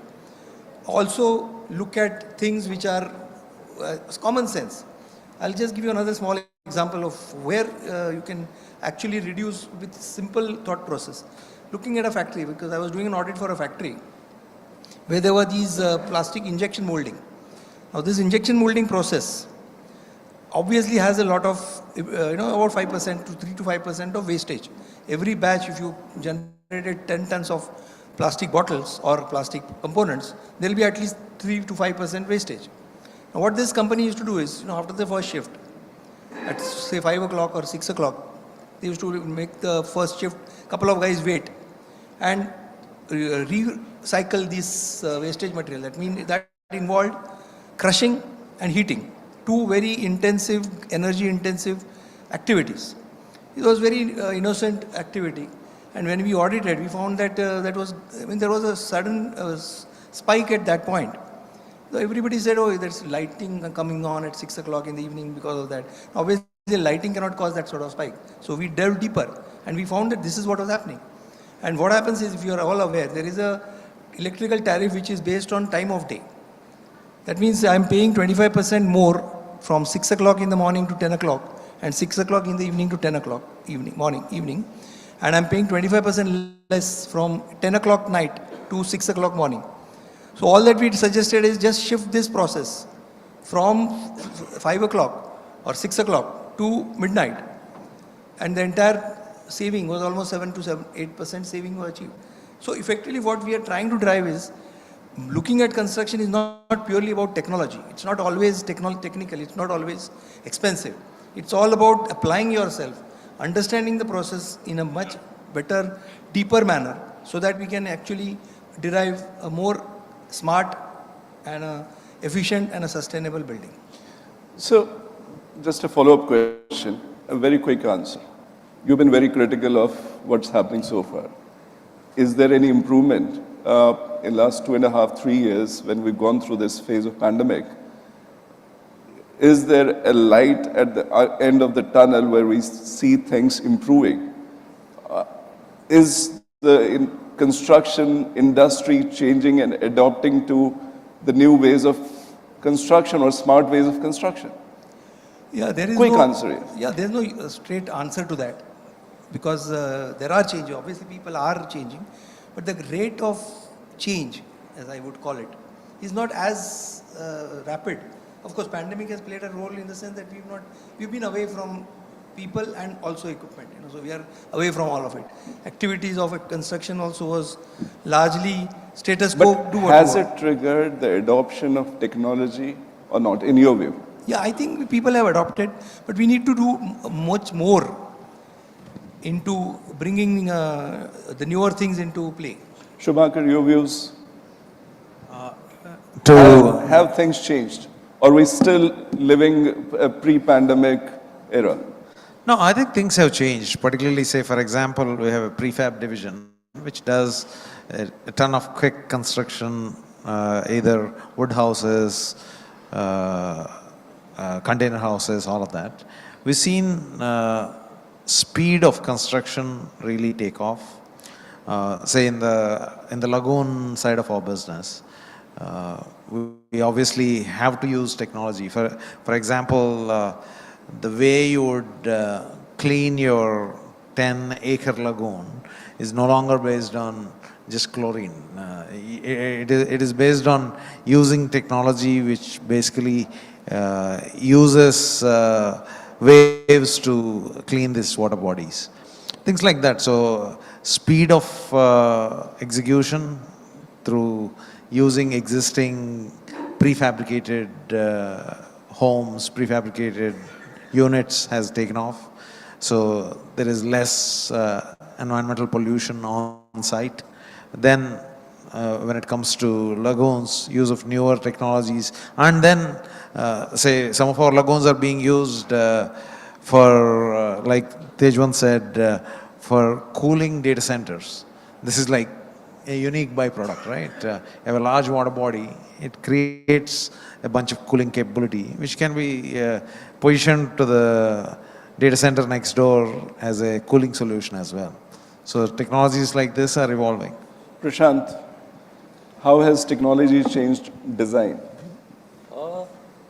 Yes, post-pandemic, there have been changes from the design standpoint. People have become more aware of how to design an eco-friendly structure, how to design something that is hygienically good for a human being to stay safe and encapsulated in a room for probably months together. So people are aware of what products they are using. For example, a residential apartment which would get an ordinary paint at one point of time, the developer or the designer is more willing to apply paint that is low VOC emission and eco-friendly paint, because he at the back of his mind thinks that you never know, any such situation might rise again. The entire planning criteria have changed. People are looking at homes which are outside densely populated metros. Again, at the back of the mind, idea is you never know if anything of this sort might happen again. So people are trying to play safe. People have become very tech savvy, working from home, working across countries, across borders, using high quality softwares, working from home, enabling the entire network. The fiber network has reached practically every second home now, even in smaller cities, tier 2, tier 3. So yes, from design standpoint, there have been many changes from the perspective of the designers. So Himanshu, very quickly, how has Tikita Danosa transformed in terms of technology, which it used to provide before pandemic, and after pandemic it's virtually over? So the technologies have been there even before the pandemic, but the things that are coming in after pandemic is people are looking at faster construction. People are looking at more mechanized construction because of the labor shortage. To give you one quick example, like in Japan, they are already doing buildings with M150 concrete, grade concrete. Now, with that high strength concrete, what can really be done is the size of the columns and beams can be reduced drastically. In a city like Mumbai, where per square feet space is so costly, it increases your carpet area. And all these kind of technologies are coming in. However, one thing I would like to say, the developers generally always look at cost because they have to sell their product. And if the end consumer is also looking at cost, which obviously they would, it becomes difficult for the technologies to be adopted. This is where the government and the policies of the government will play a very important role. The codes will play a very important role because without that, these things are optional. One good developer comes up with a building, he uses all smart construction, gives very good construction or the property to his customers. However, there are hundreds others who are not adopting the technology. So it has to be a mass movement which can only be brought about by proper policies of the government. Thank you. Now, we have run short of time. We have 4 minutes for audience to ask questions to the panelists. Yes, sir.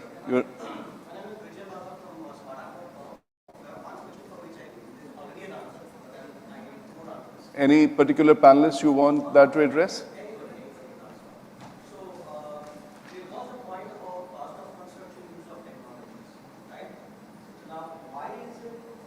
We all know we've been talking about technologies last 2 decades now.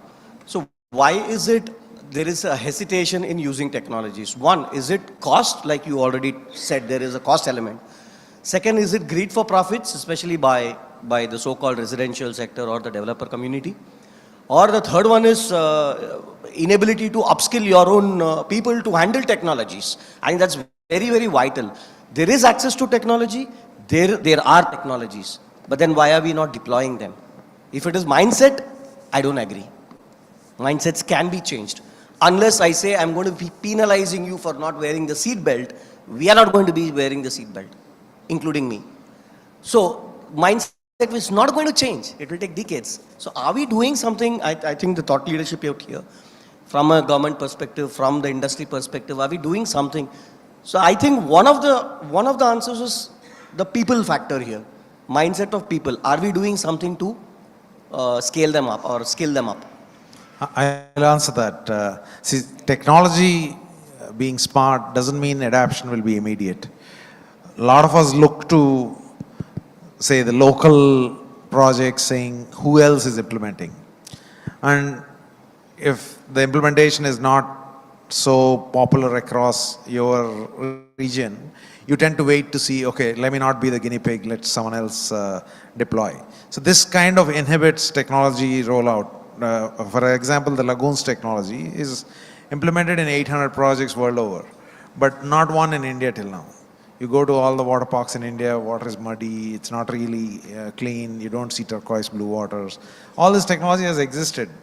What are they waiting for? They're waiting for someone else to come in and bring it locally in India. They know it's existing outside. So I would say technology will be adapted if there is a front runner who takes the lead and takes the risk and does it first in your local area, and then promotes that by ensuring others also adapt to it. So I think it's a combination of all three reasons you said. We're very scared of adopting something which is new, unknown to us. Skill sets is another example where people are not trained, and this is something which Hemant pointed out. We're not taught about technology in the colleges. So we still are taught the primitive ways of construction. So, and the cost finally is there. But I think, what we've seen in last 2 decades is transformation happening. It's very slow, but definitely there is a want of completing projects faster, and that cannot happen without the technology. And slowly it is happening. So we are witnessing a lot of technologies, whether it's BIM modeling or whether it's precast construction, and whether it's monitoring the construction with the cameras and drones. These are happening, but at a very slow pace. Any other question?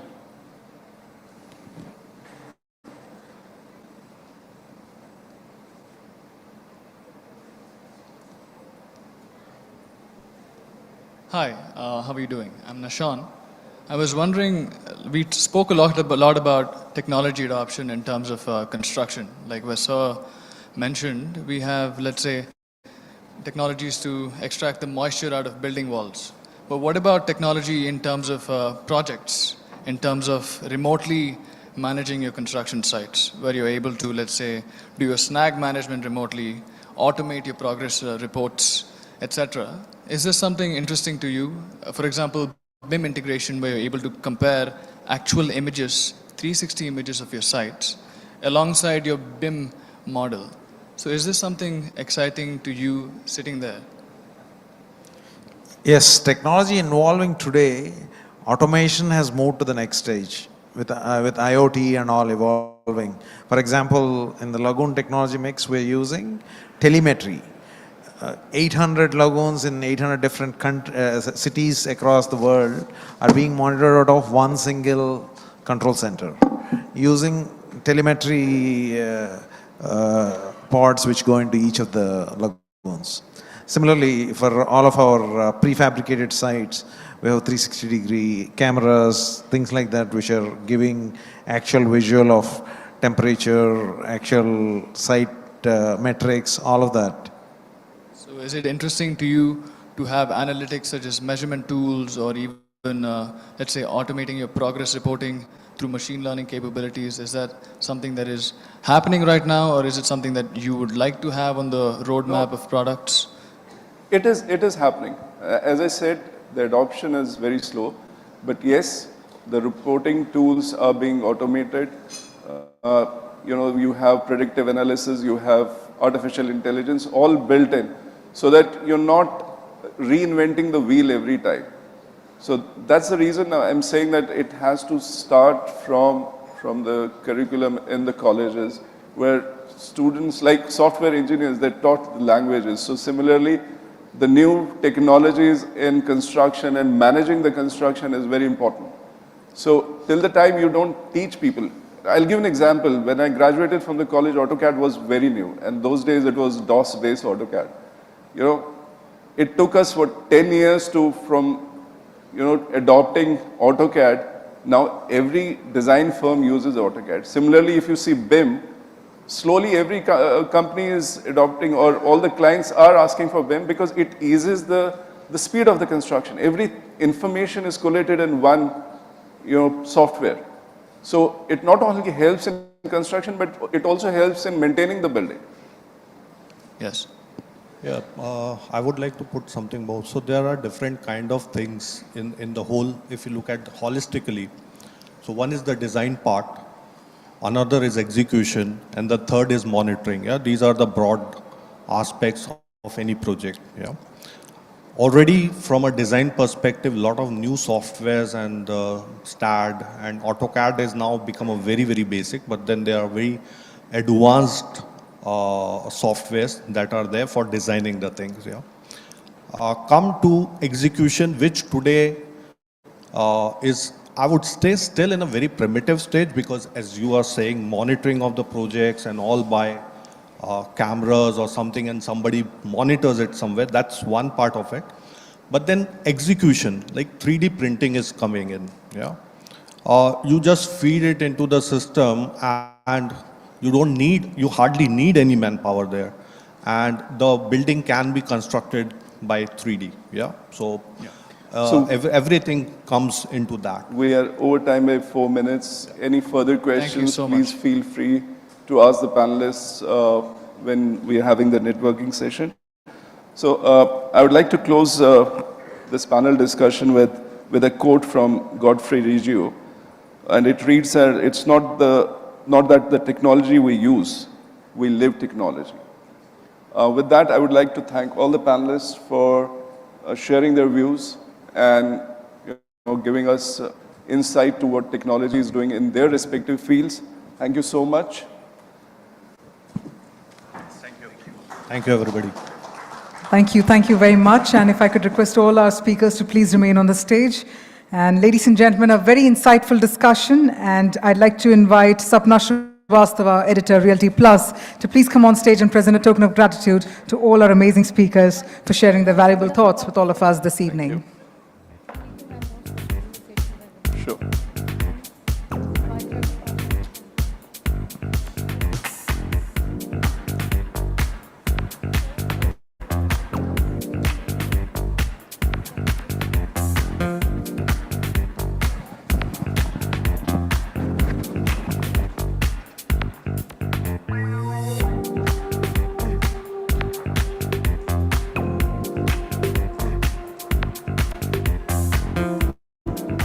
We're going to request you all to come together for a group photograph.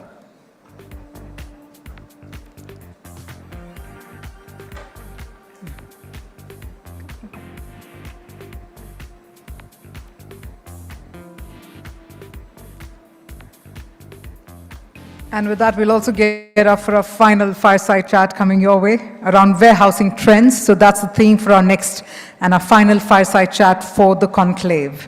Ladies and gentlemen, with that, as we move ahead, this is where we're talking about shifting gears to meet future challenges. But on that note, I could also request our members of the audience to shift your seats and probably come forward, because it's a final fireside chat. So those who want to make it super interactive, I could request all the ones who are seated right behind, you can please move forward and take your seats so that we can invite our speakers really quick on the stage, and let's get another insightful session started for all of you. Now, while the stage is being set, let me also quickly introduce our speakers who will be part of the fireside chat. First up to spearhead this session, we have with us Neeraj Bansal, co-head and COO, India Global, KPMG in India. And he comes with more than 23 years of professional experience, who holds a strong relationship with member firms and across ASEAN, Hong Kong, and Taiwan, with a focus on growing inbound and outbound business operations. Joining him, we also have with us our next set of speakers. We have Anshul Singhal, Managing Director, Wellspun One Logistics Park, who comes with 15 years of leadership experience in the infrastructure and real estate sector, with a track record of establishing 5 new businesses from the ground up. So we have with us right up Neeraj Bansal along with Anshul Singhal, and let me also invite Rahul Pandit, CEO Horizon Industrial Parks, who comes with more than 30 years of experience in building and transforming businesses. He was earlier the founding managing director and CEO of Hampstead Living, a Warburg Pincus joint venture for rental housing. And our final speaker, we have with us Rajat Garg, Director and Head Investments, Logistics, Industrial Data Centers, ESR India. He's a real estate private equity investment specialist who comes with more than 16 years of experience with world's leading fund managers in India, US, and South Asia across the asset classes. A humble request to our previous set of speakers, if I could request you to take your discussions in the pre-function area. And as for those who are still seated here, can we have a round of applause to welcome our final set of speakers for the final fireside chat. I'm going to quickly hand it over to Mr. Neeraj Bansal. Over to you, sir. Hello. Yeah, this is working. So great. I welcome you all to this final fireside panel, as we're calling it here. Welcome everyone. Great to have you be here. I think with the introductions out, we'll probably dive straight into the panel. I mean, we've got some fantastic set of speakers for this session, and I would want that we are able to get the best out of them. So my request to all would be to kind of keep. I've got a few questions in that, so we'll see that if we are able to run through all the questions, then that'll be great. If not, then also we'll like to get some like some facts, some numbers, some depth from yourselves on that. So. What we're doing here is that we will touch upon a few themes. So we will talk about initially starting with the warehouse expansion in India. Then we will look at technology, innovation, warehousing. And then we'll go to investments and warehousing. And post that, we will touch upon some of the policies, some of the changes that are happening in the regulatory setup as well, as a last section on it there. Anshul, coming to you first. Warehousing sector at the current time is looking at a record net absorption this year, with almost 40 million plus square feet getting absorbed, which is like, much more than the pre-pandemic levels as well. What factors do you see are driving this growth, and are they sustainable? Yeah, so see, a lot of people ask me about warehousing growth. Is it sustainable, or is it already plateauing out, or बहुत लोग आ गए हैं अभी तो रोज कोई नया player का नाम सुन रहा है. But I always say that today India's total stock of warehousing is 307 million square feet, right? Now at 307 million square feet, we are equal to Nashville in the US, right? Which is like some 43rd or 44th state. If you look at Boston City alone, just Boston City is 250 million square feet, just one city. And India as a country of 1.6 odd billion people is 300 million square feet.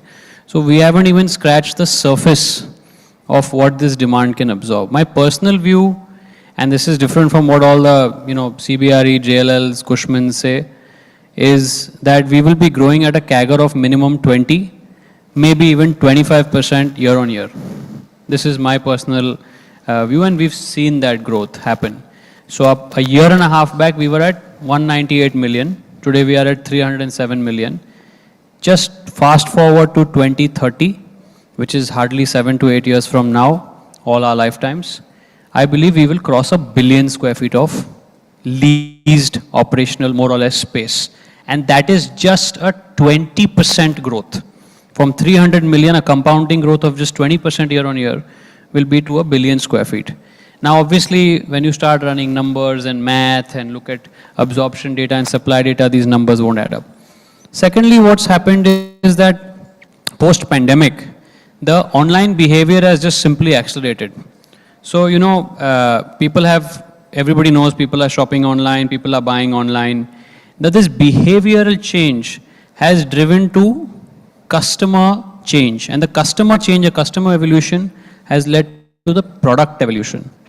The product has evolved in such a way that the first mile, which we call as fulfillment centers, these have become now hardly warehouses. They've become like mini factories, where there is picking, packing, processing, labeling, marking, completely automated, digitized. So we are building India's largest sort center. We are building a 700,000 square feet sort center for delivery in Bhiwandi. And that sort center, the investment that delivery is going to be putting inside that is going to be far more than what we are going to be putting in the warehouse. So that should tell you that this space is just beginning to evolve. And of course, I can just go on, but I hope you get the picture that the space is here to grow. I'd like to give others an opportunity to talk.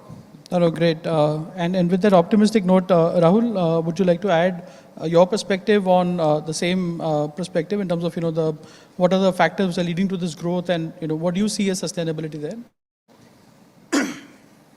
Thank you, Neeraj. So Anshul had a very relevant and encouraging comment on 2025, inshallah. And if you look at the factors, and if you do a comparative, we see a country like US, which is effectively 1/3 of India, the total stock in US today is 13 billion square feet. And earlier, when I was, we were chatting outside, Anshul, Rajat and Neeraj, and I was saying, hey, my compatriot in US in the Blackstone platform, there's a gentleman called Luke Petherbridge, and he runs a platform called Link Logistics, which operates 540 million square feet today. And his intent was to be running it like a startup. So when I see what we are doing in India, is that if 540 mil is a startup, are we an infant? But to me, this is very encouraging. Reason, when I see US, they actually started propelling from 1968 till about 1985. Those 15 years where the reds and the blues came together. So is where the foundation of the US infra was laid across all sectors and asset classes, whether it was, highways, hotels, offices, and so on and so forth. Similarly, when we see China, it started taking off from 92, and that's what's happened to China. In India, our inflection point was the 2017 GST, and we are yet on the runway. Our total warehousing stock, if I see, and also the little industrial that we have, I've tried to piece together data. It's not conclusive. But in India, the total informal, unorganized stock is about 10 billion square feet. And what we see today, which is 300 plus million, is literally, the iceberg. We are seeing the portion which is visible. Because India is transacting. We do eat and we live in a country of 1.4 billion. But that stock may not be compliant. It may not be efficient. Look at our food grain. So while we are speaking of India's food security, 1/3 of our food goes waste because we don't have the right facilities. Today, when we say that, our cost of logistics in the country is 13, 14%, and hey, it should be 8 or 9%, it is not because starting from, whether it's the transport solutions or the storage solutions or the distribution solutions, they are either subscale or very inefficient. And in this landscape, this is a brilliant opportunity for us because along with the enablement, which is happening in the industry, and I also see big public sector capex commitment. Example, our Gati Shakti program, which is effectively a $1.4 trillion rolling commitment. And what's been interesting is that if we were to look at precedences, whether it is Japan or US or Europe, that private capex, succeeds public capex. So that's very encouraging. Then you look at, the PLI in India. And more than that, what's encouraging for us, and I think all of us in this room are in very interesting times because we are actually seeing the very big macros play out in front of us. So the big macro is urbanization. And I was telling I have 2 daughters, I was telling them to say that, 85 million people, which is more than the population of Germany, have moved into our cities over the last 10 years. And she said, but hey, why don't we observe it? Why is it not perceptible? Because those 85 million people look like us. If there were 85 million Germans, coming into Delhi, Bombay, Bangalore, then we would say, hey, suddenly the complexion of our city is changing, literally and figuratively. But it's not so. And we are used to such large numbers that absorbing 85 million people in 10 years, seems so small. That's why when Anshul says that, hey, a 20-25% CAGR may be achievable, because we don't have substratum data, but this points to that. Then the other big thing is how we are digitally leapfrogging. At the smallest levels, starting from a Jan Dhan to saying what's happening to our internet penetration, this is very interesting. And third is, whatever is happening to us on the e-commerce side, it's actually leapfrogging. Because whether those are corporate entities or consumers, they don't have to go through different life cycles. So we are getting literally the 5G environment here. Separately, when I see my portfolio, which besides warehousing is industrial parks, I see a very interesting thing. We make plug and play factories for people to come and start operating. So effectively, give them an OPEX arbitrage versus CAPEX. So we recently signed up, we are doing a massive factory for a British specialty chemicals company. And while India was on their strat map, they were wondering that, in India, how do you do land? Because it's opaque, how do you do a project? How do you do social infrastructure and licensing? So they are very happy to be saying, hey, there is this entity which globally has great quality, let's work with them.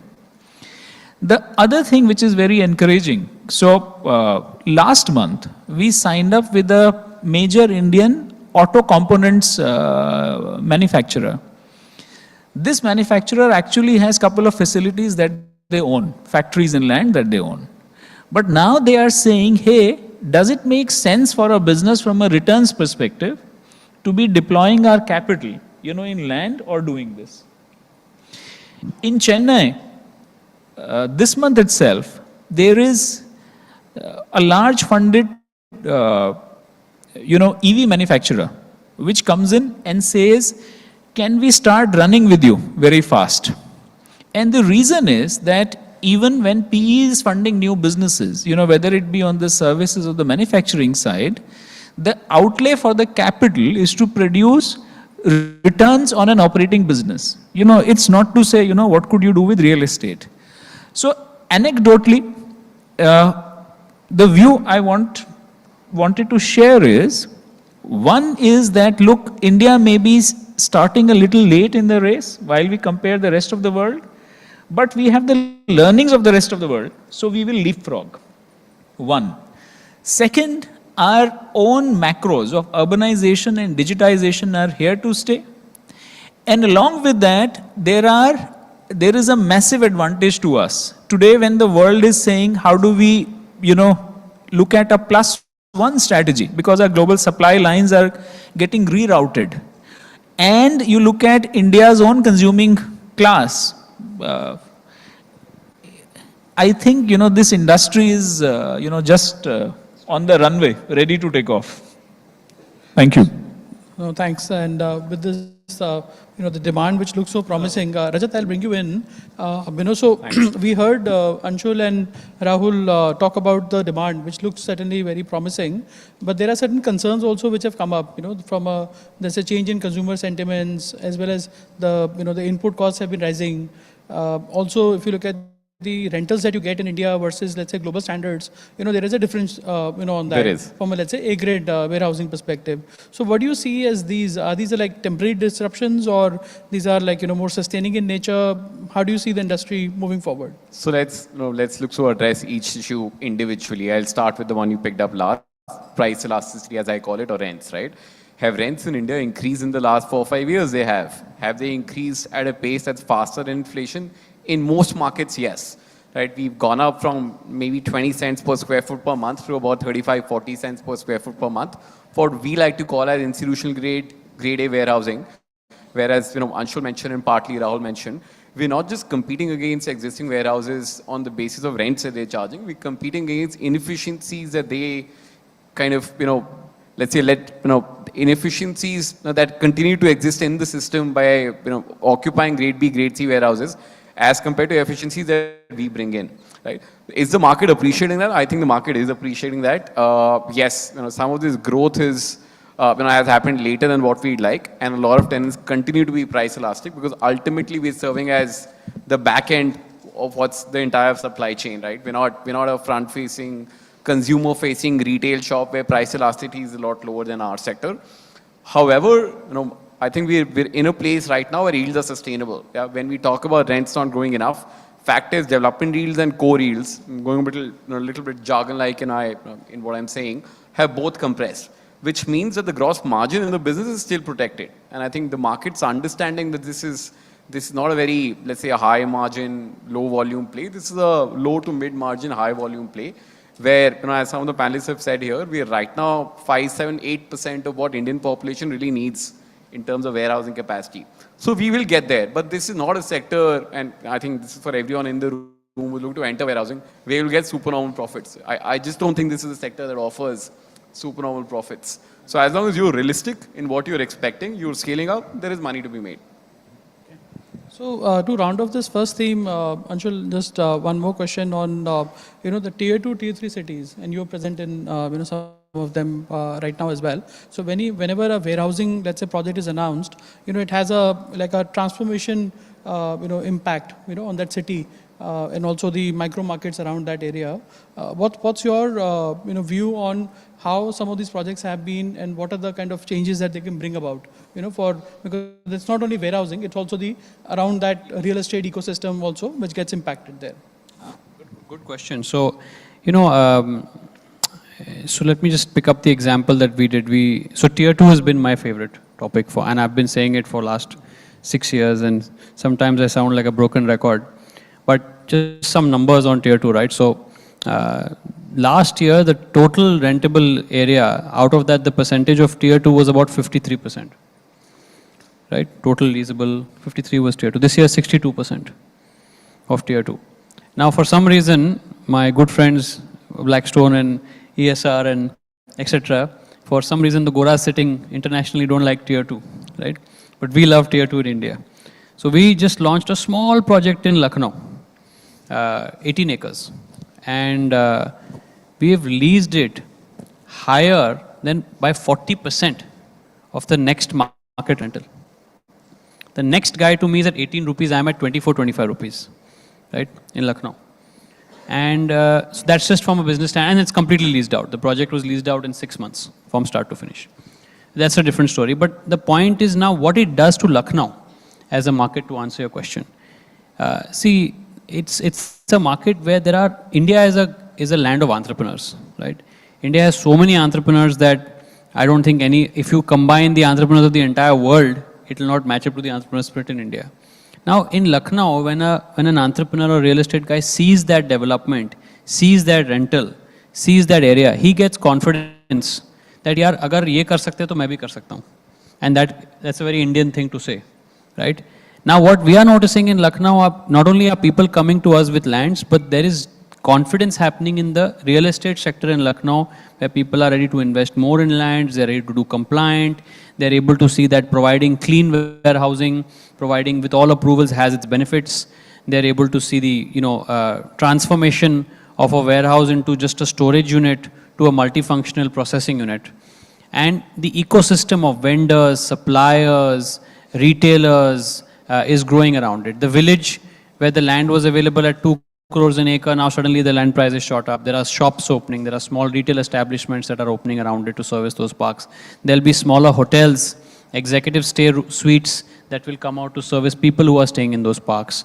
So there's an entire ecosystem that starts growing, and the more such examples happen in tier 2, the faster these cities will grow. So I genuinely believe as warehousing players, we play a major role in the impact that we create in every community that we go, whether it's tier 1 or tier 2. Please understand that even the tier 1 spaces are far off, like Bhiwandi, Panvel, Farooq Nagar, very exotic names, Jajjar, right? These are very far off locations, but they are literally in the boonies.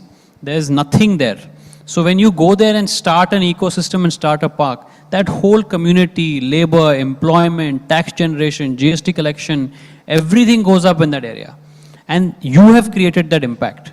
So the business is just generally so high on social impact that the ecosystem gets a push, not only tier 2, but also in tier 1. Great.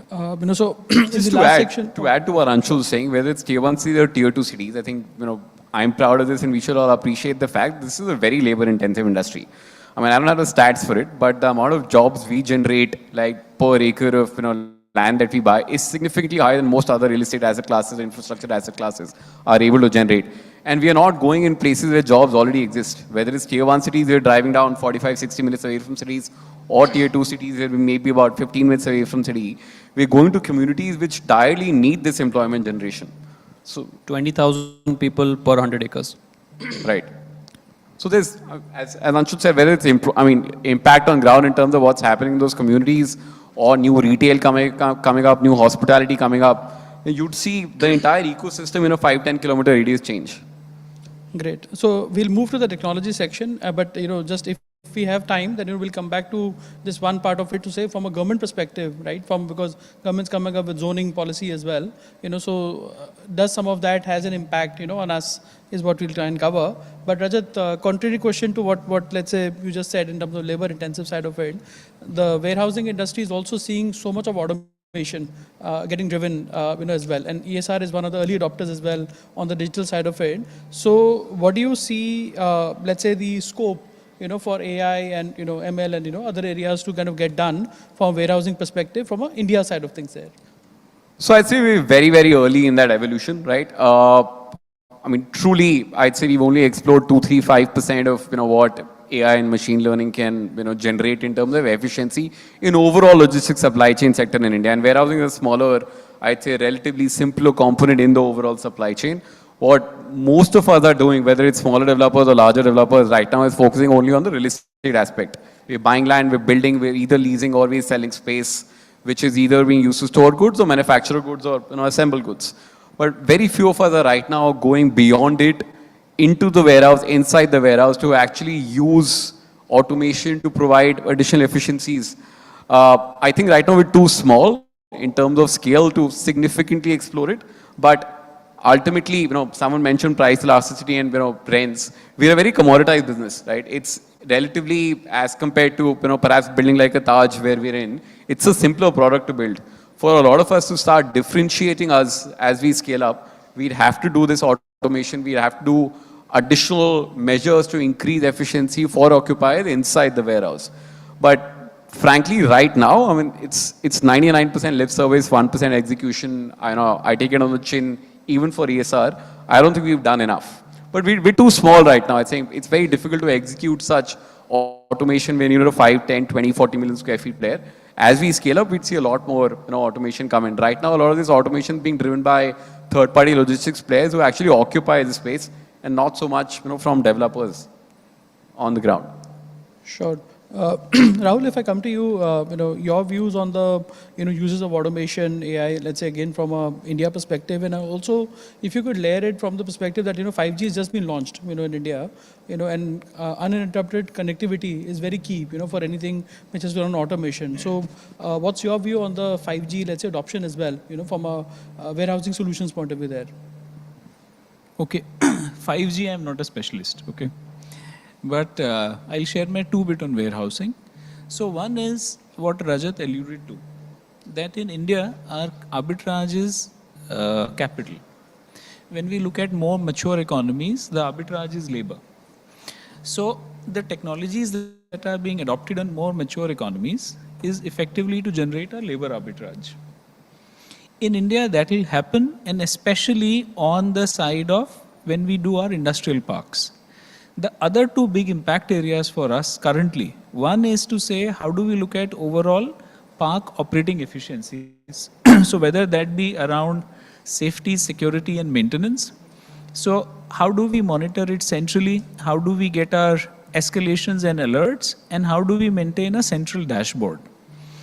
Beyond that is to see the entire impact on our ESG performance, to say, how do we measure and compare our utilities, whether that's, solar we be producing or looking at water and waste.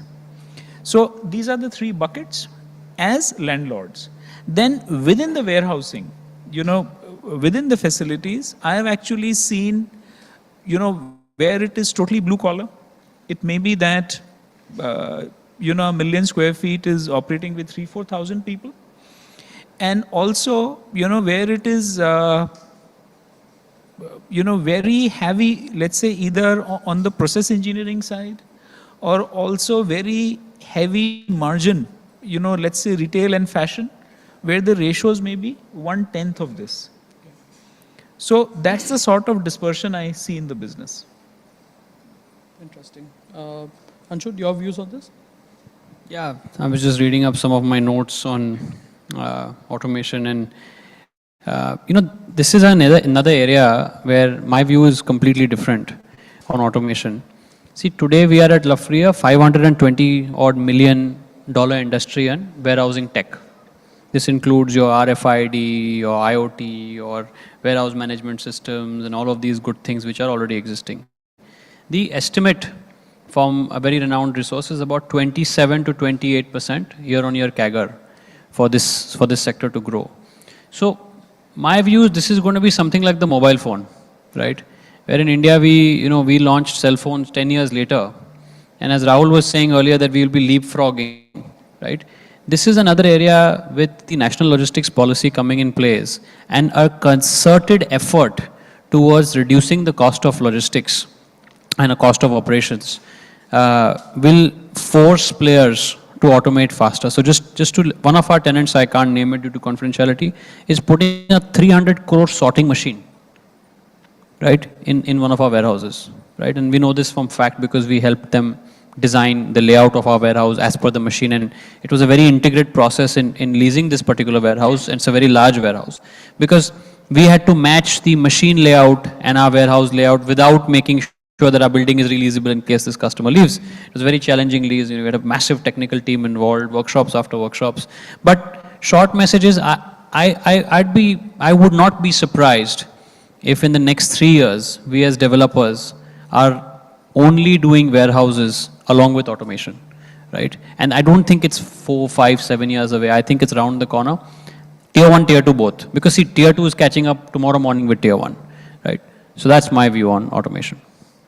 Interesting. And that's been true for like mobile and also several other industries as well, where we, from a fintech perspective also, the kind of adoption that we've seen and the kind of growth that's happened is phenomenal compared to what one had estimated, let's say, at the initial starts of it there.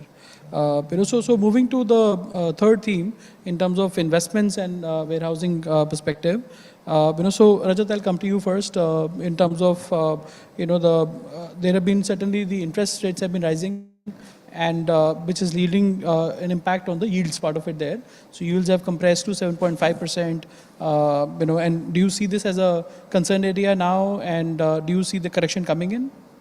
No, don't see this as a concern area. I think the market's large enough for everyone's appetite. We're very small right now in terms of invested capital.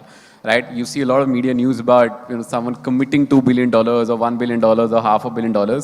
But I think we need to all take that with a pinch of salt. That's capital committed. Are there real opportunities available to deploy, and have people actually deployed it? Not so much right now. Right? Total institutional capital that's actually been deployed, right? Money already spent may not be more than $6-7 billion, which is nothing for a country of the size that we're in.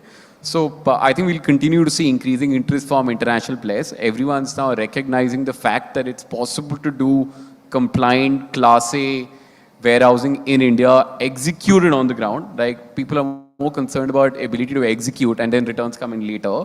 So there's been enough proof of concept established by some of us in the last 5 years, which is what's encouraging a lot of new players, whether they're coming from Asia or Europe or America, to enter the space.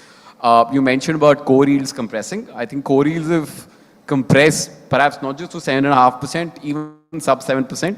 Do we see them lasting there? I think that's a very macro question. Depends on what happens to global bond yields, depends on what happens to bond yields in India. Definitely RBI has increased rates in the last 3 months by almost 100 basis points. You'd see expectedly another 50 basis points in the next 3 months. That will put upward pressure on core yields. But I think they'll remain in this, in the range that they're in. Anywhere between 6.5 to 7.5. I think that's where we see yields stabilizing, depending on how bond yields are. And given margins in this business, development yields have perhaps compressed from 10 to 9%. So if you just see gross margin, if you build at 9, sell at 7, for some of you better at math, that comes to about 27-28% gross margin. I think that's sustainable, right? Someone who's targeting 50%, sorry, this is not the sector for you, but someone looking at 20-30% gross margin, I think that's definitely here to sustain. Interesting. And Rahul, your views from an international funds perspective? You did mention about the size and scale difference that is there and the kind of opportunity that is there as well. But what's your view from a, let's say, mid-term perspective? See, the view on the sector effectively is to say the underlying fundamentals and the demand appetite, it's very strong. And then this is a asset class effectively which is annuity plus appreciation. And specifically for India, because the total scale is so small, we are just starting off. And Anshul, if I come to you, if you can give us a domestic view as well, in terms of the domestic funds, what do you see as, from a domestic side of it for warehousing sector? What's the excitement? What is the level of engagement that you see now versus, let's say, before? Yeah. So my favorite question, because we launched India's first AIF for warehousing. It's still the only product out there. If a domestic investor wants to invest in warehousing, there is no other platform in the country. And what gave rise to this was we were a bit irritated that why is foreign capital coming to India and reaping the benefits of Indian warehousing return, where our Indian investors have no outlet to do this. And domestic capital is what I was told is a double-edged sword. Investors will come after you. You'll get calls after calls. You'll be managing. We haven't gotten one phone call from any investor in 2 years. So the domestic investor is so mature today, the domestic HNI, and the SEBI regulations have been so robust when it comes to AIF that when you start comparing India as a regulatory environment compared to a SEC in Singapore, SEC in US or in Singapore or in London, the regulatory framework is very robust and it's improving every day. So more and more AIFs, more and more funds are getting launched for you as an investor to, rather than going through the hassle of buying land, building, leasing, exiting, right? You can buy units of an AIF or a fund by putting a mere 1 crore rupees at a minimum. And for 1 crore rupees, you are now an owner of a warehouse. This story we felt when we launched it, we were the first ones, so we had a very difficult time. Now, to answer your question, what we are seeing is a massive demand, especially for a fund that's performed. We are giving exits very soon at that number which Rajat just took. We are giving about 26-27% IRR exits in our first few assets. We are just launching that process. But point is that, there is a huge robust demand, but the domestic HNI is very smart.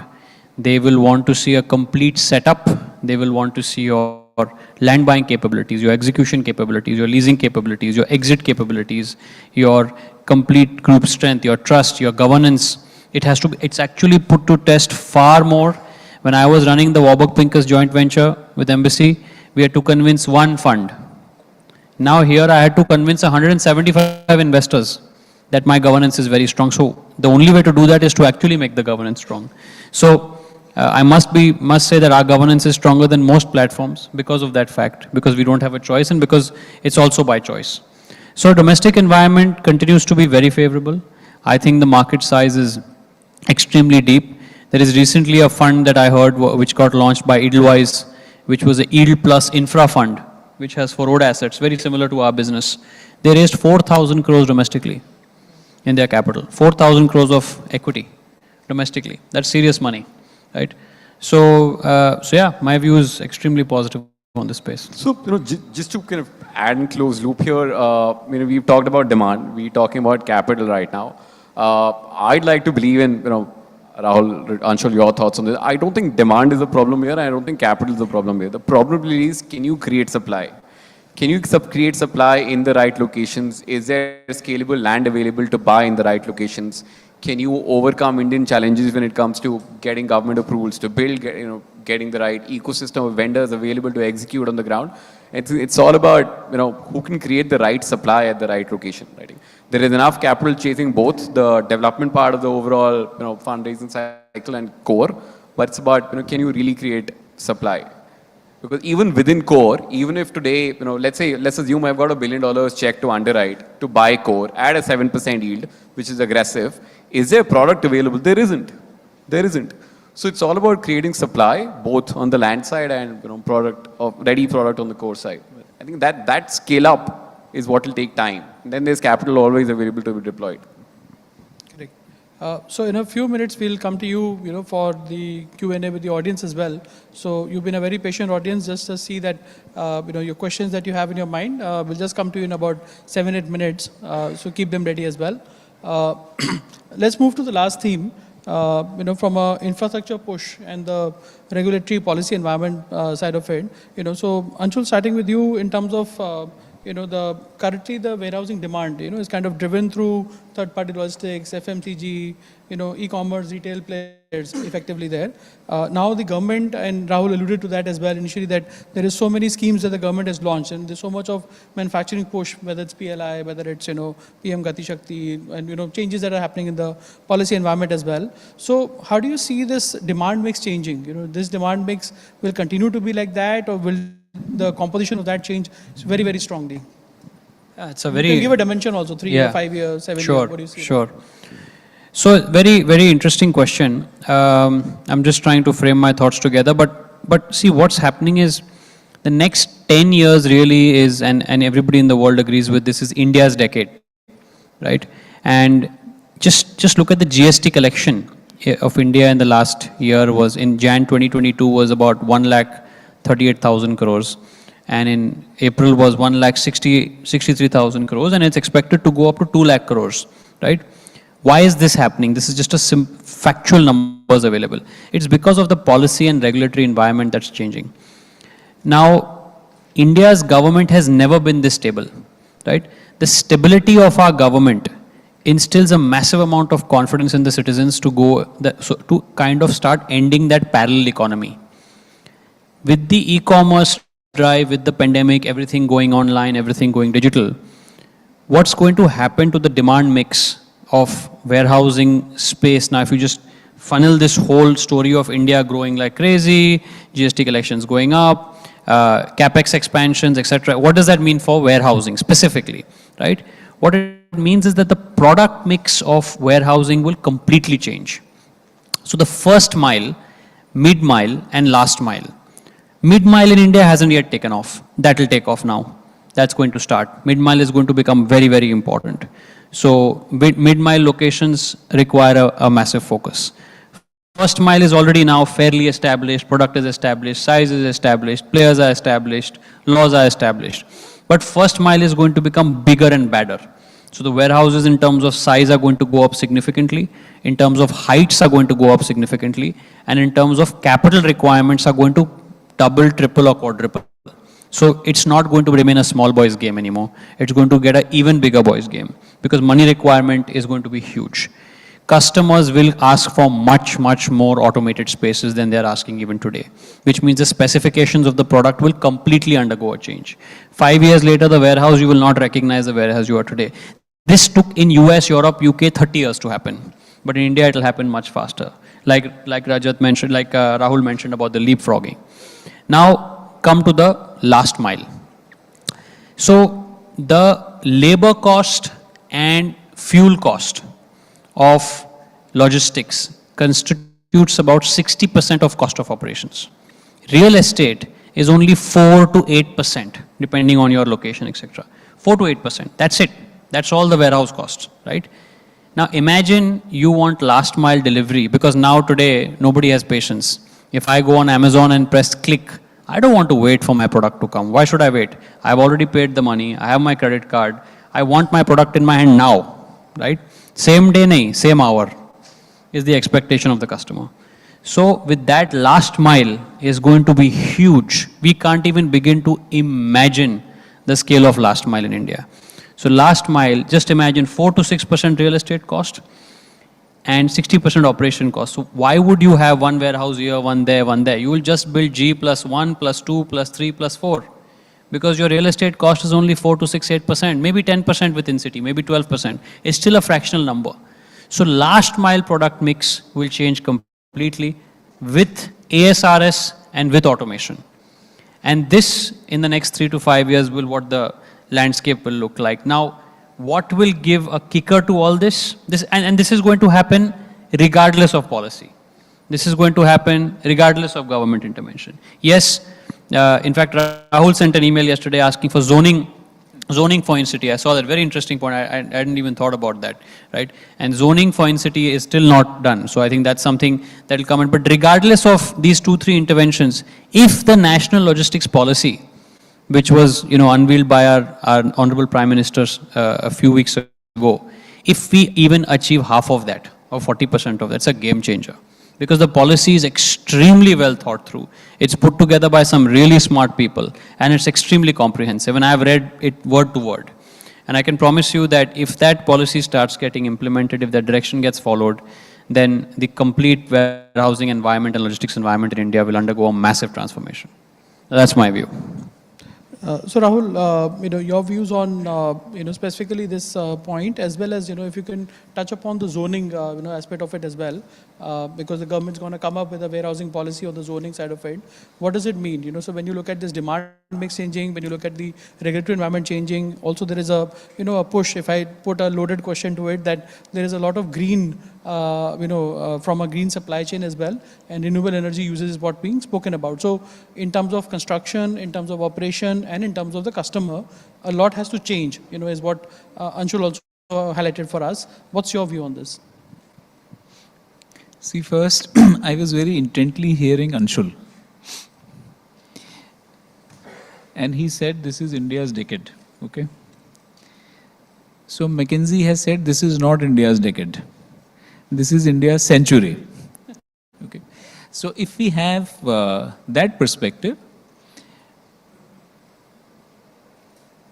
product side, he's already alluded to and what's going to happen. Let me touch for a minute on what we expect the government to further do. And I think one reason for us to come to platforms like this and share our thoughts is that we are all involved stakeholders. And when we exchange thoughts with each other, A, it leads to refinement of thoughts, and B, then we can present those thoughts right to different stakeholders. So one, when he spoke of the massive push which is in stock for last mile, see, if we don't do zoning of last mile, then we will never create an efficient and compliant industry. And all mature economies have that. And in India, because real estate is still a state subject and our asset classes have effectively been only, residential, commercial, industrial, and then we keep on flipping asset use in states. So that doesn't lead to efficiency. So it's very high time that all governments start seeing warehousing as a specific asset class to serve those consumers.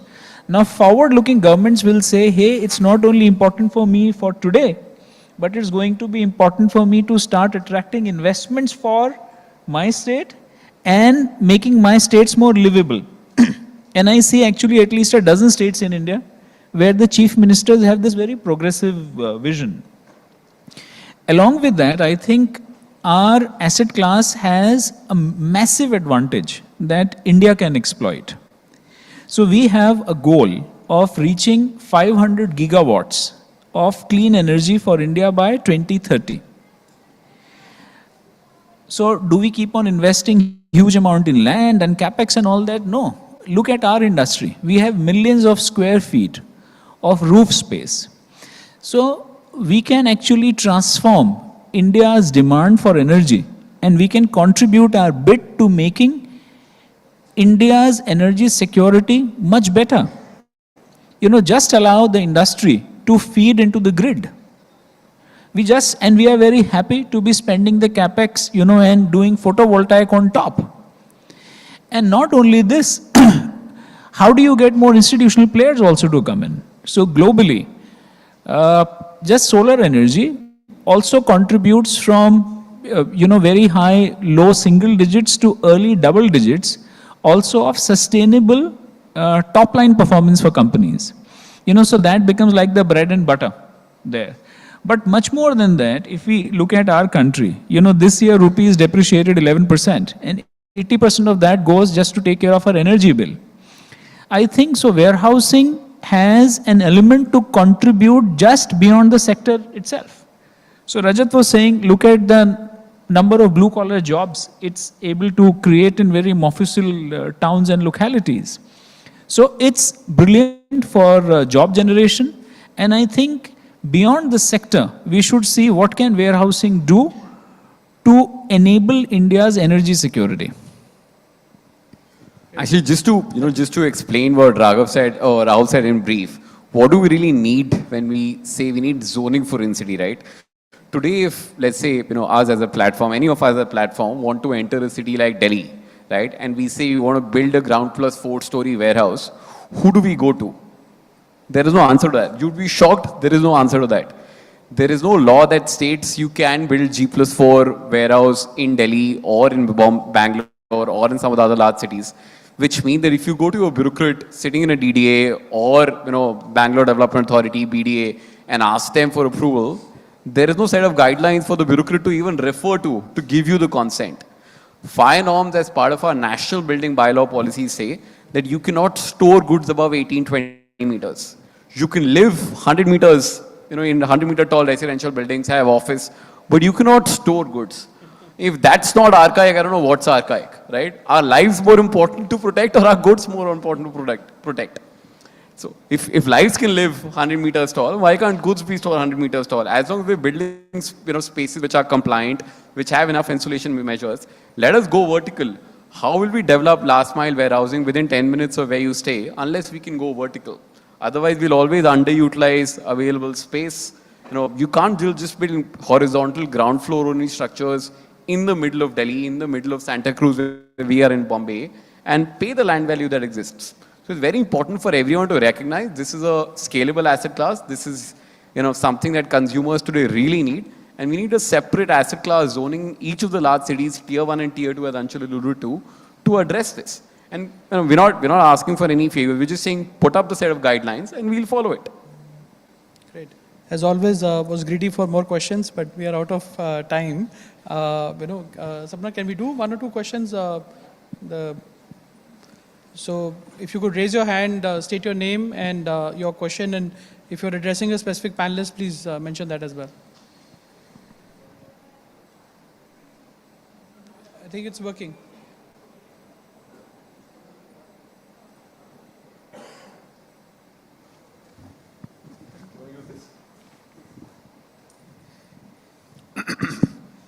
Hello, I'm Sunil Bajaj. I observe one thing. The logistics park which is coming up, warehousing is more towards Bhiwandi. And this side of Bombay, where New Bombay, where the airport is coming up, an existing port is a good network of road and railway network. We hardly find anything. And second thing is, Nagpur being the center of India, what's the prospect of warehousing there? So,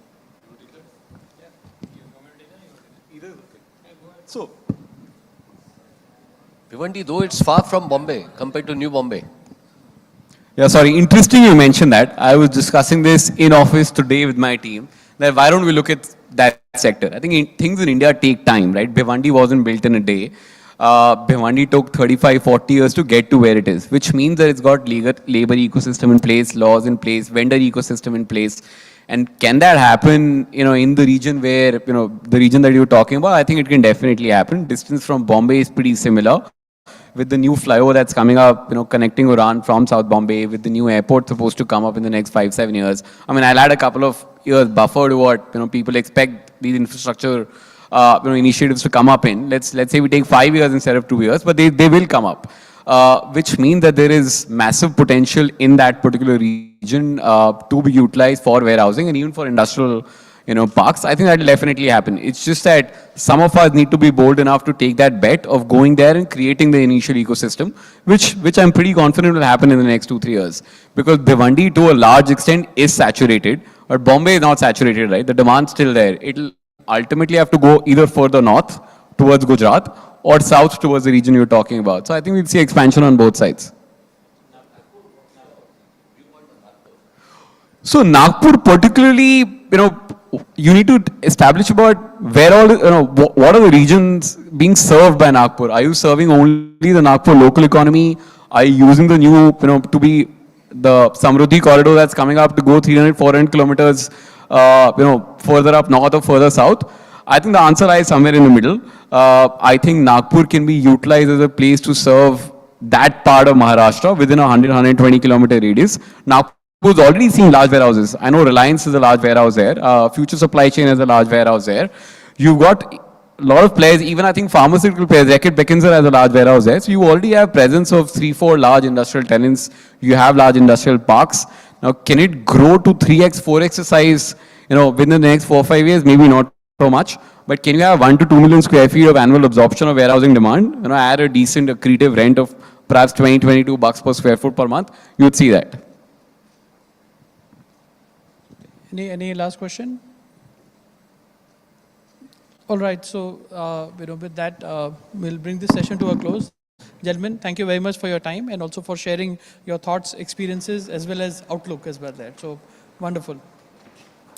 Thank you very much. Can we have a round of applause to also thank all our speakers? And if I could please invite Himanshu Agrawal, President Tikitar Danosa India Private Limited, to please present a token of our appreciation to all of our speakers, all of our panelists.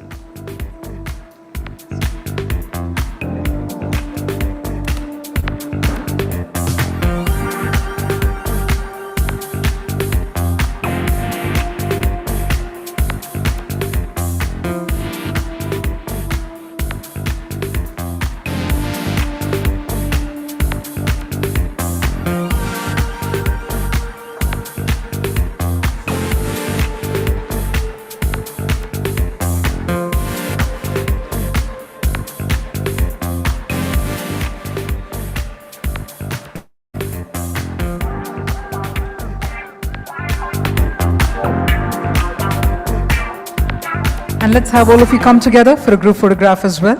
If I could request every one of you to come together for a quick group photograph.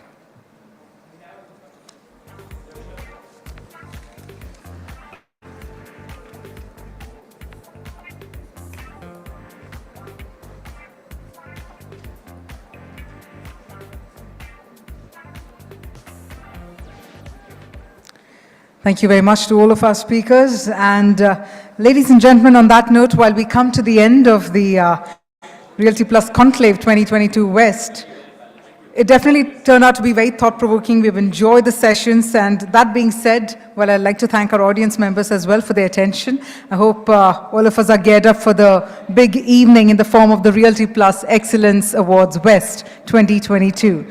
So what we're going to do is get up for that evening, but the only way we can do that is if all of us are energized. So we're going to take about 5 minutes break, set the stage, set the evening, and then we're about to get started with the Realty Plus Excellence Awards West 2022. So stay tuned, and we'll reconvene over here in the next 5 minutes to get the awards evening started. Thank you.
All right, so quick announcement, as I've been informed by my team member.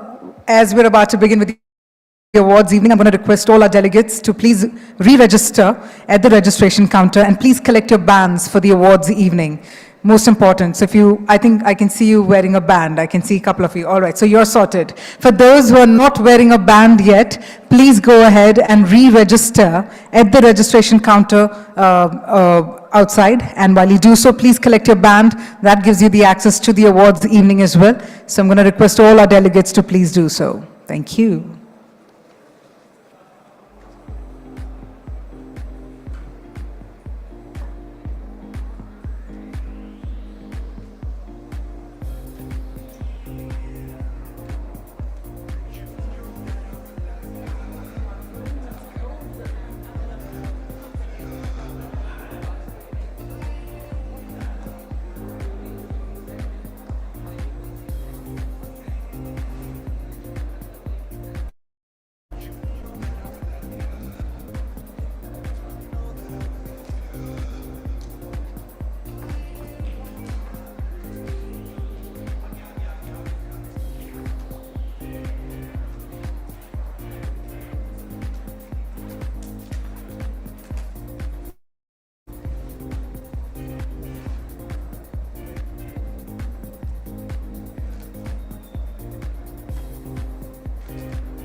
dépend.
Check. All right, we hope all of you managed to re-register and get a band. Have you got a band for the awards evening?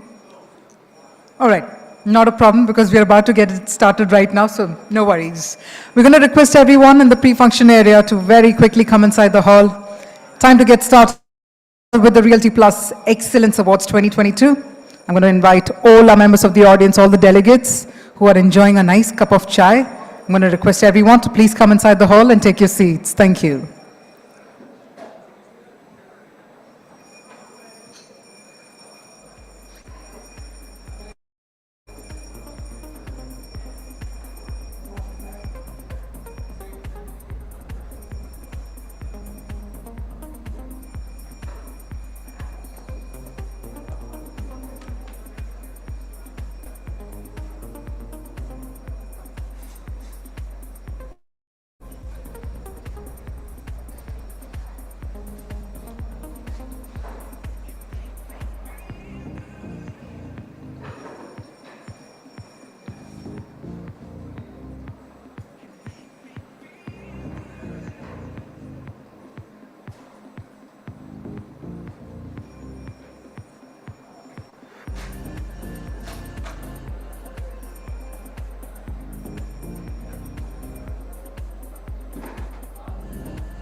All right, ladies and gentlemen, everyone in the pre-function area, we're going to request you all to come inside the hall and take your seats. We can't wait to get the awards evening started, but the only way we can do that is if everybody in the pre-function area can move and shift their gears right over here inside the hall. So just stay with us for the next couple of minutes. We'll get the Realty Plus Excellence Award started. And once again, I'm going to request all the delegates, everybody in the pre-function area, to please come inside the hall and take your seats. Thank you.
All right, ladies and gentlemen, time to get started with the 14th edition of Realty Plus Excellence Awards West 2022. Once again, we request everyone in the pre-function area to please come inside the hall and take your seats. Let me also inform you that the event is being live streamed on Realty Plus website, which is www.realtyplusmag.com, as well as the Realty Plus LinkedIn and Realty Plus Facebook page, which is @RP Realty Plus. My name is Kavya R. Chavali, and it just gives me immense pleasure to gear up and get started with the awards evening. So once again, I'm going to request everyone in the pre-function area to please come inside the hall and very quickly take your seats.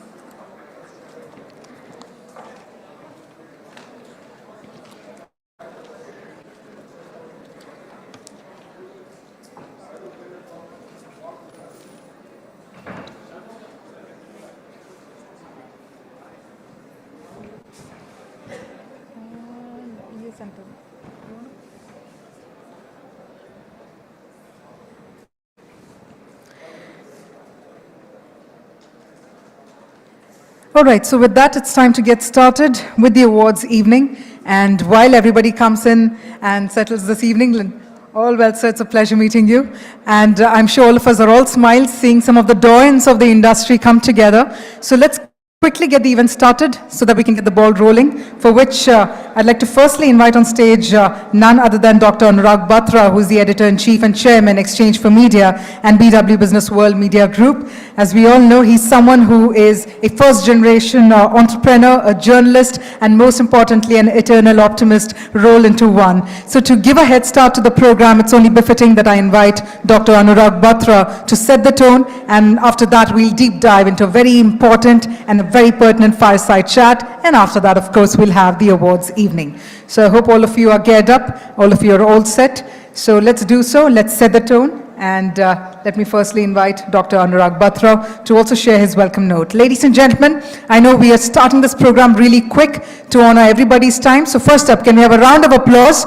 Let's bring the energy back in the air, and please help me welcome Dr. Anurag Batra. Thank you, Kavya. It's good to be back in a physical event, and I just asked for the agenda, Tushar. Thank you for giving that to me. I'm primarily here because Tripti and Sapna do a great job, and the least I can do is to show up and be there. And I'll be back in a city I live in an hour or so. And the second reason I'm here because Mr. Niranjan Hiranandani is there. I know he has a PhD permanent head damage like me. But I notice your Dr. Niranjan Hiranandani and Mr. Khushro Jijna and Mr. Neeraj Bansal. I've had the good pleasure of knowing Mr. Niranjan Hiranandani. 17 years back, I met him for the first time. We're in the 19th year of Reality Plus. And that time, Mr. Vinod Bahl was our editor. He was our editor for 12 years, did a fab job. And one of the important thing you can give people is your time. And Mr. Hiranandani has given his time to us always. So when Tripti said he's coming and Mr. Jijna are coming, Mr. Bansal, I'm glad I met you too, and I'm sure I'll get to know you better. I know you through your public profile, but really, I'm sure we'll spend time. I had the good pleasure of meeting Mr. Jijna for the first time in this room about 5 years back, when you first met you at an event of Reality Plus in the evening where you were being felicitated and you were talking about what are the pitfalls in real estate and how you do funding. And to some people, you are the god of real estate funding, and you did a lot of right bets. I'm not going to talk to you about real estate because you guys are experts. I am not an expert on anything. I'm a student of everything. But I did start my career in real estate. I was part of the founding team of Colliers. Then I worked with Anush to set up Chesterton. And then I turned an entrepreneur. I came in the media sector. I have lots of my friends from MDI who I had the good pleasure of hiring in their first job. Sanjay Verma, Ritesh Vora, and Rajat Gupta. They're all my MDI juniors. 1 batch, 2 batch, 3 batch. So really, but I did sit through the first panel in the morning. Mr. Anuj Puri, Mr. Bhaman Irani, Mr. Mohit Malhotra, Mr. Parth Mehta, Mr. Ritesh Vora and Mr. Subodh Runwal were there. I think they do represent almost every sector of the real estate ecosystem.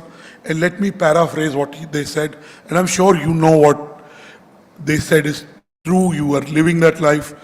I don't want to embarrass you, Mrs. Jijna, but Mrs. Jijna is also here, so I do want to. I'm a little old-fashioned. I don't carry phone in, events, and I'll look at it later. So I'd like to acknowledge your presence and everyone who's getting felicitated.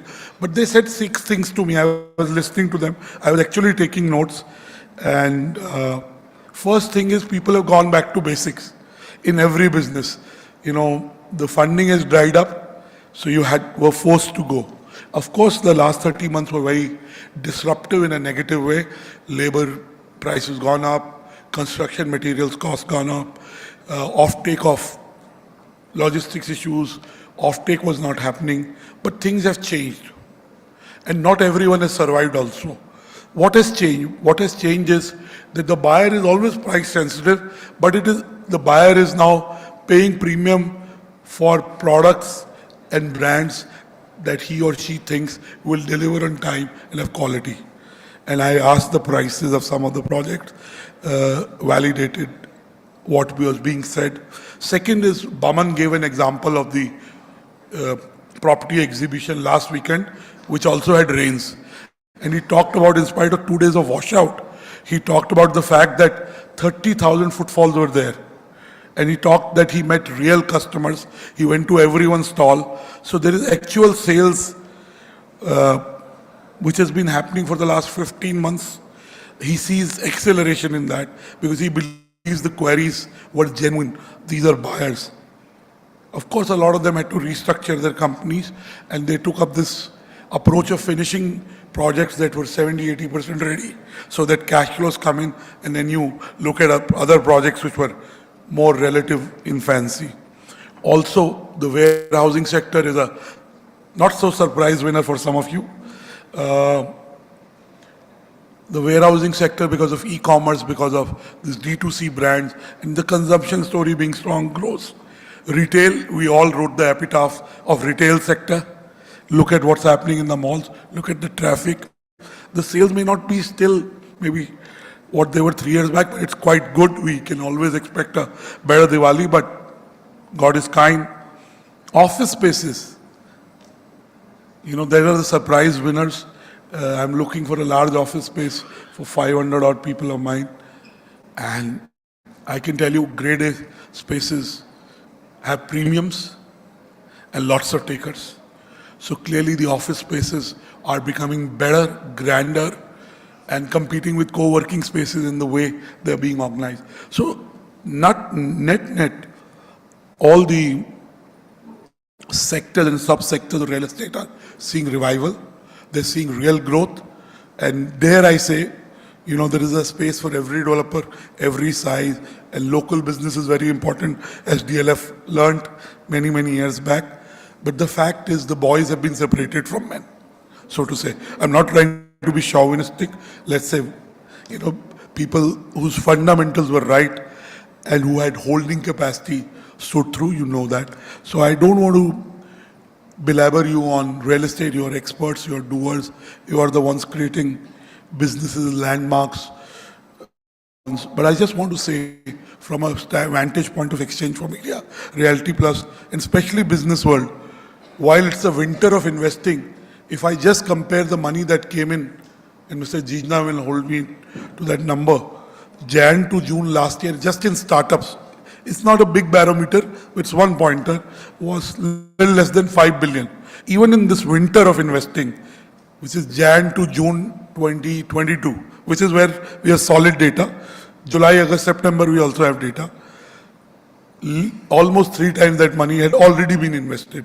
I think in the last 3 months, possibly another 5 billion got added. So almost 15 billion was invested. So even in the winter of investing, India is looking very good. Because where will you put money? And now that people have worked, as in organizations and promoters have worked on basics, and they're a little more conservative, while they're optimistic about the future, I think the real estate sector is going to attract much more money than it ever did. Mr. Jijna is there, he's an expert.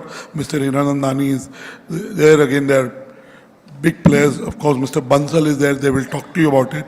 So I just want to say that the times अच्छे दिन genuinely aa rahe hain. And really, it is a great time for the real estate sector. This is the 19th year of Reality Plus. I just want to say that Tripti and Sapna and the whole team, the 25, 30 people that work with them, do a great job in bringing all of us together. I hope we can go to smaller cities than Pune, Bangalore. Of course, we go to Pune, Bangalore, Chennai. But, you know, those smaller cities are no longer smaller cities. I do meet wise people like Vipul Rungta once in a while, and he was telling me the kind of, I mean, he has a large real estate exposure. So Vipul was telling me what's happening in terms of the tier 2 cities and how bullish he is and why. And he was giving me examples. So clearly, this is a great time. I wish you luck. We hopefully will stay at the forefront of bringing all of you together and be able to create conversations that have some value for your time and some value for all stakeholders. I wish you luck, and I'm glad I met Mr. Jijna, Mr. Hiranandani, and Mr. Neeraj Bansal, and good to see Mrs. Jijna too. And I look forward to celebrating your success, and I'm sure this sector will only contribute tremendously to the GDP as it has been. I must also say, in a state like Maharashtra, Maharashtra, the government has been fairly progressive in bringing down the stamp duties and so on and so forth. Also, the government was very proactive, and the banks, who sometimes can be very risk cover to real estate balance sheets, I think took wise calls for certain developers and gave them line of credit, which really helped them come where they are today, and they can look at it at the future. So the government has played its role of being an enabler and a market maker. So thank you. God bless you. I'm glad I'm here. I look forward to meeting you post the awards or during the breaks. God bless you. I'll go back and enjoy the evening. Thank you. Thank you very much, Dr. Batra. I think one takeaway that I always have from you is about being a lifelong learner, a student of life. So thank you so much for those thoughts. On that note, ladies and gentlemen, yes, we have the august presence of the doyens of the real estate industry, and it's my absolute delight to welcome them on the stage as they come together to share their thoughts in this exclusive conversation. First up, we have with us none other than Dr. Niranjan Hiranandani, founder and managing director, Hiranandani Group, also the Vice Chairman of the National Real Estate Development Council. A warm welcome to you, sir.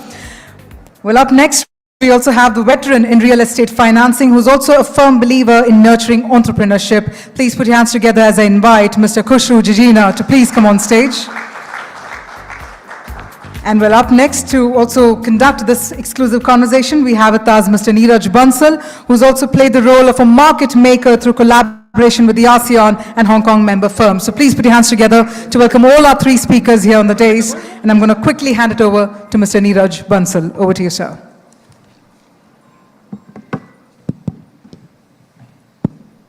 Thank you very much. And what a pleasant surprise it would be, when we have, insights coming in from such gentlemen there. Lots been spoken about, by Mr. Batra, but I must say that, I would say that Realty Plus has saved the best for last. It may be a cliche term, but I would put it in a very serious mode as well, that definitely they have saved the best for the last. Very happy to be here. Welcome, gentlemen, for the session. I've had some personal experience of working as well as interacting on various industry issues with both the gentlemen there, and certainly during this discussion we'll try and see that we get some views and inputs from them on the overall industry outlook and how things are shaping up there. If I may start, Mrs. Jina, with you first. You are been a financier and an industry veteran. So how do you feel the industry is changed and is evolving, over the years that you've been part of this industry? Oh, that's a short question, but a long answer. I'll try to keep it short. So yes, there has been an absolute sea change. I think everybody knows that. It's not breaking news that the whole industry has changed. I've been in this associated with this industry for almost 2 decades now, Neeraj. And if I break it up, let's break it up into parts so it makes life easy. Let's start with the regulatory. In the good old days, in fact, Niranjan Bhai will also agree with me, there was no regulation. So you put up a project, you get money, and you immediately invest that money into something else. Then came RERA, then came GST, etc., etc. While they had their own challenges for sure, but then they brought in a lot of transparency. They brought in discipline. They also brought in professionals, they brought in corporates. Otherwise, corporates were never there in real estate. So to that extent, I would say that the regulations have helped change this industry look better and transparent. Let's look at the customer preferences. If you look at the customer preferences, again, if you go back to the good old days, the customers were very happy as long as they got the 4 walls. That was it. Later on in life, people started asking for, and again, developers like Dr. Hiranandani spoiled them with much better products, swimming pool, gym, a better community. Post-COVID, the preferences have changed again, or I would say evolved.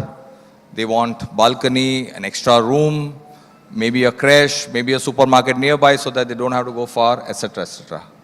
I see this evolving.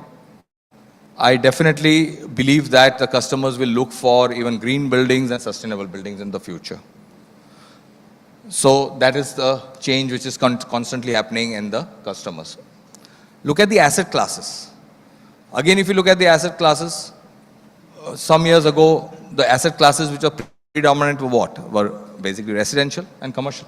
Today, if you speak about the asset classes, you have warehousing, logistics, I think everybody spoke about, I think you were also a moderator for that today.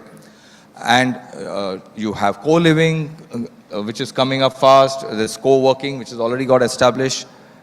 Logistics, warehouses, I already spoke about, and data centers.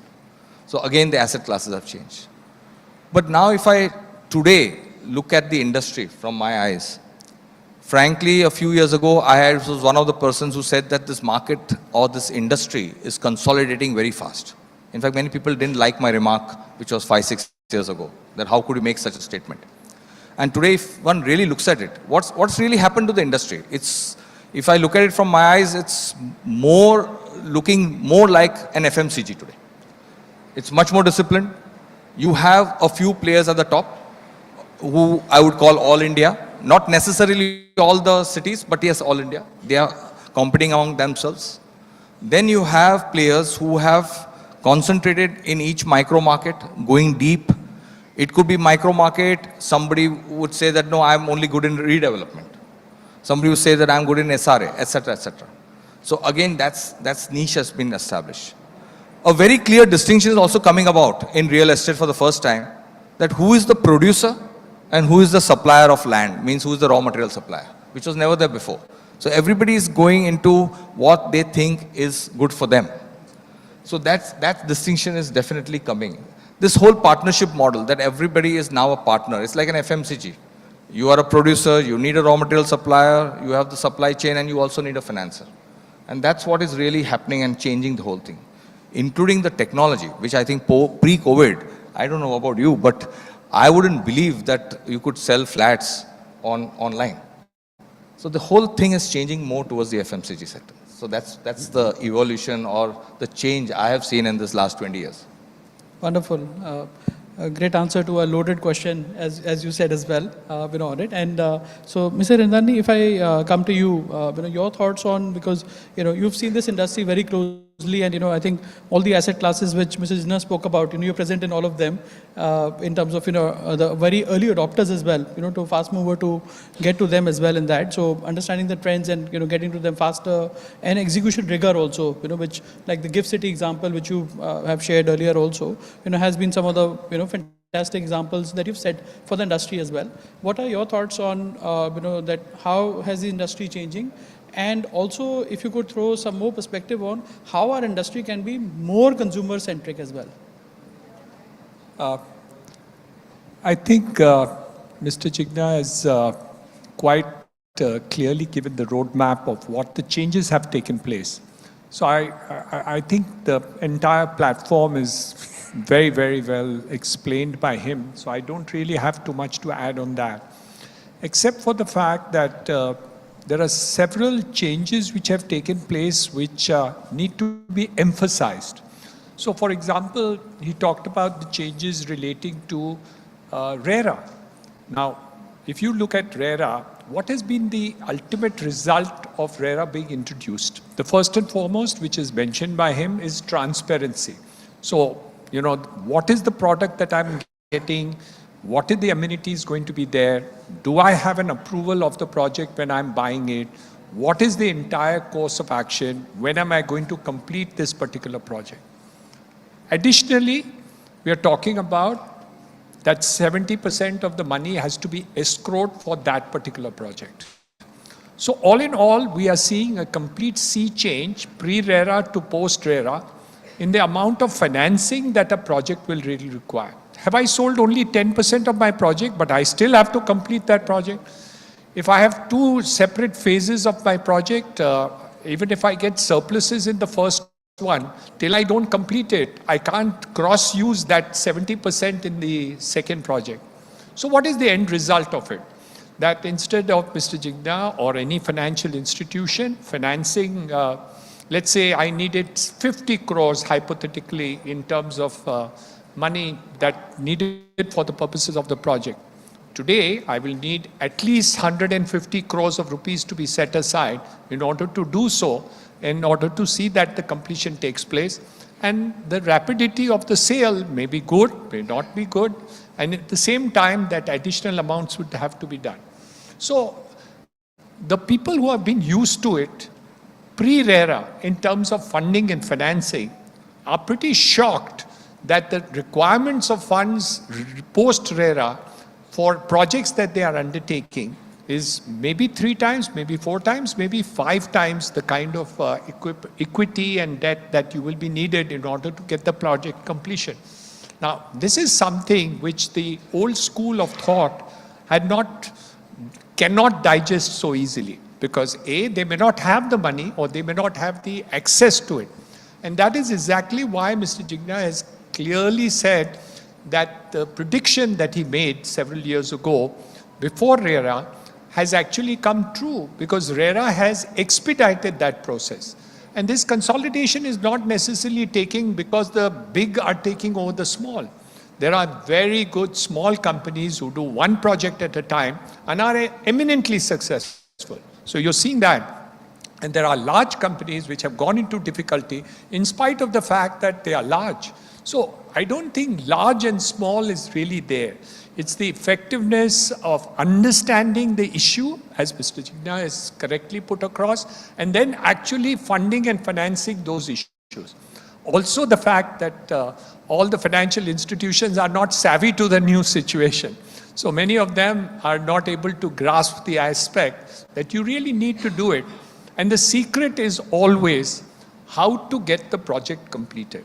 Because once you get the project complete, irrespective of the method of financing that you do, which is from the installments of the buyers, or it is your own equity, or it is a debt which you have taken from those people, or any other debt that comes onto the books, you have to understand the situation that the entire financing and capital requirements of projects has completely taken a C-turn, which leaves us to those projects which are not got completed, whether pre-RERA or post-RERA and all that. The government of India has recognized this change. And because of this recognition of the change, they approved what is called the Swami Fund, which was actually to raise 10,000 crores, which equity was given by the central government, and financed it in order to see that you would have an end result to that. Now, they've said 10,000 crores, and I believe with great difficulty in 2 years, they've been able to at least approve the financing of 10,000 crores. The requirement of the industry is 1 lakh crores in order to complete the ongoing projects through the country. So we actually need to recognize the fact that the changes have taken place, and in order to complete these projects, and my belief is that if such funding is available through the Swami Fund, with various other funds, banks, financial institutions will be there, there'll be a zero NPA to any real estate project. Because the secret of security for a project is its completion.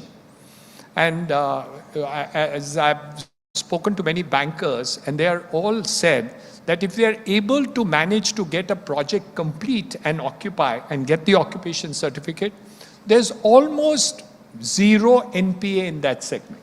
But if you get stuck in a project where either due to some approval process or due to funding processes or due to not getting adequate sales, all these factors create a deadlock on that. NPA will be there for everybody, whether it is for the buyer of the product who doesn't get the delivery of it, or it is the equity investor, or it is the bank or financial institution which creates the debt.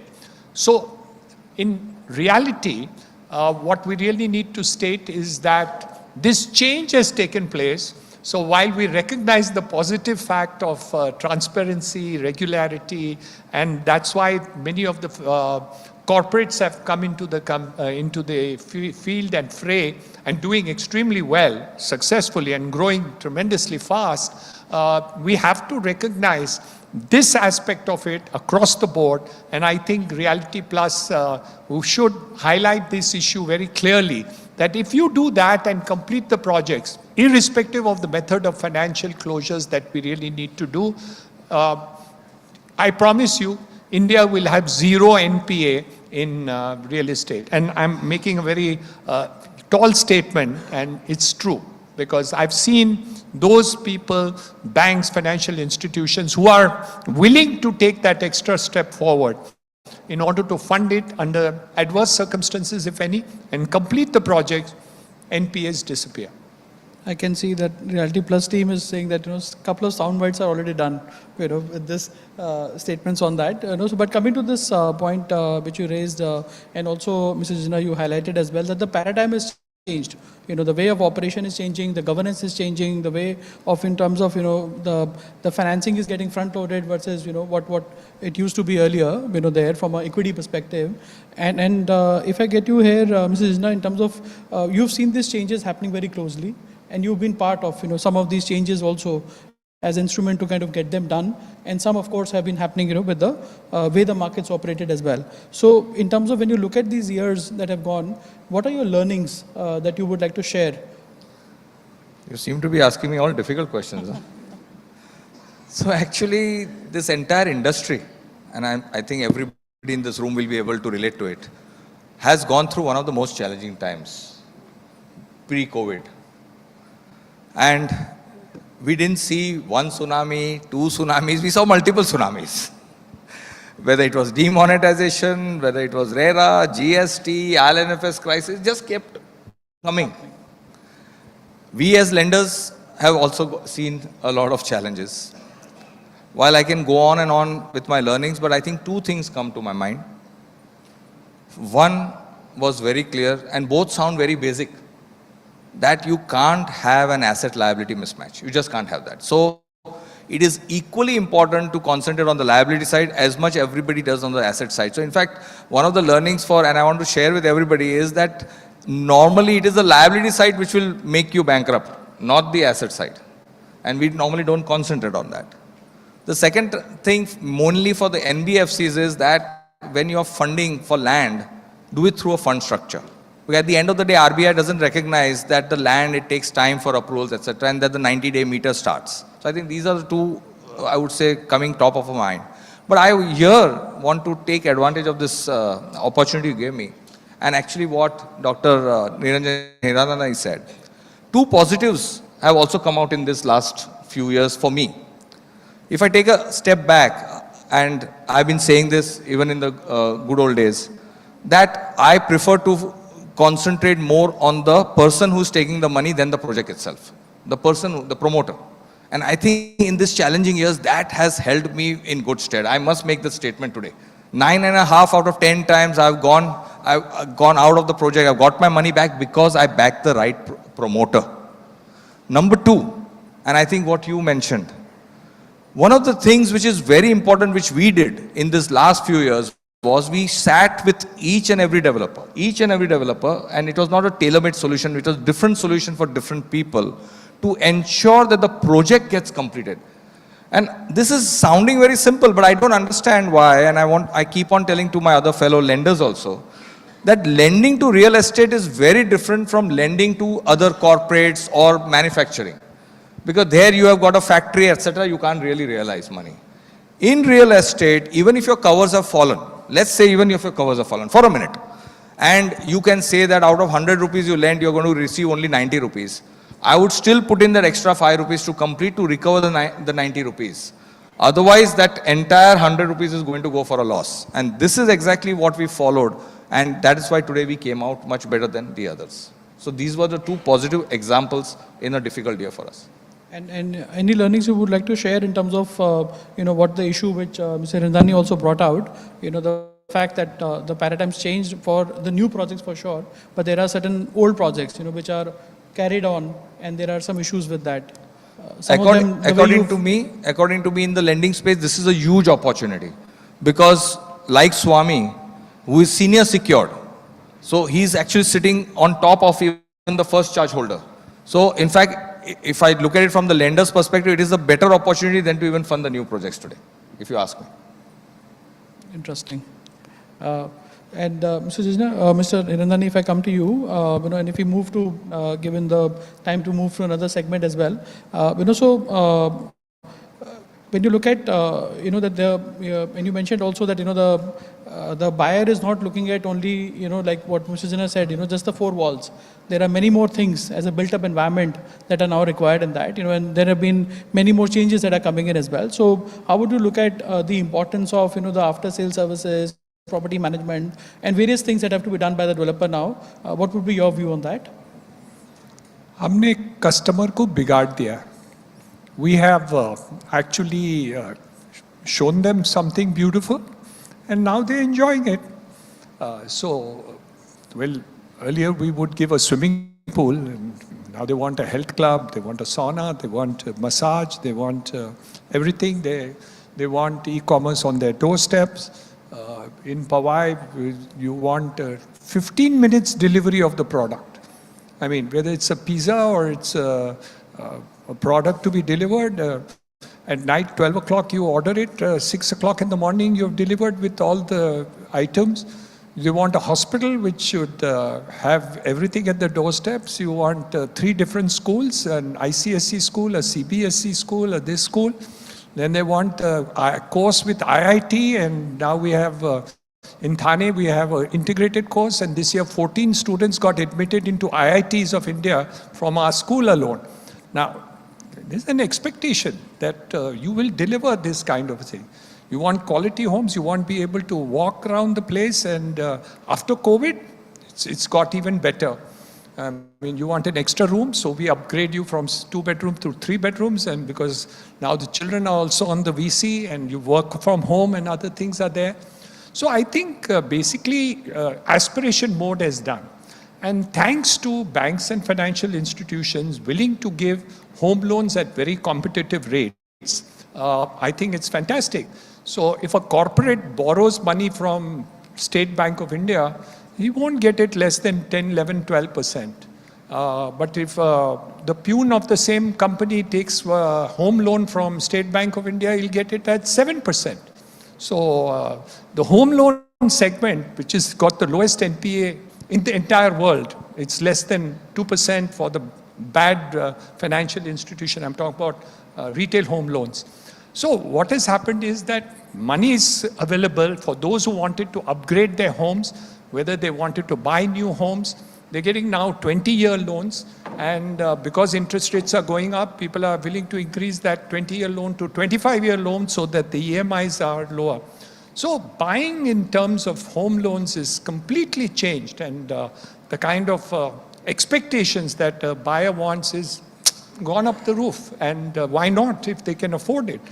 And we are here to spoil them, and we love to do it for them, and we do it in our townships, we do it at home, and so many builders are doing it better and better every day through the country, this thing.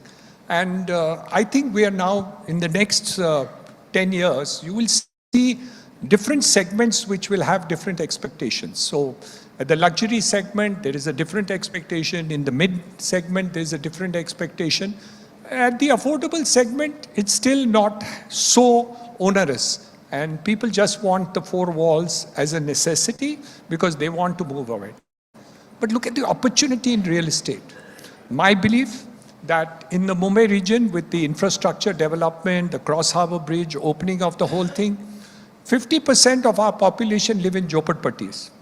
Half of them can afford to buy a house of the size which they are living in. And they will move, because they all want to upgrade themselves, and if they can do it, and again, banks and financial institutions are willing to give it. So if you get schemes like the PMAY scheme and other things to do, and land availability and all that, the growth of real estate in the next year will be at least 15 to 25% growth in terms of numbers, 5 to 7 to 10% in terms of prices. But the growth is stupendous in the residential segment. Commercial, big wishy-washy talk, work from home is working, so commercial will not be there. There's a big rebound. As Mr. Batra just mentioned over here, A-grade commercial spaces are just not available. Good quality, I'm talking about. So I think the commercial spaces are also going to grow, and the other segments, as already mentioned by Mr. Jijina, is also growing very fast pace, some little slower, some little fast. Warehousing is growing very fast. Data centers are growing 1,000% every year.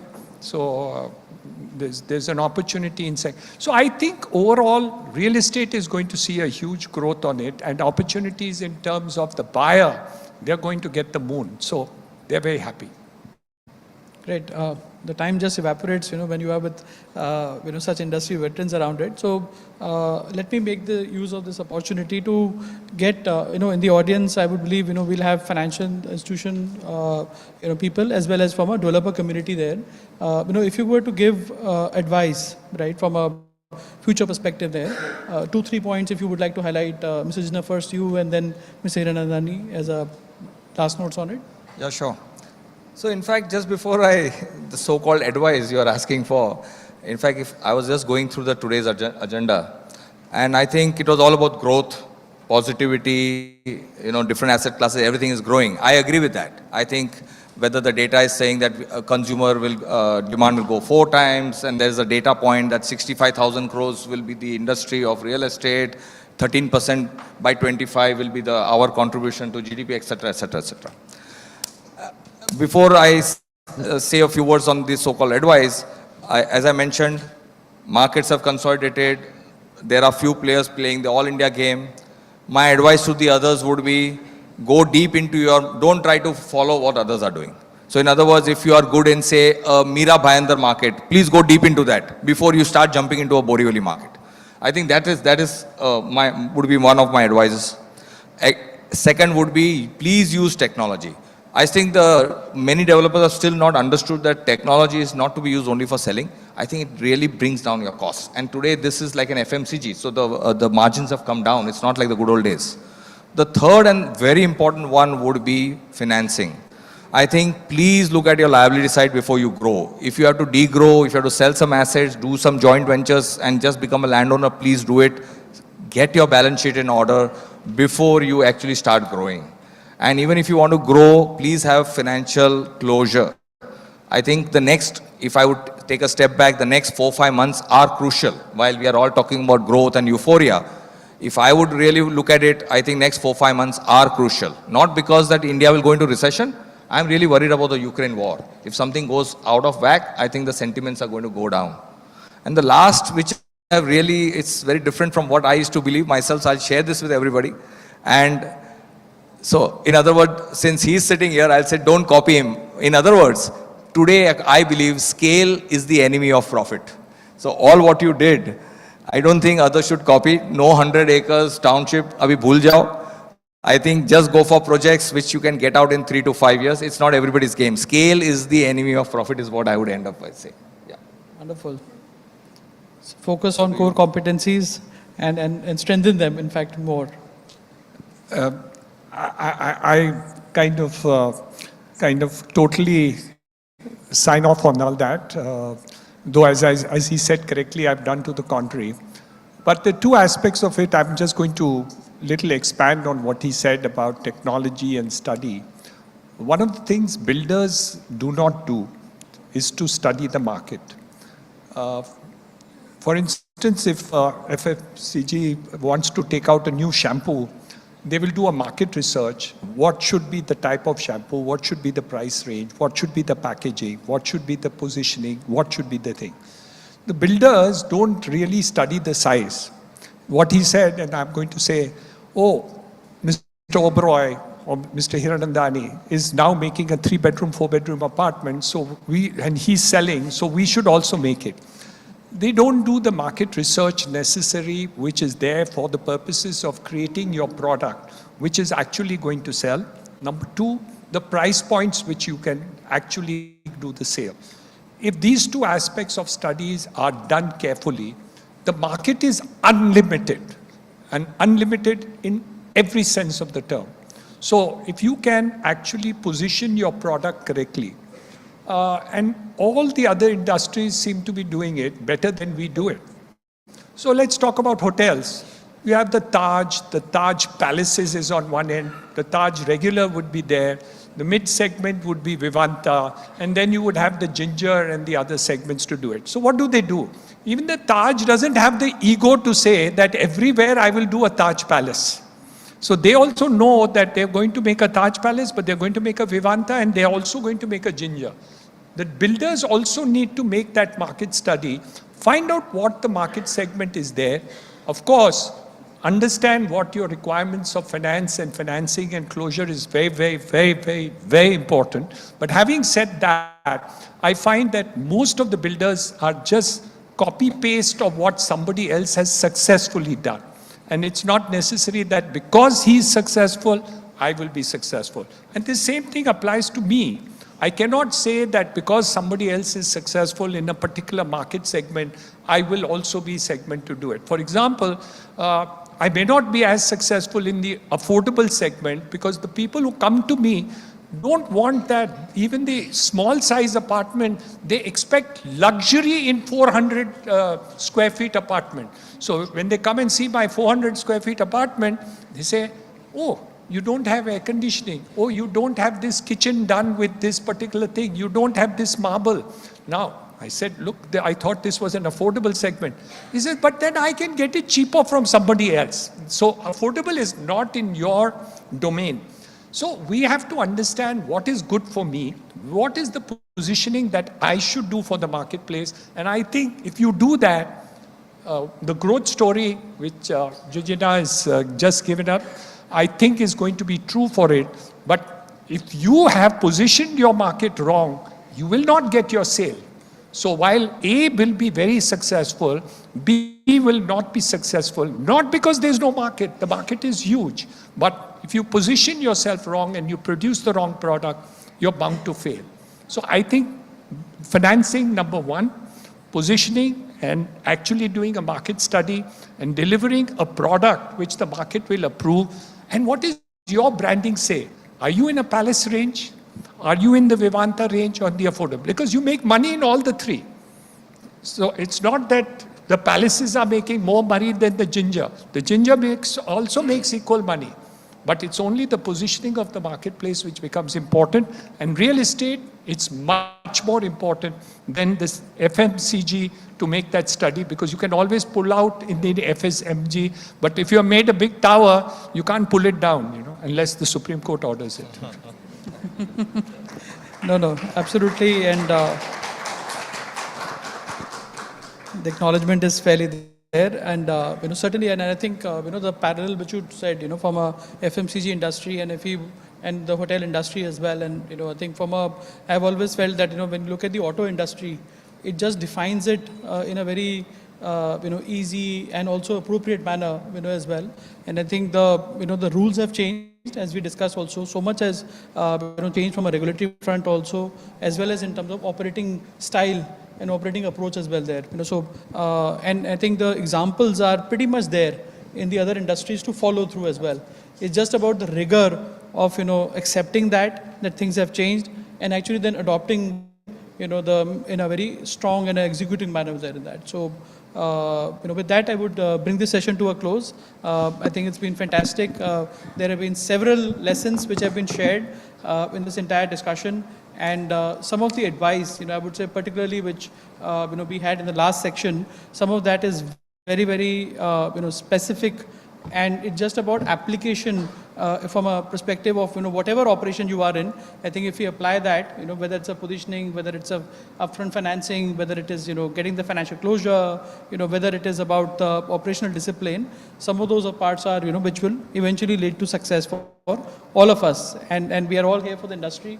And we look forward to greater years for this industry there. So with that, thank you very much there. Really appreciate it.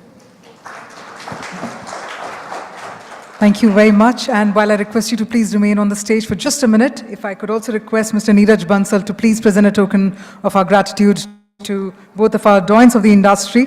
So, Mr. Neeraj, if I may please request you to do the honors.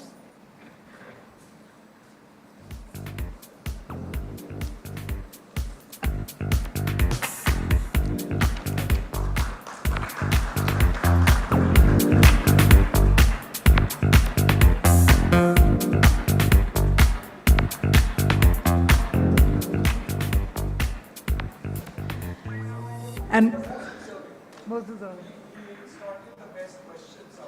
absolutely. Sometimes to get the right answers, we need the right questions.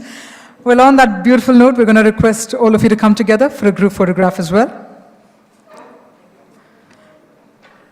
Thank you very much. Some valuable lessons for all of us. And on that intriguing and amazing note, ladies and gentlemen, it's time to march ahead towards our next segment of the evening, really quick. So here we are with the 12th Realty Plus Excellence Awards 2022 West. And this is where, ladies and gentlemen, what we're going to do is, as we welcome you all, let's also play across the Realty Plus video for everyone, as an introductory video for everybody to take a look at all the reality that happens with regard to the team for the Realty Plus. So let's have the video very quickly on the screen, please. Some people are born to show the world which path to choose in a crisis. Some brands are born to do the same. And during the times of challenge, the stalwarts of Indian real estate industry have chosen to do just that by showing others the way to finding opportunities even amidst the crisis. By showing the world how to go about delivering on promises even amidst adversity. Success doesn't just happen, it happens by design, by pushing the boundaries, by raising the bar. It's days of creating a vision and nights of bringing it to life. Knowing that pictures are worth 1,000 words and every word makes a difference. It's doing the research, trusting your instinct and finishing what you started. For the past 17 years, Realty Plus has been turning obstacles into opportunities, keeping the industry informed on the latest developments.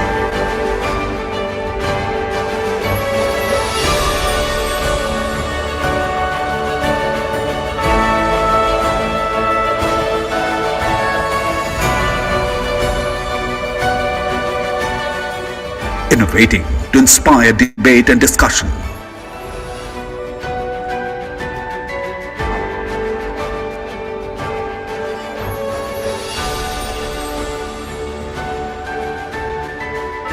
Bringing forth the perspectives of industry leaders.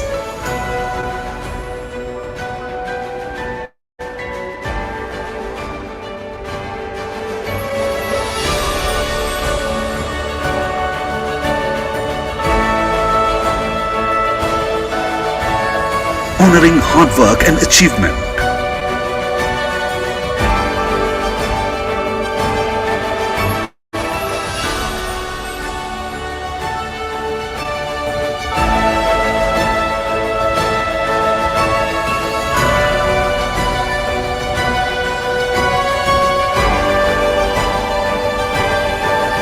Keeping the industry connected.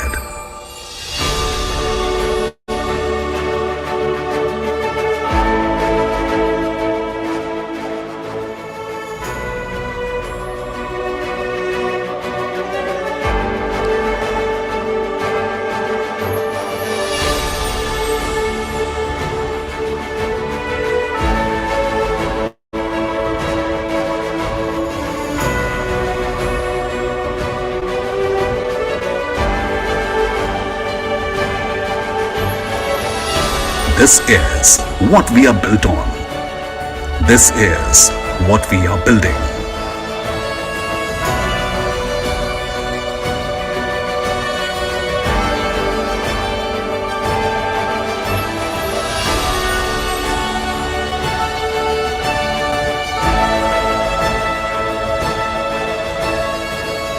We are Realty Plus and we lead the way.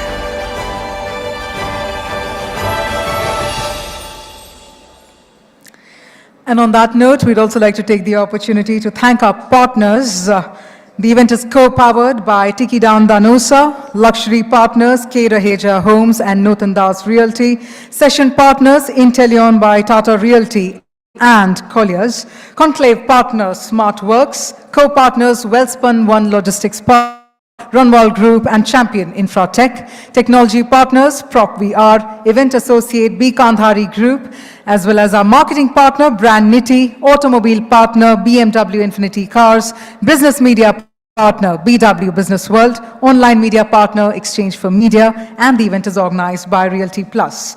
Well, before we move forward to a special felicitation, we also have a quick jury video that we'd like to share with all of you. And we'd like to thank our eminent jury members for these awards and sharing their opinion. So first up, let's take a look at the jury AV, please.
Hi, I am Gautam Chatterjee, and it is indeed a pleasure to be on the jury panel for the Realty Plus Conclave and Excellence Awards 2022 West.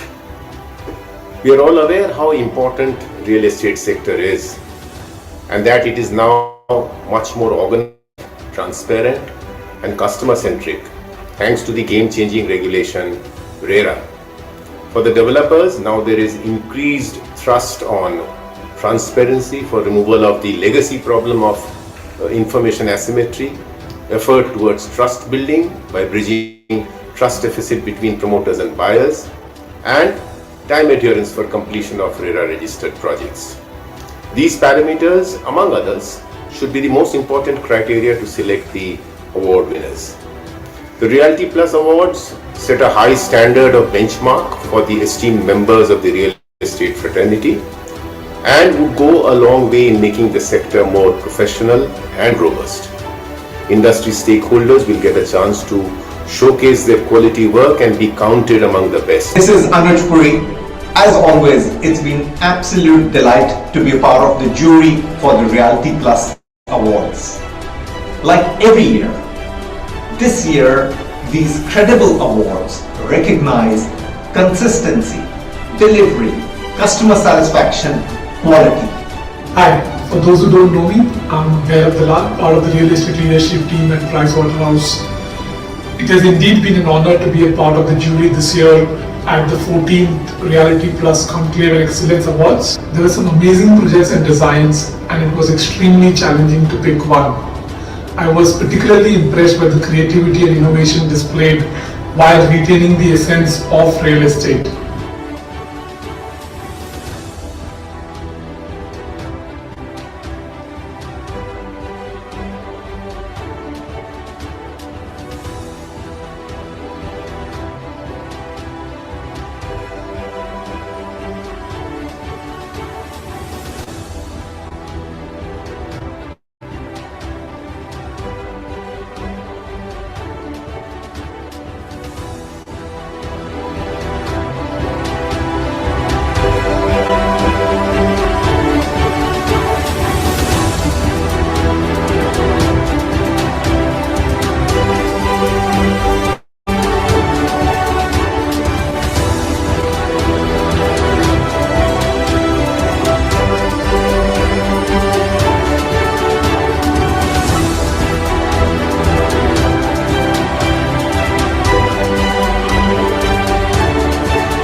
And on that befitting note, ladies and gentlemen, let's begin first up with the special felicitation segment, for which let's take a look at the AV, please.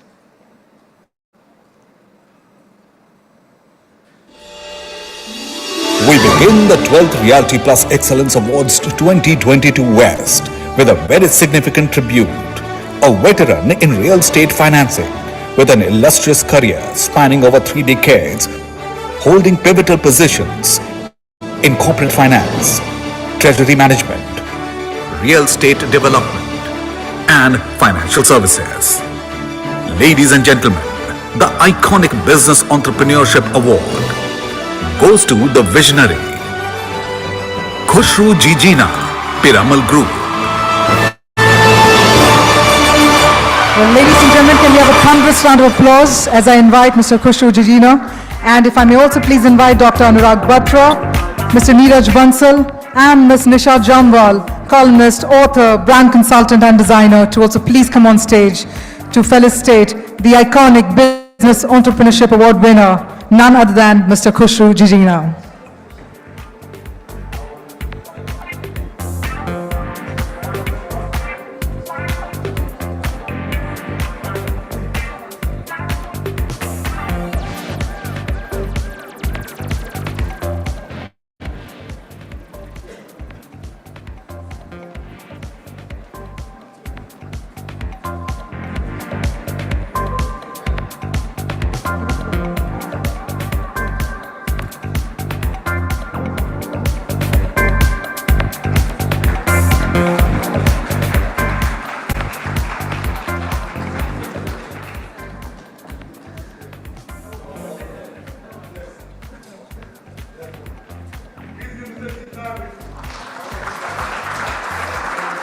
The iconic Business Entrepreneurship Award, ladies and gentlemen, that truly calls for an iconic round of applause. And so if I could request you to share a few words.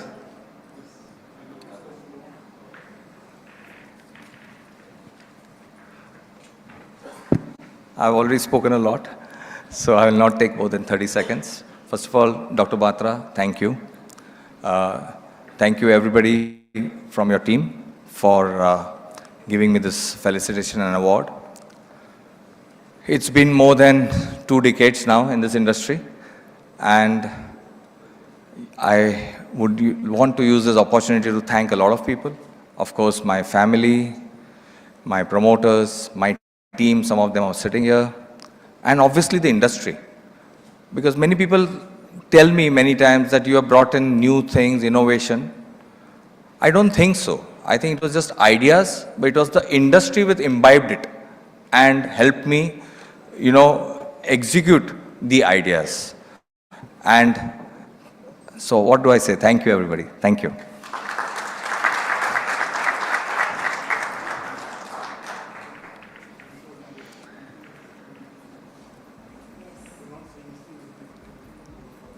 Thank you very much, sir, for sharing your words. And it's just wonderful indeed to start off on an iconic note. So ladies and gentlemen, I'm sure all of us are eagerly looking forward to the rest of the awards evening. And as the inspiration continues, we decided to also add a bit of a musical flavor to the evening. We have with us a renowned singer, Shubhangi Tiwari, who's also a vocal coach and a voice restorer. And she's someone who's sung for many Bollywood movies and web series, as well as jingles for some of the major brands, having performed in the UK, Russia, Hong Kong, and Malaysia. So we're going to give a musical touch to that inspiration this evening, and let me hand it over to the very talented Ms. Shubhangi Tiwari. And can we have a musical round of applause to welcome her on the stage, ladies and gentlemen.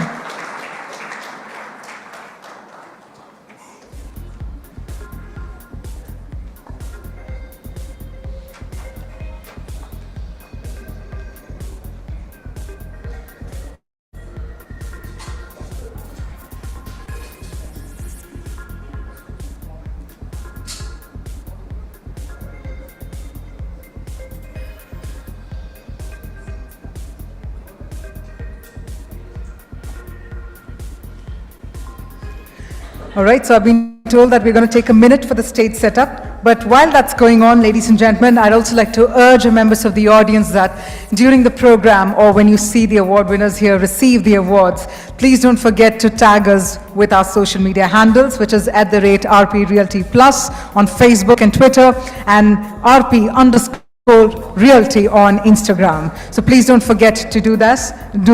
And with that, what we're going to do is have Shubhangi sort of belt out some beautiful musical recitals for all of us before we get up and bring in all that energy and punch a pack with that energy for the rest of the evening.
Some people are born to show the world which path to choose in a crisis. Some brands are born to do the same. And during the times of challenge, the stalwarts of Indian real estate industry have chosen to do just that by showing others the way to finding opportunities even amidst a crisis. By showing the world how to go about delivering on promises even amidst adversity. Success doesn't just happen, it happens by design, by pushing the boundaries, by raising the bar. It's days of creating a vision and nights of bringing it to life. Knowing that pictures are worth 1,000 words and every word makes a difference. It's doing the research, trusting your instinct and finishing what you started. For the past 17 years, Realty Plus has been turning obstacles into opportunities, keeping the industry informed on the latest developments.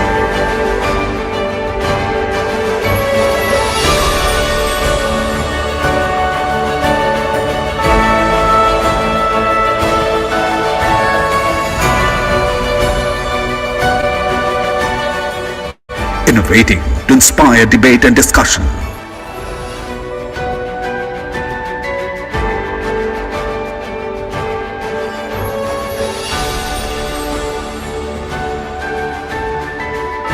Bringing forth the perspectives of industry leaders.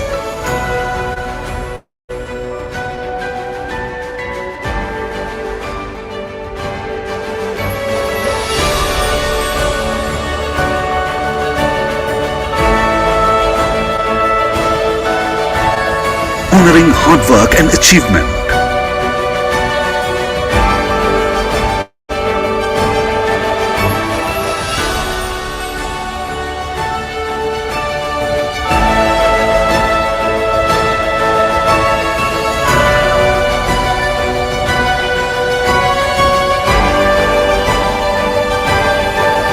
Keeping the industry connected.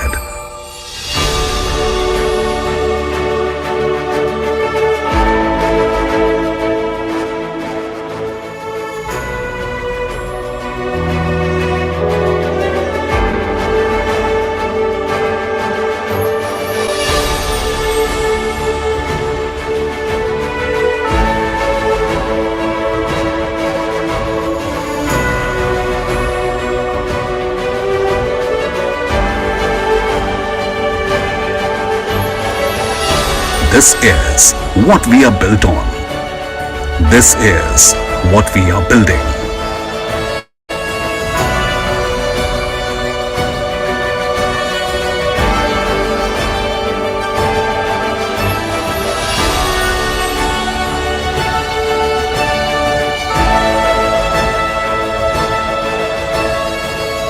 We are Realty Plus and we lead the way.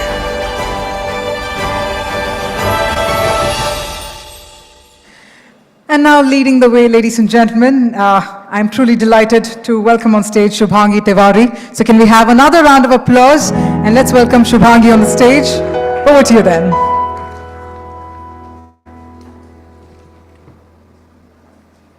Thank you. Good evening to all of you. It's indeed a pleasure and a privilege to be in a room full of the builders of our great country. So you are creators and visionaries who oversee the creation of spaces where we all live and work and party. So thank you. All right.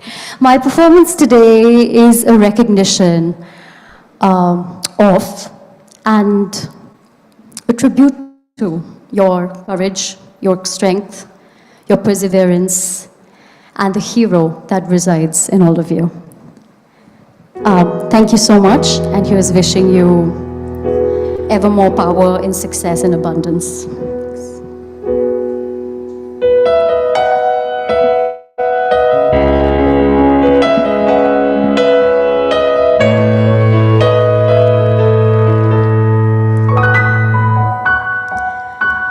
There's a hero. If you look inside your heart, you don't have to be afraid or what you are. There's an answer if you reach into your soul, and the soul that you know will melt away. And then a hero comes along with the strength to carry on, and you cast your fears aside, and you know you can survive. So when you feel like hope is gone, look inside you and be strong, and you finally see the truth that a hero lies in you.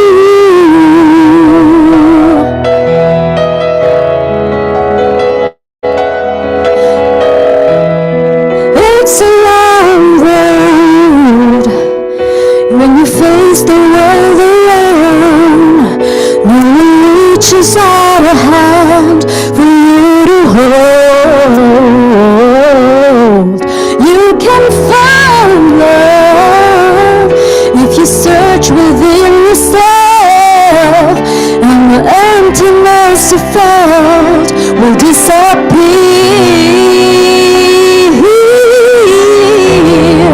And then a hero comes along with the strength to carry on, and you cast your fears aside, and you know you can survive. So when you feel like hope is gone, look inside you and be strong, and you finally see the truth that a hero lies in you.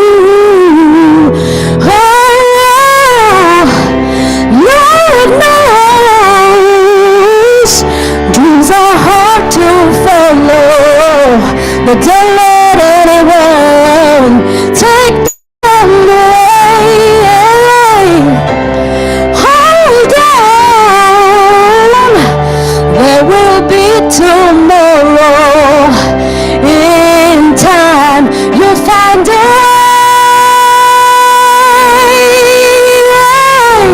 Then a hero comes along with the strength to carry on, and you cast your fears aside, and you know you can survive. So when you feel like hope is gone, look inside you and be strong, and you finally see the truth that a hero lies in you.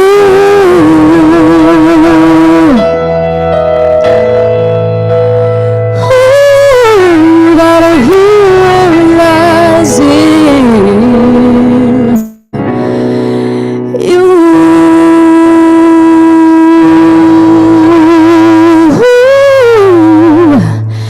That a hero lies in you.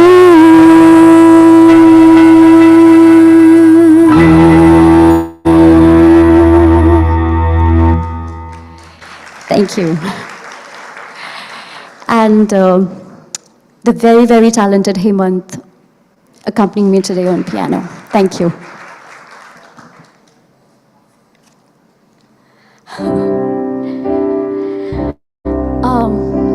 So, a journey of 1,000 miles, we all know, starts with a single step.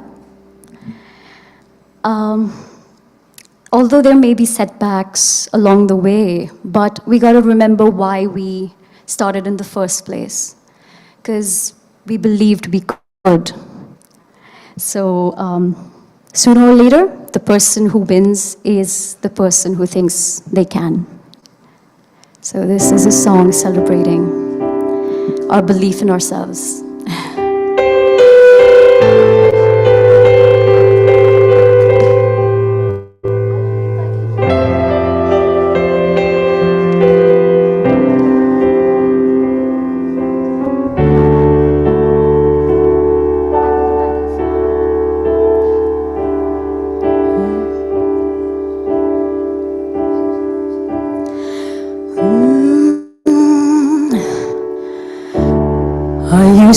think that I could not go on.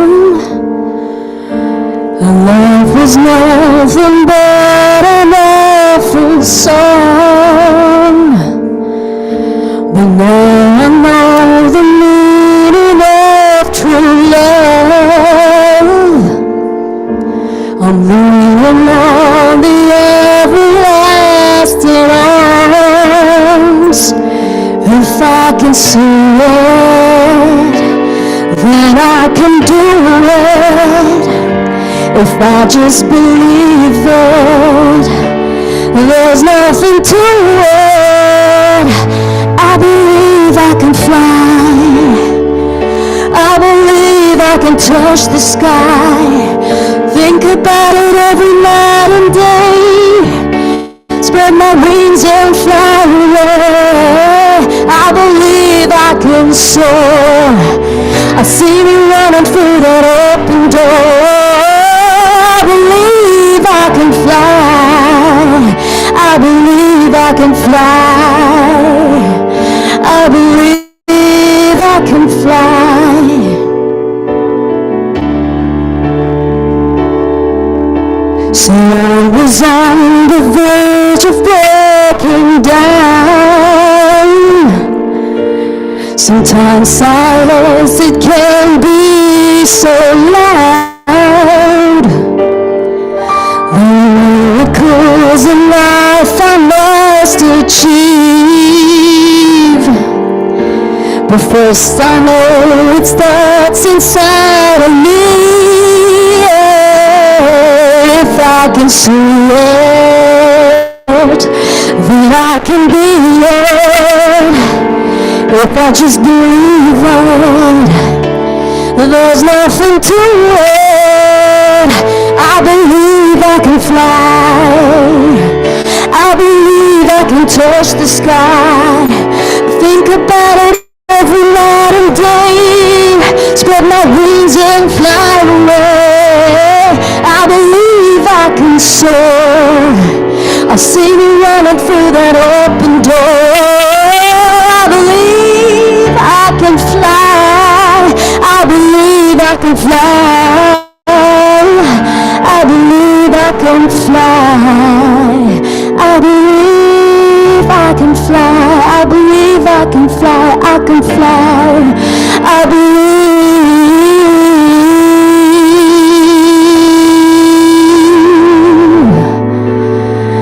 I can fly.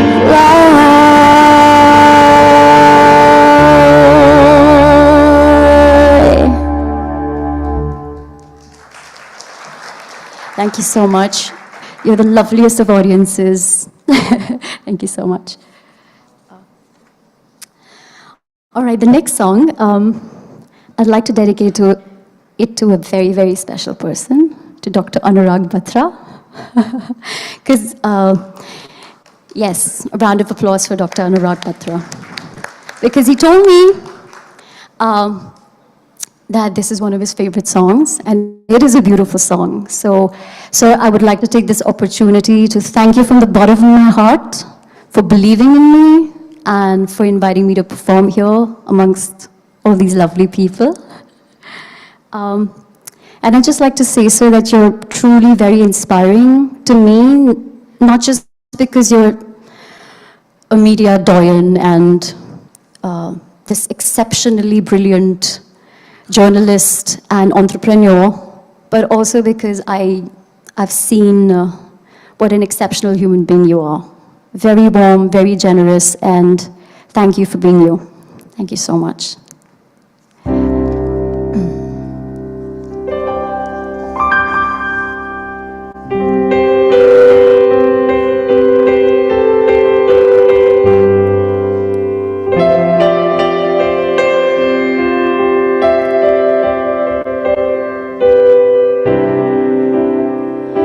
Each day I live, I want to be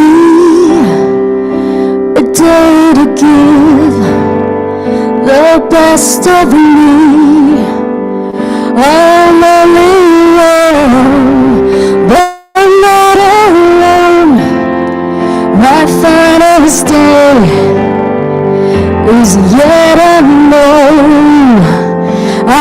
broke my heart for every gain to taste the sweet. I face the pain, I rise and fall, yet through it all, this much remains. I want one moment in time, when I'm more than I thought I could be, when all of my dreams are a heartbeat away, and the answers are all up to me. Give me one moment in time, when I'm racing with destiny. Then in that one moment of time, I will feel eternity.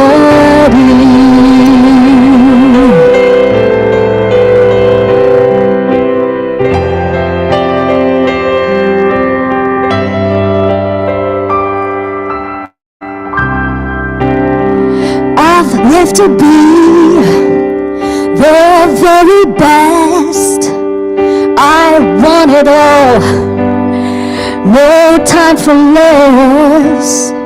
I've laid the plans, now lay the chance here in my hands. Give me one moment in time, when I'm more than I thought I could be. All of my dreams are a heartbeat away, and the answers are all up to me. Give me one moment in time, when I'm racing with destiny. Then in that one moment of time, I will feel eternity. Oh, you're a winner for a lifetime. If you seize that one moment in time, make it shine. Give me one moment in time, when I'm more than I thought I could be, when all of my dreams are a heartbeat away, and the answers are all up to me. Give me one moment in time, when I'm racing with destiny. Then in that one moment of time, I will feel eternity.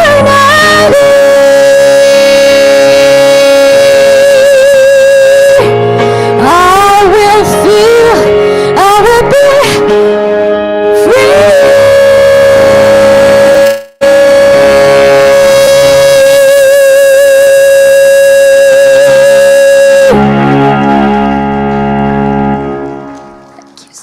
Thank you so much. Okay, now the next song does not need an introduction. It's an anthem for achievers and doers everywhere, and I'm sure you know the song. So please join me. Help me sing it. Is that all right? Do we have a pact? Yes, I think you will. It's pretty popular.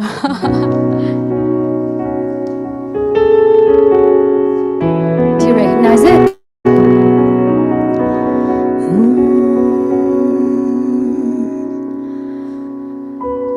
Okay, So I'll sing a line, then you can join me. Is that cool?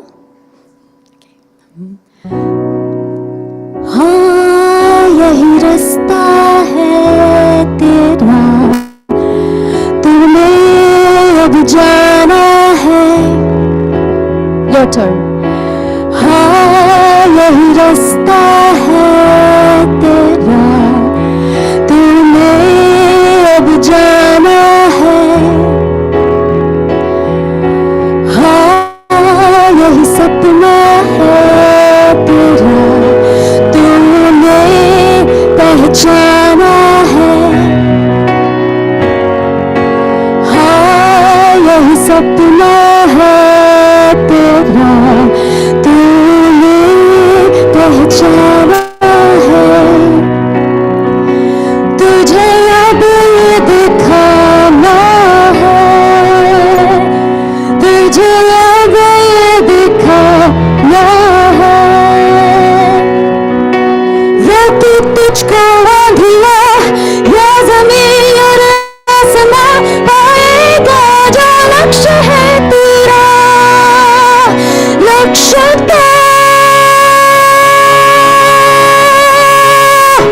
हर हाल में पाना है.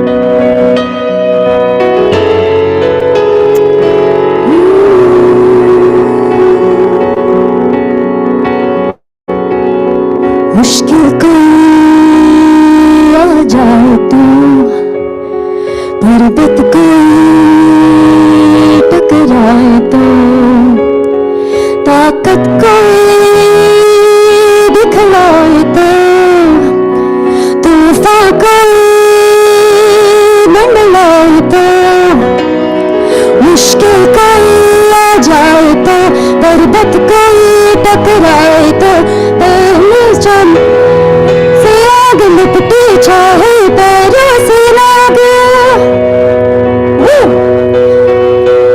Why don't you sing with me? बरसे चाहे अंबर से आग, लिपटे चाहे पैरों से नाग. बरसे चाहे अंबर से आग, लिपटे चाहे पैरों से नाग. बरसे चाहे अंबर से आग, लिपटे चाहे पैरों से नाग, पाएगा जो लक्ष्य है तेरा, लक्ष्य तो हर हाल में पाना है. लक्ष्य तो हर हाल में पाना है. लक्ष्य तो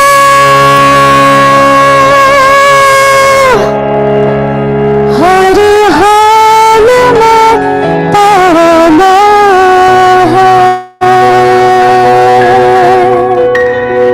Thank you.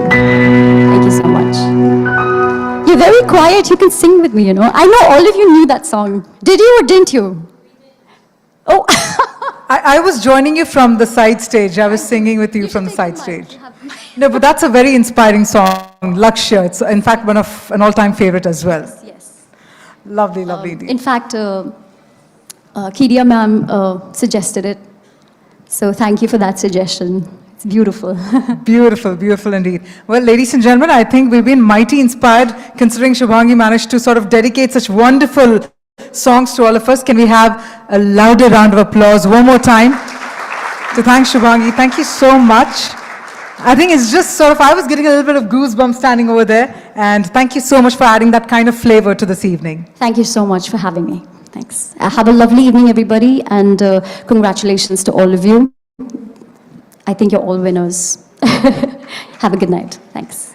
Thank you so much for adding that beautiful vibe and that beautiful music to this evening. And with that, ladies and gentlemen, on that musical note, we're going to quickly set the stage. It's time to get started with the red carpet walk of our winners. And this is where I'm to request all our winners to also please stay with us till the end of the program because we need you back again on stage for a group photograph, all the winners together. So ensure that you're all seated till the end of the program. Now that being said, we're going to play across the award AVs. We're going to find out the winners. And to do the honors for the very first category, I'm going to invite on stage Dr. Anurag Batra. And may I also please invite Mr. Kushu Jijina to please come on stage, sir, one more time, to present the first set of awards. Now, this is what we're going to do. I'd like to also invite Mr. Neeraj Bansal to please come on stage to also present the first set of awards. And this is what we're going to do. As we announce the awards, we're going to have the AV on the screen, wherein we'll reveal the winners, and post that, we'll begin with the presentation. So with that, looks like we're set with the first award AV. I'm going to request our presenters to come to a step slightly to the side of the stage so that we can play across any sides. I think the sides, so that we can all be together. All right, so with that, let's play across the first award AV on the screen, please. And now, ladies and gentlemen, we present the winners of the 14th Realty Plus Excellence Awards 2022 West. Our winners are scaling new heights with hard work and dedication to Indian real estate. The awards are divided into broad categories of real estate projects, developers, architects, interior design, PropTech and co-working, branding and individual achievement. Ladies and gentlemen, we begin with the most popular category, Residential Project of the Year, with 3 award winners. And the award goes to Ashwin Seth Group for Seth Montana, Mulund West, and Purvankara Limited for Purva Claremont.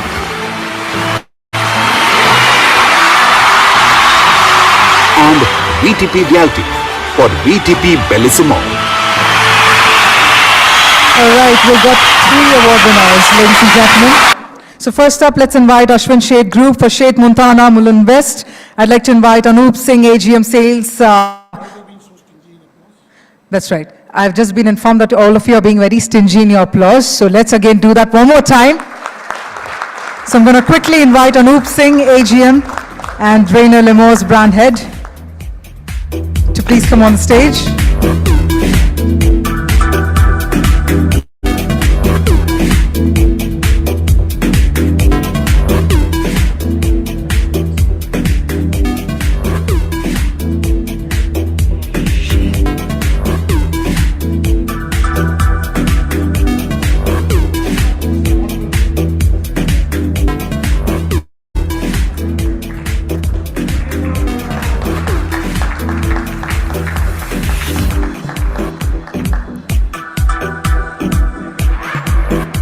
And now it's also time to invite our next winner. Let's hear it for Purvankara Limited for Purva Claremont. I'd like to invite Rahul Tiwari and Reshma to please come on stage.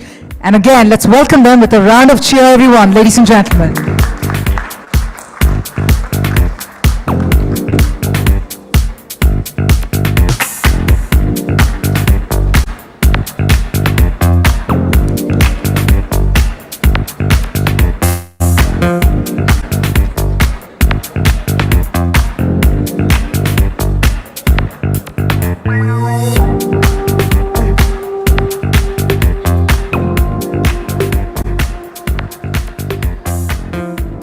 Congratulations.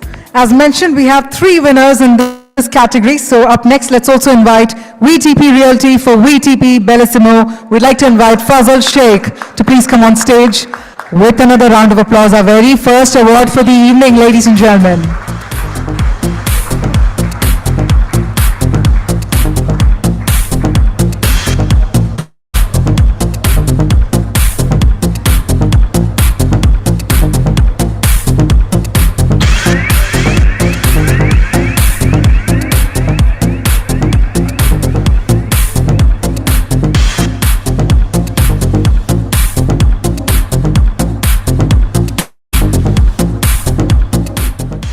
Congratulations. Well, while I request our presenters to please be on the stage, let me also inform the drill that's about to happen here. As our presenters come, we will be announcing the award winners through the AV. After that, we will be going forward with the presentation. So on that note, what we first heard was the most popular category of residential project of the year. Well, up next is the exciting tribute for the category design project of the year. So let's find out the winner through the AV again, please. So let's have you all once again. Next is an exciting tribute for the category Design Project of the Year, and the award goes to Godrej Properties Limited for Godrej Woodsville. Godrej Properties Limited for Godrej Woodsville. We'd like to invite Sonali Neil and the team to please come on stage.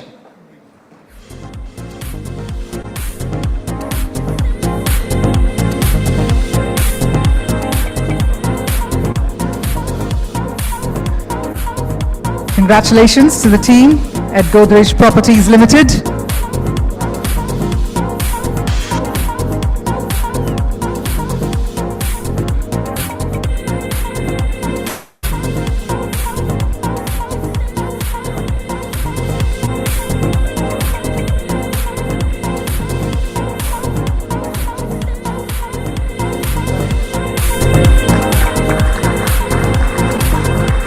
Congratulations. There are cameras, so the only people who get drinks are the people who clap. You have to show that there. No, I'm kidding. But it'll be nice if you clap for them, because when you will be here, you'll need the applause. So it's karmic. Please clap for the winners. Also, clapping is very good for heart muscles. I'm not making that up. You can Google that. Okay. So please clap for the winners, because you'll be growing your karmic bank. So can you clap and for the all 4 winners that have come on stage? I should be hosting now. Hence they call you Dr. Anurag Batra, sir, because as you say, clapping is good for heart. And on that note, ladies and gentlemen, let's take those smiles forward and let's take a look at the next award for the evening, which is Mixed Use Project of the Year. Here we go.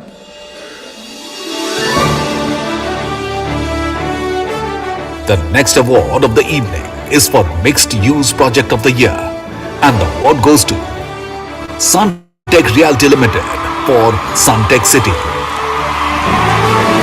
Suntech Realty Limited. For Suntech City, we'd like to invite Mr. Prashant Chaubey, CFO, and the team Suntech Realty Limited to please come on the stage.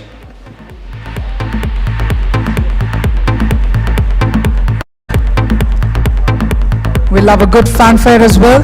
We love the music. We love the energy. Congratulations to Suntech Realty Limited.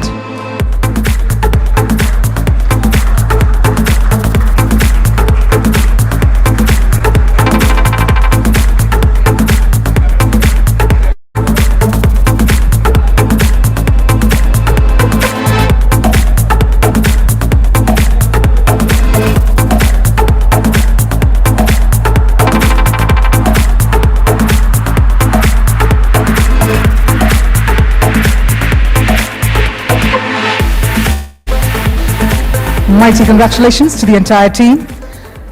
Well, on that note, as they often say that creating a luxury project is one of the most lucrative businesses, so the next is for the winner of the Luxury Project of the Year. Let's take a look. Creating a luxury project is one of the most lucrative businesses. Next is the winner of the Luxury Project of the Year, and the award goes to Raymond Realty for The Address by GS. Let's congratulate. And Transcon Developers Private Limited for Transcon Triumph. That's right, we have 2 winners. So first up, let's hear it for Raymond Realty for The Address by GS. We'd like to invite Rohit Dadich, Arpit Gupta, and Prashant to please come on stage to receive the honor for Raymond Realty. Ladies and gentlemen.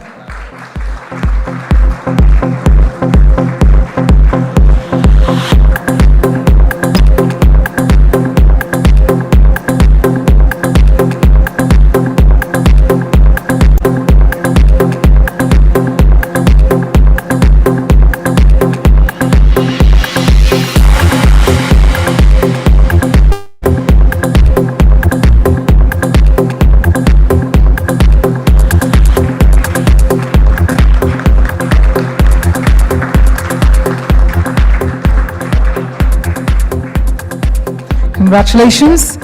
Well, up next, let's also invite Transcon Developers Private Limited for Transcon Triumph. Could we have the team on the stage, please, to receive the honor? Well, this is also for the Luxury Project of the Year, and that deserves another luxurious round of applause, ladies and gentlemen.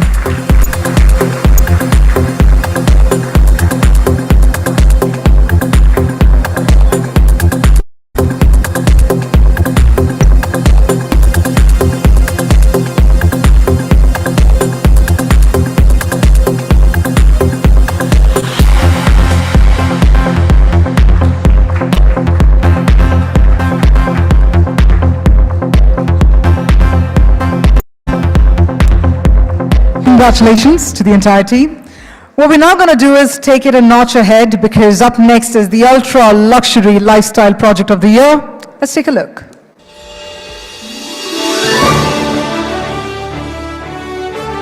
Taking it a notch ahead is the Ultra Luxury Lifestyle Project of the Year, and the award goes to Kalpataru Limited for Kalpataru Oceania and Supreme Universal for Supreme Elysia. That's right, we have two winners, and first up, let's hear it for Kalpataru Limited for Kalpataru Oceania.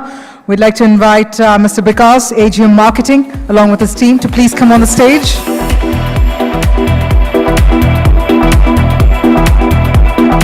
This is in the category of Ultra Luxury Lifestyle Project of the Year, ladies and gentlemen.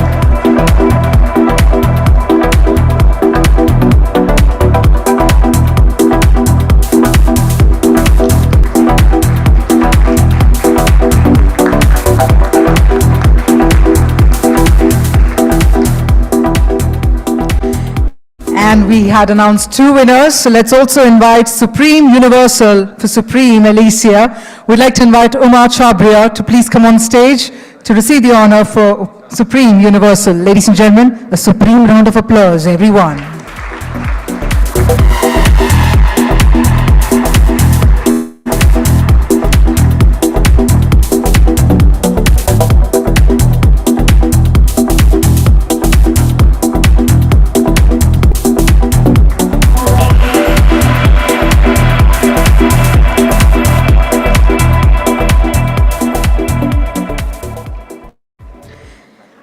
Well, up next, it's time to celebrate the winner of our next category, Redevelopment Project of the Year.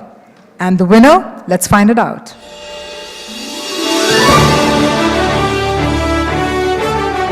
Celebrating the winner of our next category, Redevelopment Project of the Year. And the award goes to Rustomji for Rustomji Seasons. Ladies and gentlemen, Rustomji for Rustomji Seasons. We'd like to invite Nakul Kamath, DGM, and Vishal Shah to please come on the stage.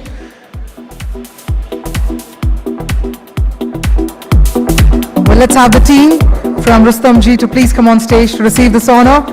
Redevelopment Project of the Year, ladies and gentlemen.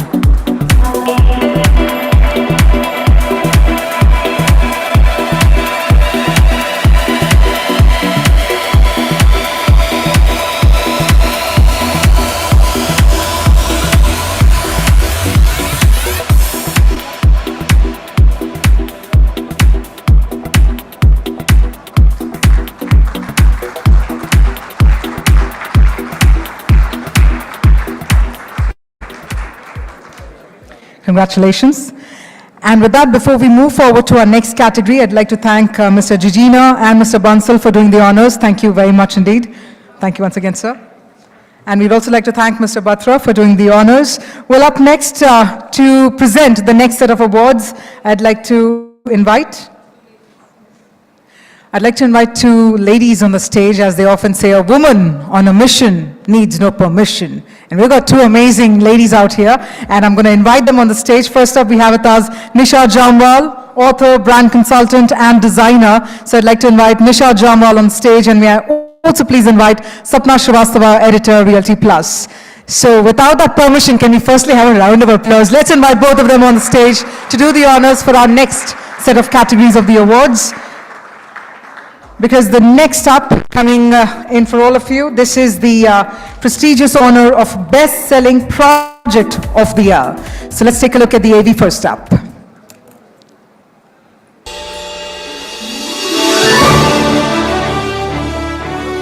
Next up is the prestigious honor of Best Selling Project of the Year, and the award goes to Paradigm Realty for Paradigm Antalya.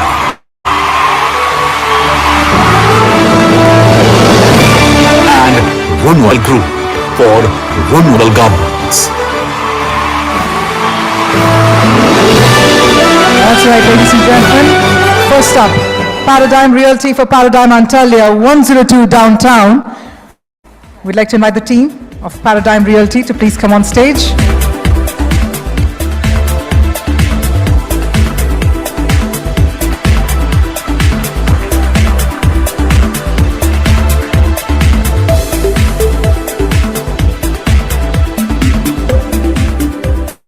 We have two winners that are receiving this prestigious honor of the best-selling project of the year. So on that amazing note, let's also invite the next winner. We have with us Shekhar Lele, Head Marketing, and Saurabh Chaturvedi, AVP Marketing, Runwal Group for Runwal Gardens. Ladies and gentlemen.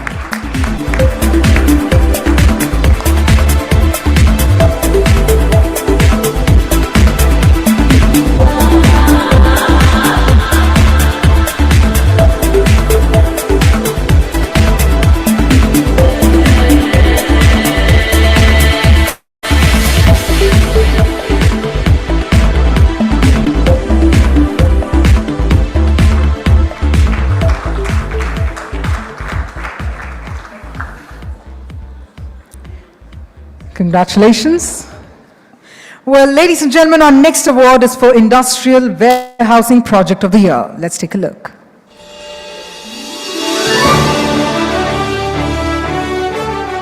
Our next award is for Industrial Warehousing Project of the Year, and the award goes to Wellspun One Logistics Park for Wellspun One, Bhiwandi. Ladies and gentlemen, Wellspun One Logistics Parks for Wellspun One, Bhiwandi. We'd like to invite Anshul Singhal, Managing Director, and the team to please come on stage. Can we have a huge round of applause?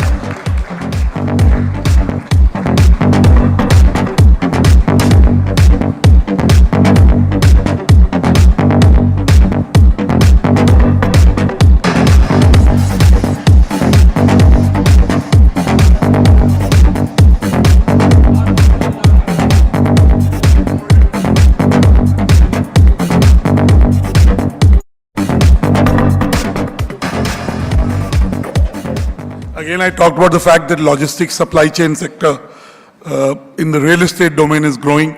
Of course, Anshul and Wellspun Logistics have really built pioneering businesses that other people have known Anshul personally, so I'm very happy that he and his team is getting accolades and recognition for what they've achieved and what they are on to, and it augurs well for the sector and the sub-sector.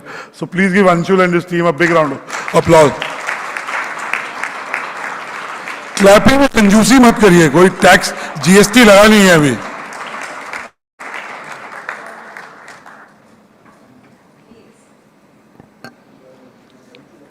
Well, that calls for another Kodak moment. Here we go, ladies and gentlemen.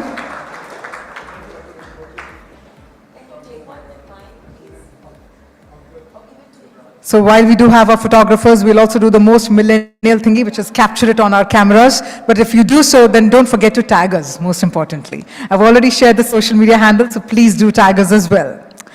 Once again, congratulations to the entire team. Wellspun One Logistics Parks for Wellspun One, Bhiwandi, as the award winner for Industrial Warehousing Project of the Year.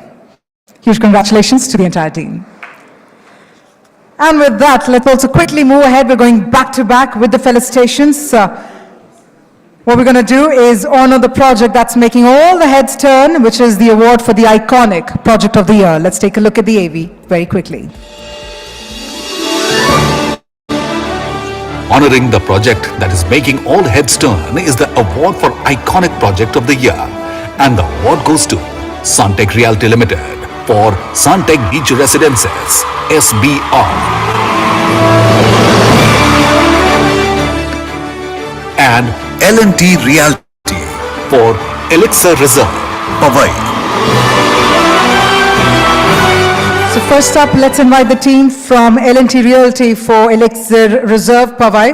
Let's invite Mr. Sanjay Mehrotra, National Head Sales, Marketing and CRM, and Shamik Chakrabarti, Head Marketing, to please come on stage. L&T Realty for Elixir Reserve, Powai.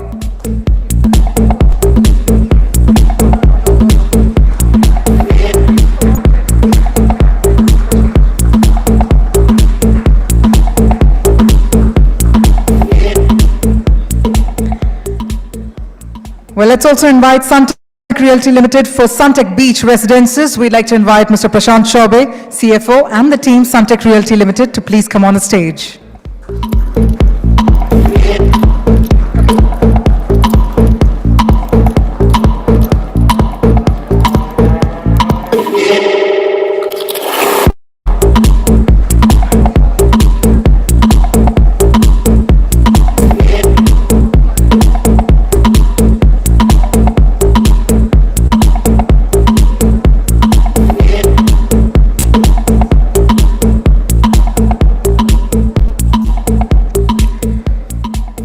Iconic Project of the Year. Congratulations.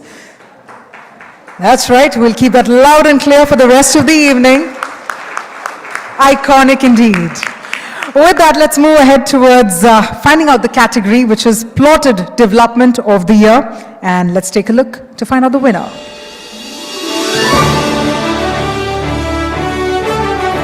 Moving on to the next category is the Plotted Development of the Year. And the award goes to Amar Builders and Prabhavi Group for Amar Prakriti.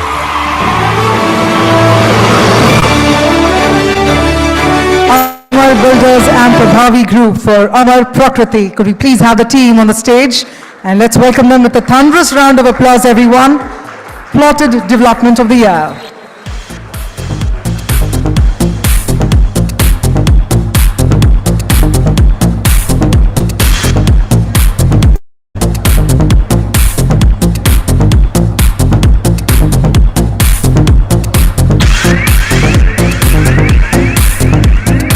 Congratulations.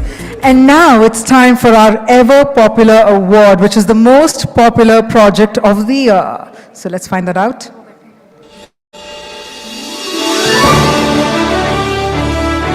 Our ever popular award is for Most Popular Project of the Year, and the award goes to Transcon Developers Private Limited for Transcon Triumph. Well, that's some triumph indeed, ladies and gentlemen. Transcon Developers Private Limited for Transcon Triumph. Let's have the team once again on stage, please. In fact, we have with us Shraddha Kedia and Rishi Todi to receive the honor. Congratulations.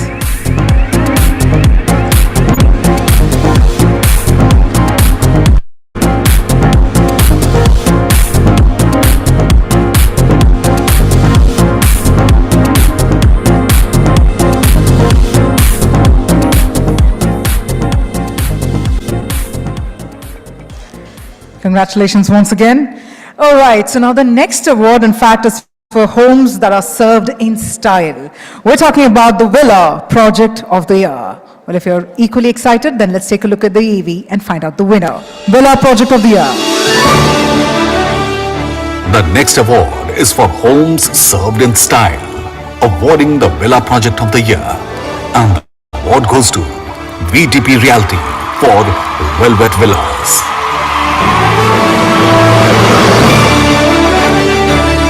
VTP Realty for Velvet Villas. Ladies and gentlemen, once again, if I may please invite Fazil Sheikh and the team. And if you're all huge fans of good villas, come on, let's have a good round of applause. I am a major fan myself. VTP Realty.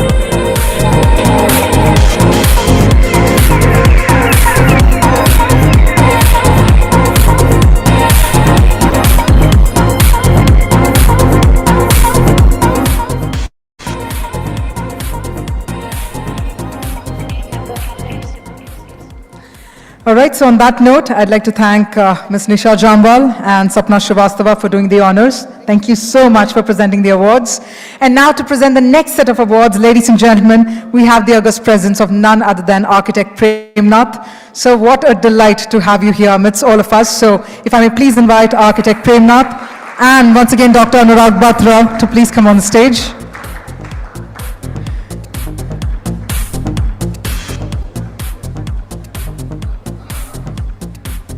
So if I may also invite Dr. Anurag Batra to please join architect Premnath to present the next set of awards. And I'll tell you what, this time when we cheer for the winners, we need to have a smiling round of applause to match the smiles of architect Premnath, to match up to his enthusiasm as well. So let's do that first up by taking a look at our next award category. Ladies and gentlemen, here we go.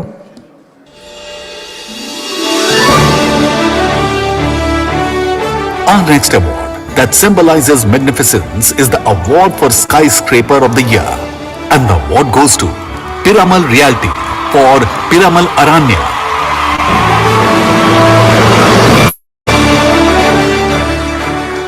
Ladies and gentlemen, Piramal Realty for Piramal Aranya. We'd like to invite Nitin Tarkar, AVP Development, and the team to please come on the stage.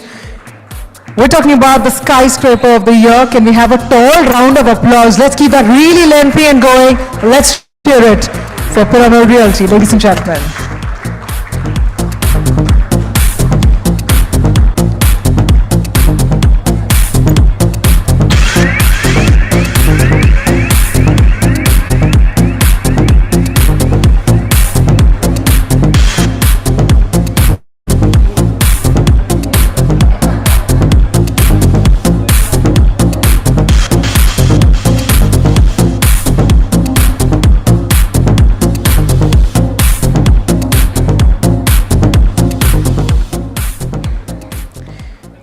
Congratulations again to the entire team.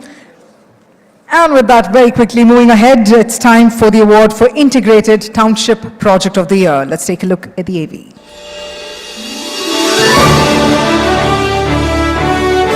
Coming up next is the award for Integrated Township Project of the Year.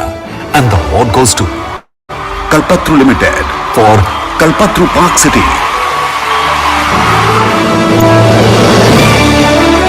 And Vadhava Group for Vadhava Wise City, Panvel.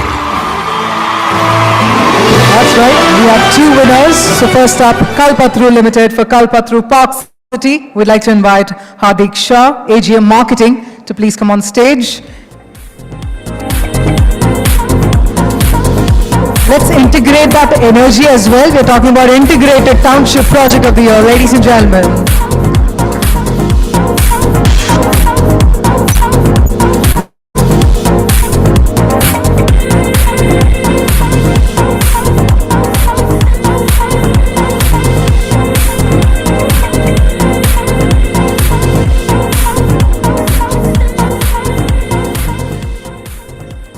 As we have two winners in this category, let's also hear it for the Vadhava Group for Vadhava Wise City, Panvel. We'd like to invite Sandeep Sonthalia, CEO Townships, to please come on the stage.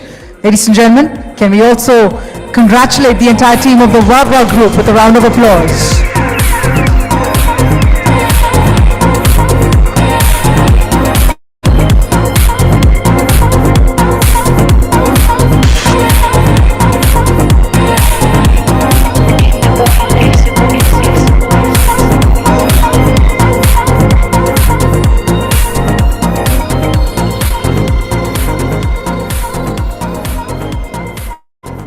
Congratulations.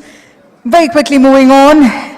Up next is the category which is for the most environment-friendly commercial office space. And the award goes to, let's find out. Moving on is the category for most environment-friendly commercial office space. And the award goes to Amar Builders and Pristine Properties for AP81. Amar Builders and Pristine Properties for AP81. Let's invite the entire team to please come on stage.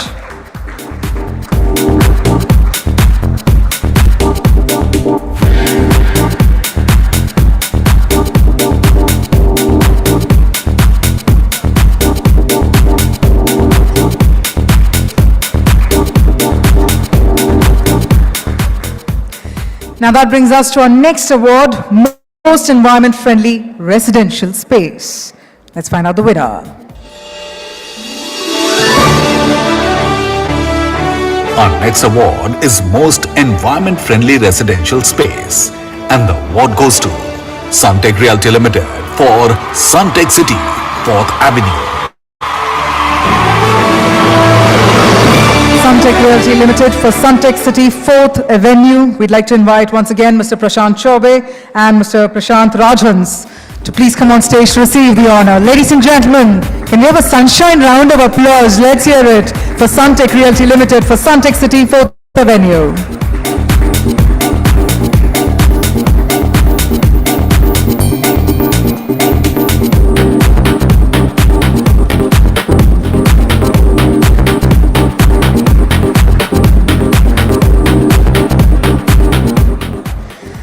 Moving ahead, as we talk about quality leadership at its finest, we have an important award for Commercial Project of the Year.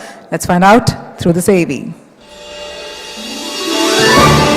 Quality leadership at its finest. Next, we have an important award for Commercial Project of the Year, and the award goes to Kalpataru Limited for Kalpataru Summit. Looks like the applause needs to hit the summit, ladies and gentlemen. Kalpataru Limited for Kalpataru Summit. We'd like to invite Hardik Shah, AGM Marketing, to please come on the stage.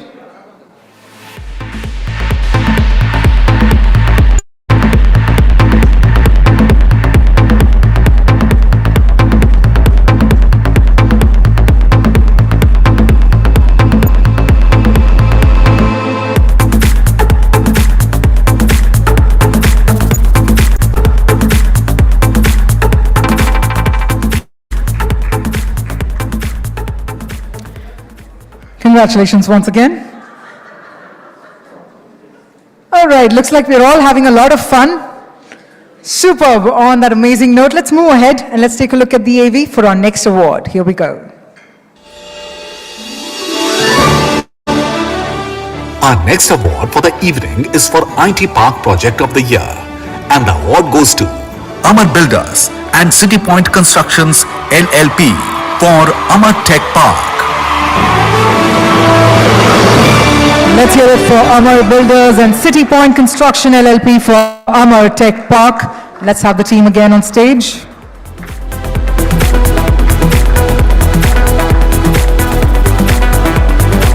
I keep saying let's invite the team, and he shows up like the one-man army every time he comes to receive the honor. So congratulations. Let's have a huge round of applause one more time. So with that, we're now going to proceed to the Builders and Developers category. And let's take a look at the first up, which is Developer of the Year, Residential. Here we go. Now, ladies and gentlemen, we proceed to the Builders and Developers category.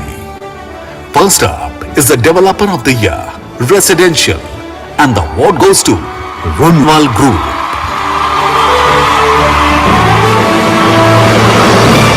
Ladies and gentlemen, Runwal Group it is. We'd like to invite Mr. Shekhar and Mr. Saurabh Chaturvedi to please come on stage. Developer of the Year, Residential, Runwal Group.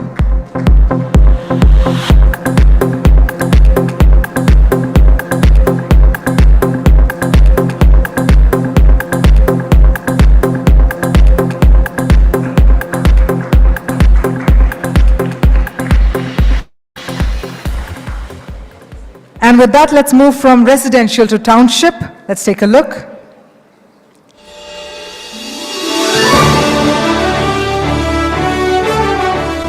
Felicitating now is the Developer of the Year, Township, and the award goes to VTP Realty.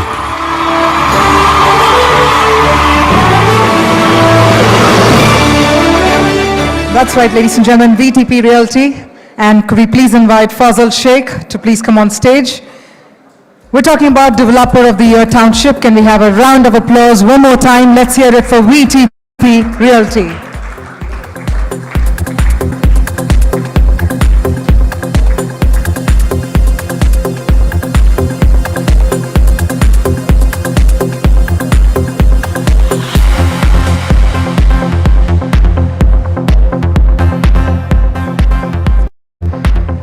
Now, the next award is for Emerging Developer of the Year.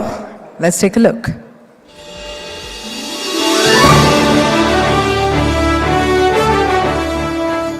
Our next award is for the Emerging Developer of the Year, and the award goes to Northern Das Realty.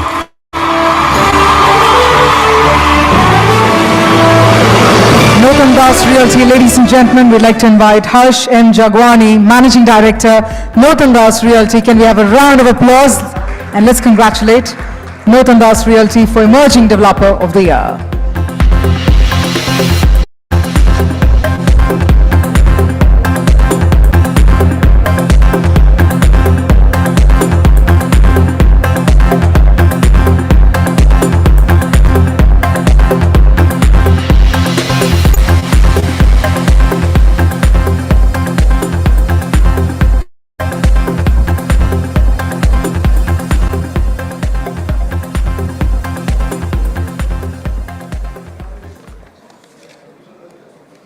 Congratulations.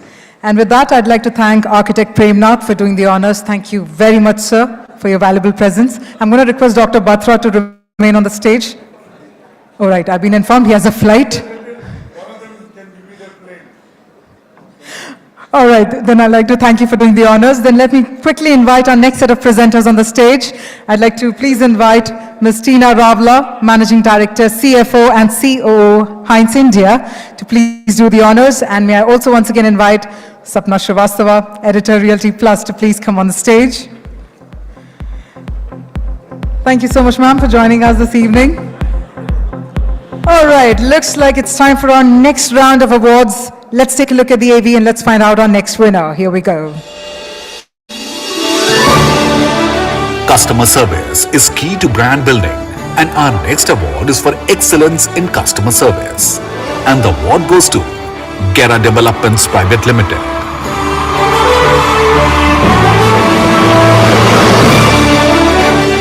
Ladies and gentlemen, Gera Developments Private Limited would like to invite Anita Gera, the Assistant Vice President, Client Engagement, to please come on stage.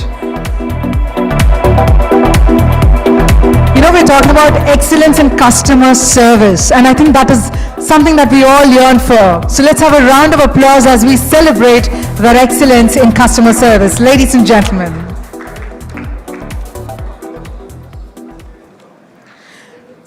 And on that excellent note, let's move on to the prestigious honor of fastest growing realty brand of the year. Let's find out.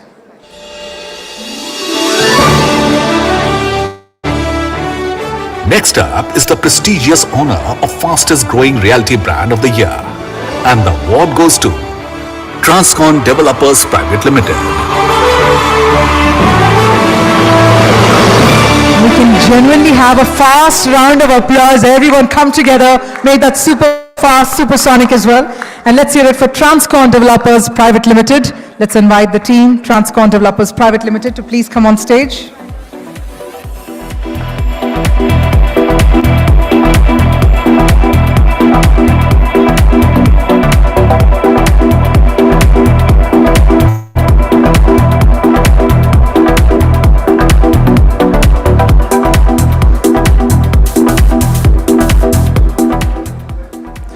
We're now moving forward to our architectural awards, which is the Architectural Firm of the Year. Here we go.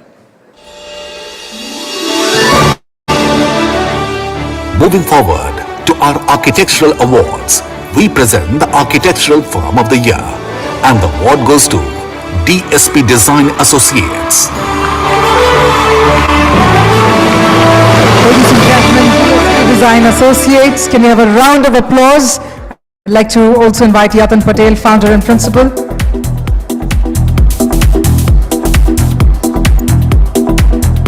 So we have Yashashri to receive the honor for DSP Design Associates, ladies and gentlemen.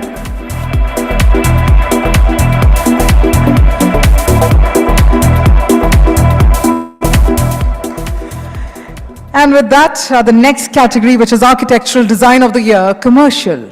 Here we go.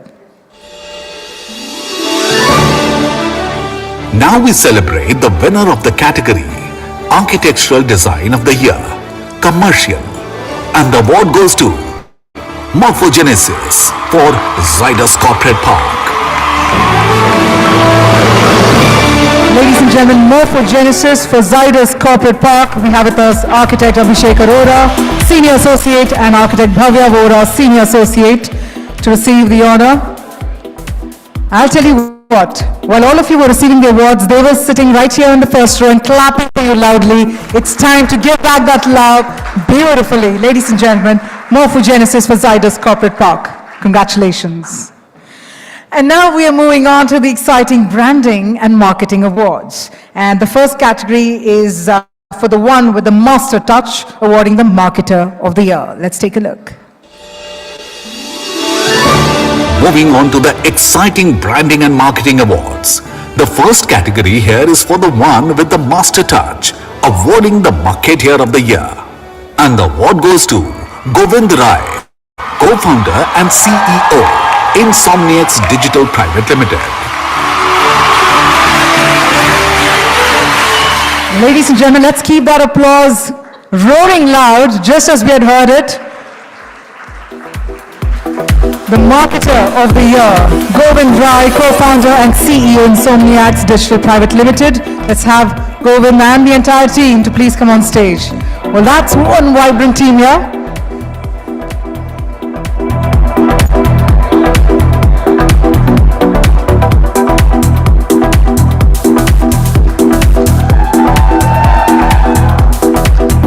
Wow.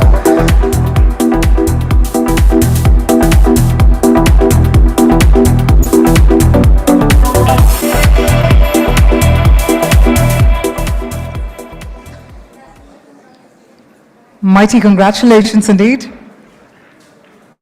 Ladies and gentlemen, Govind Rai, along with his team here to receive the honor for the Marketer of the Year. And on that fantastic note, let's move ahead. It's time to recognize Innovative Marketing Concept of the Year. Let's find out. Our next award, recognizing Innovative Marketing Concept of the Year. And the award goes to Alchemist Marketing Solutions for Swabhiman for Niyati Group. Well, let's invite the team Alchemist Marketing Solutions to please come on the stage for Swabhiman for Niyati Group.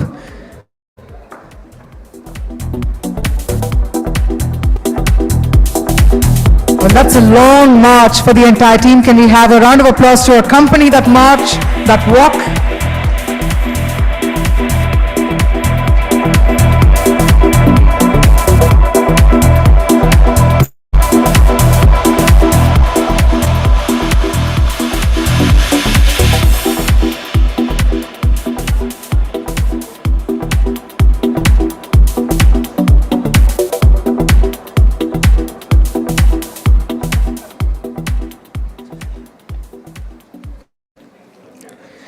Congratulations to the entire team.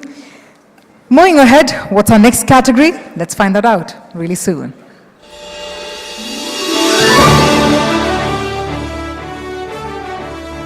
Next is the prestigious honor for Project Launch of the Year. And the award goes to Adani Realty for The Views.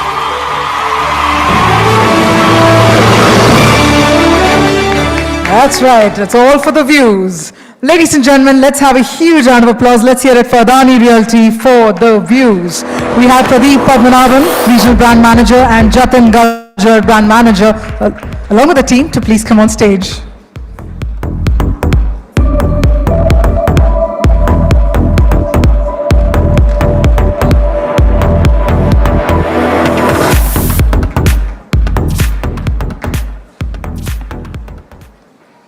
Congratulations. All right, moving ahead to our next award, we're talking about Powerful Ideas, Sales Acceleration and Digital Marketing Campaign of the Year. Time to find out the winner. Here we go.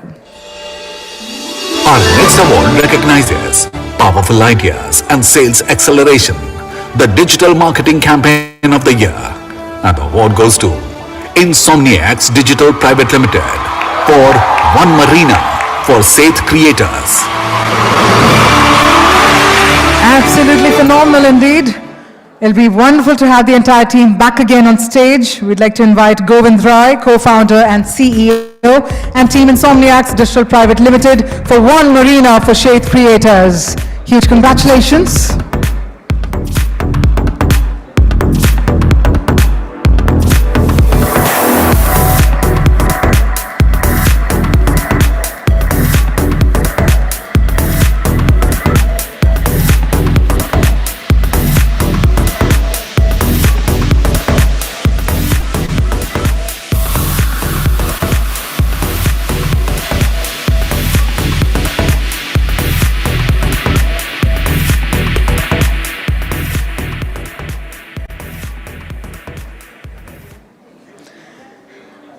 Once again, congratulations.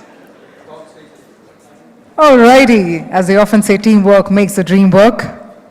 An absolute testimony, an absolute proof indeed. Ladies and gentlemen, let's move on to our next award. This is for Integrated Brand Campaign of the Year. Time to take a look at the AV. Here we go. Our next award is for Integrated Brand Campaign of the Year, and the award goes to Alchemist Marketing Solutions for Bunty Kahan Gaya for JP Infra.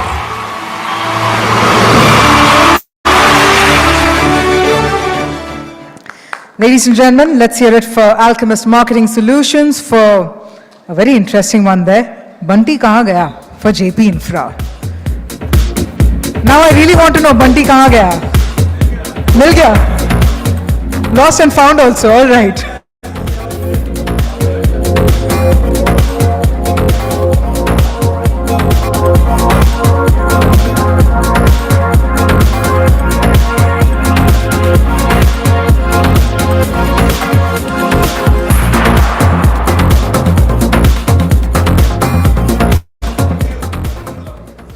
Congratulations once again.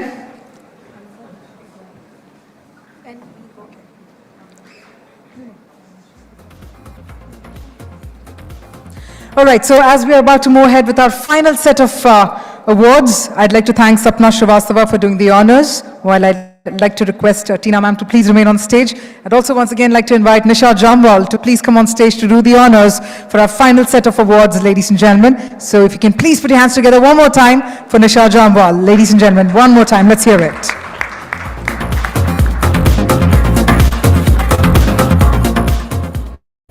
Meanwhile, let's take a look at the AV to find out the next category and the award winner. Here we go.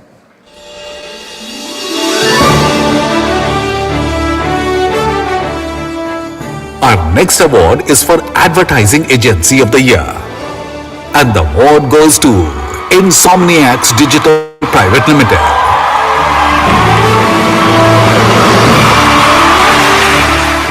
We'd like to once again invite Govind Rai and the entire team, because Govind will never come alone on the stage to receive the honor. He'll always dedicate it to his team. And this time the team is like a marathon indeed. Ladies and gentlemen, can you all take a look at that? Can we have a marathon round of applause representing the entire team? It's amazing indeed. Look at that energy. Wow. मुझे लग रहा है stage छोटा पड़ गया है. Our photographers have a mighty job to do. Photographer Saab, over to you. Let's see. Let's have you all captured.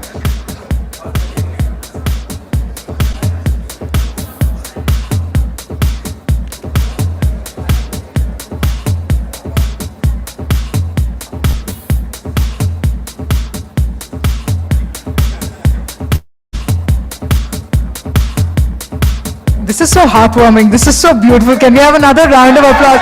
Woo!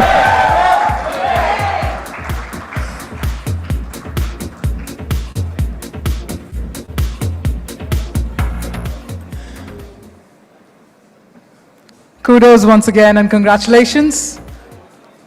Looks like we managed to cover you all in all the angles possible. Beautiful indeed. All righty.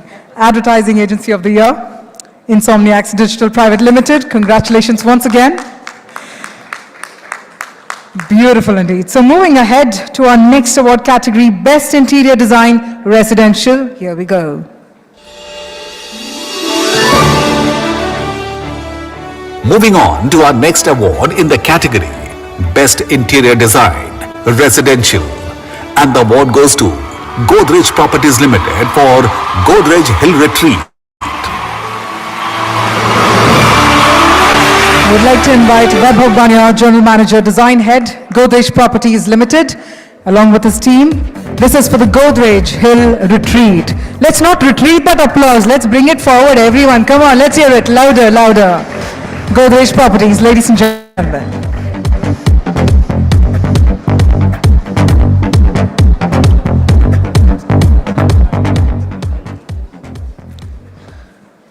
Congratulations.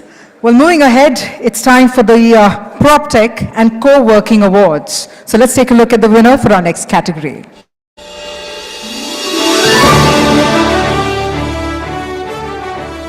Our next category is PropTech Brand of the Year. And the award goes to Gera Developments Private Limited. Ladies and gentlemen, Gera Developments Private Limited. We'd like to invite Hakimuddin Kansawala, Assistant Vice President with Gera Developments Private Limited, to please come on stage. PropTech Brand of the Year.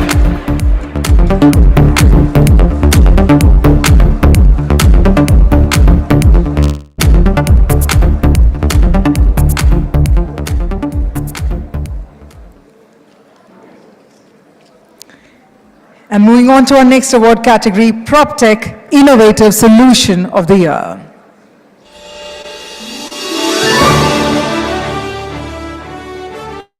Our next award category is PropTech Innovative Solution of the Year. And the award goes to Adani Realty for The Views. Ladies and gentlemen, once again, let's hear it for Adani Realty for The Views. We'd like to invite Pradeep Padmanabhan and Jatan Gajar to please come on stage.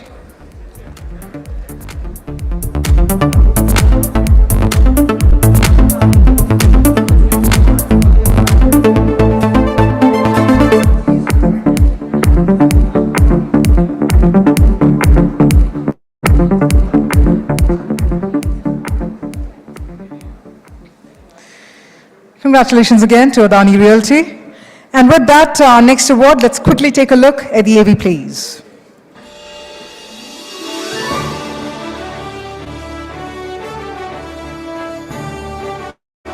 Moving on to next award is PropTech CRM Solution of the Year. And the award goes to Insomniacs Digital Private Limited for Totality.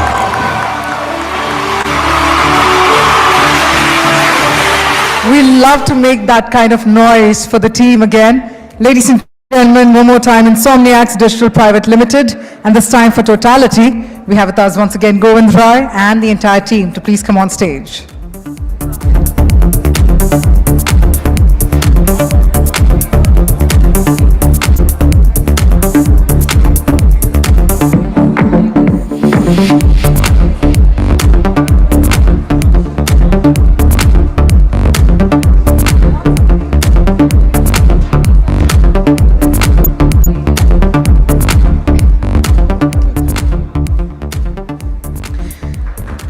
Once again, huge congratulations to the team, Insomniacs Digital Private Limited, for Totality. That brings us to our next award category really quick. Here we go. Let's take a look at the AV.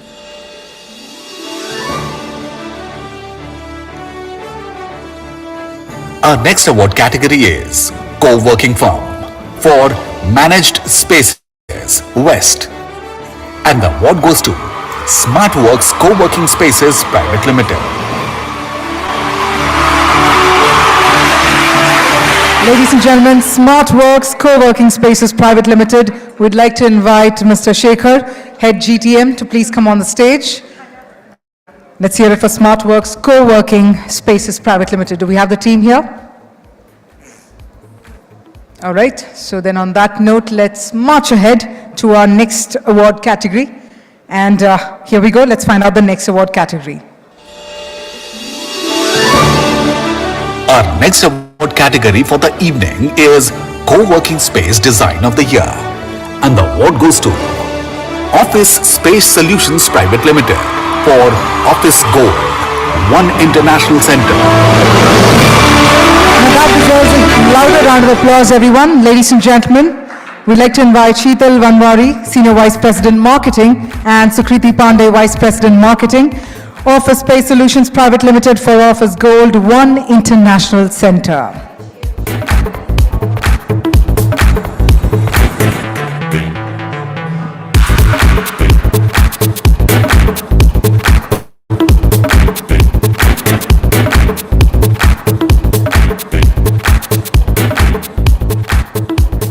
That brings us to the next award category, Co-working Leader of the Year, West. Let's find out.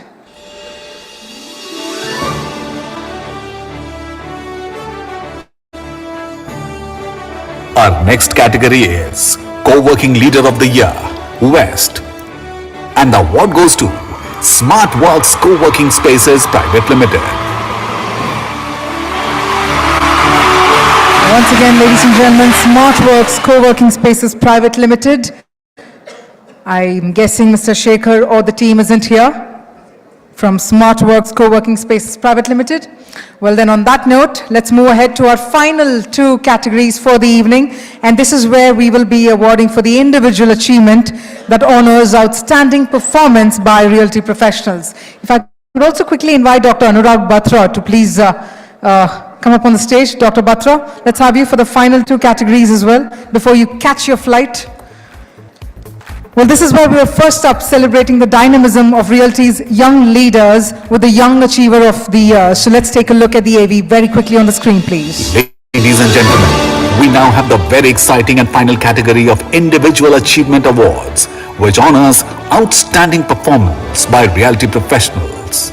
Celebrating the dynamism of Realty's young leaders is the award for Young Achiever of the Year. And the award goes to Dr. Advocate Harshal Sabla, Managing Partner, Suvidha Life Spaces, M Realty. Ladies and gentlemen, Young Achiever of the Year, can you have a youthful round of applause? Let's hear it for Dr. Advocate Harshal Sabla, Managing Partner, Suvidha Life Spaces, M Realty.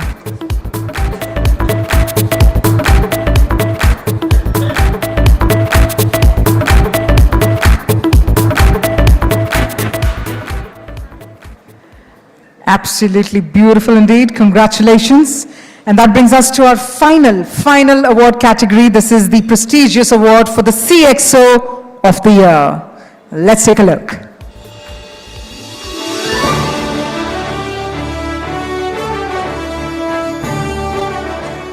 Announcing the prestigious award for the CXO of the Year. And the award goes to Anshul Singhal, Managing Director, Wellspun One Logistics Parks. Yes, ladies and gentlemen, Mr. Anshul Singhal, Managing Director, Wellspun One Logistics Parks.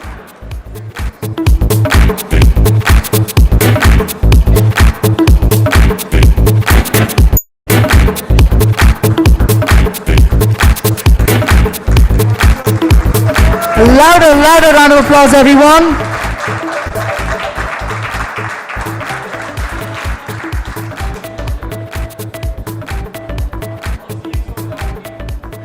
That's right. Well said indeed. No CXO without the team. So let's have the team on the stage, please.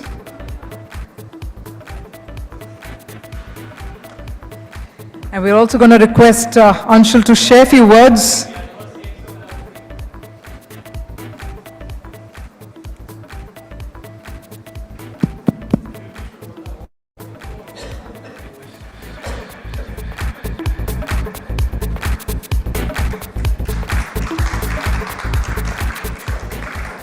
And Anshul, if I could also request you to share a few words. Thank you so much. I forget your name. I'm Kavya. Kavya. So, Kavya, fantastic job. You've been doing a lovely job hostessing all evening. Very nice. You've kept the evening alive. Dr. Batra, I don't know, the more I say about you, the less. But this is the third award you're giving me. I don't know if you know. I don't think you do. You've given, it's the third. It's the third. So the 40 under 40 business world, 40 under 40 realty plus, and now the CXO of the year. And thank you so much for all the encouragement. Ma'am, such a pleasure meeting you. So thank you everyone for this lovely felicitation. Firstly, I'd like to thank my team, which is here. You know, my Ane, Shantanu, Pankaj, Yuvraj, and Arvind are here. Part of the other team, which is not here. No CXO is a CXO without a team. Without a team, we are completely zero. And I'd like to dedicate this award to my team, without which I would not be here today. So a huge round of applause to my team. And of course, you know, I think in warehousing as a sector is just emerging as a space where commercial real estate was probably 15 years ago or 20 years ago. We're just scratching the surface of warehousing. It's nice that the CXO of the Year award from a prestigious platform like Realty Plus went to a sector for warehousing as a real estate entity. And I think for more than the honor of receiving this award, as personally, I'm really delighted that warehousing as a space has been recognized as CXO of the Year. Oh, nice. So congratulations to the entire warehousing industry, and thank you so much.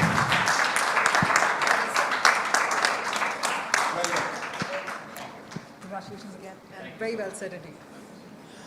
All right, ladies and gentlemen, on that note, as we call it a wrap, what we're going to do is, as they say, it's not over until it's over. We're going to firstly thank our jury members as well for their time and expertise. And let's also congratulate all our winners by inviting them on the stage for a group photograph.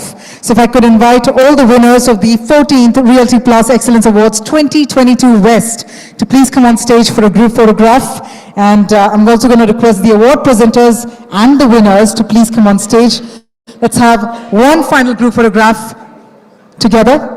And with that, while we also conclude this incredible evening, I'd like to thank everyone for their time. Thank you so much for your presence and your participation as well. I'm going to quickly invite the winners. Please don't feel shy. Hold your trophy and let's have you on stage as well. Let's have the winners and the award presenters together on the stage. And on that note, I'd also like to cordially invite everyone to join in for drinks and dinner. It's time to carry forward the conversations and celebrations. Yes, let's have all of you on the stage, please, everyone. The winners and the award presenters, let's have you all on the stage, please. We can also have some music. Let's keep that fanfare going a little, that's right. We'll build up on the tempo. And it looks like we managed to raise the bar of the evening, which means it's time to hit the bar. So please, let's do that. Let's carry forward the conversations and celebrations over drinks and dinner. Congratulations once again to all the winners. Let's have you all on the stage, please.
Let's have you flash your beautiful smiles. Everyone, say cheese, come on. That's right. Everyone together. Huge congratulations.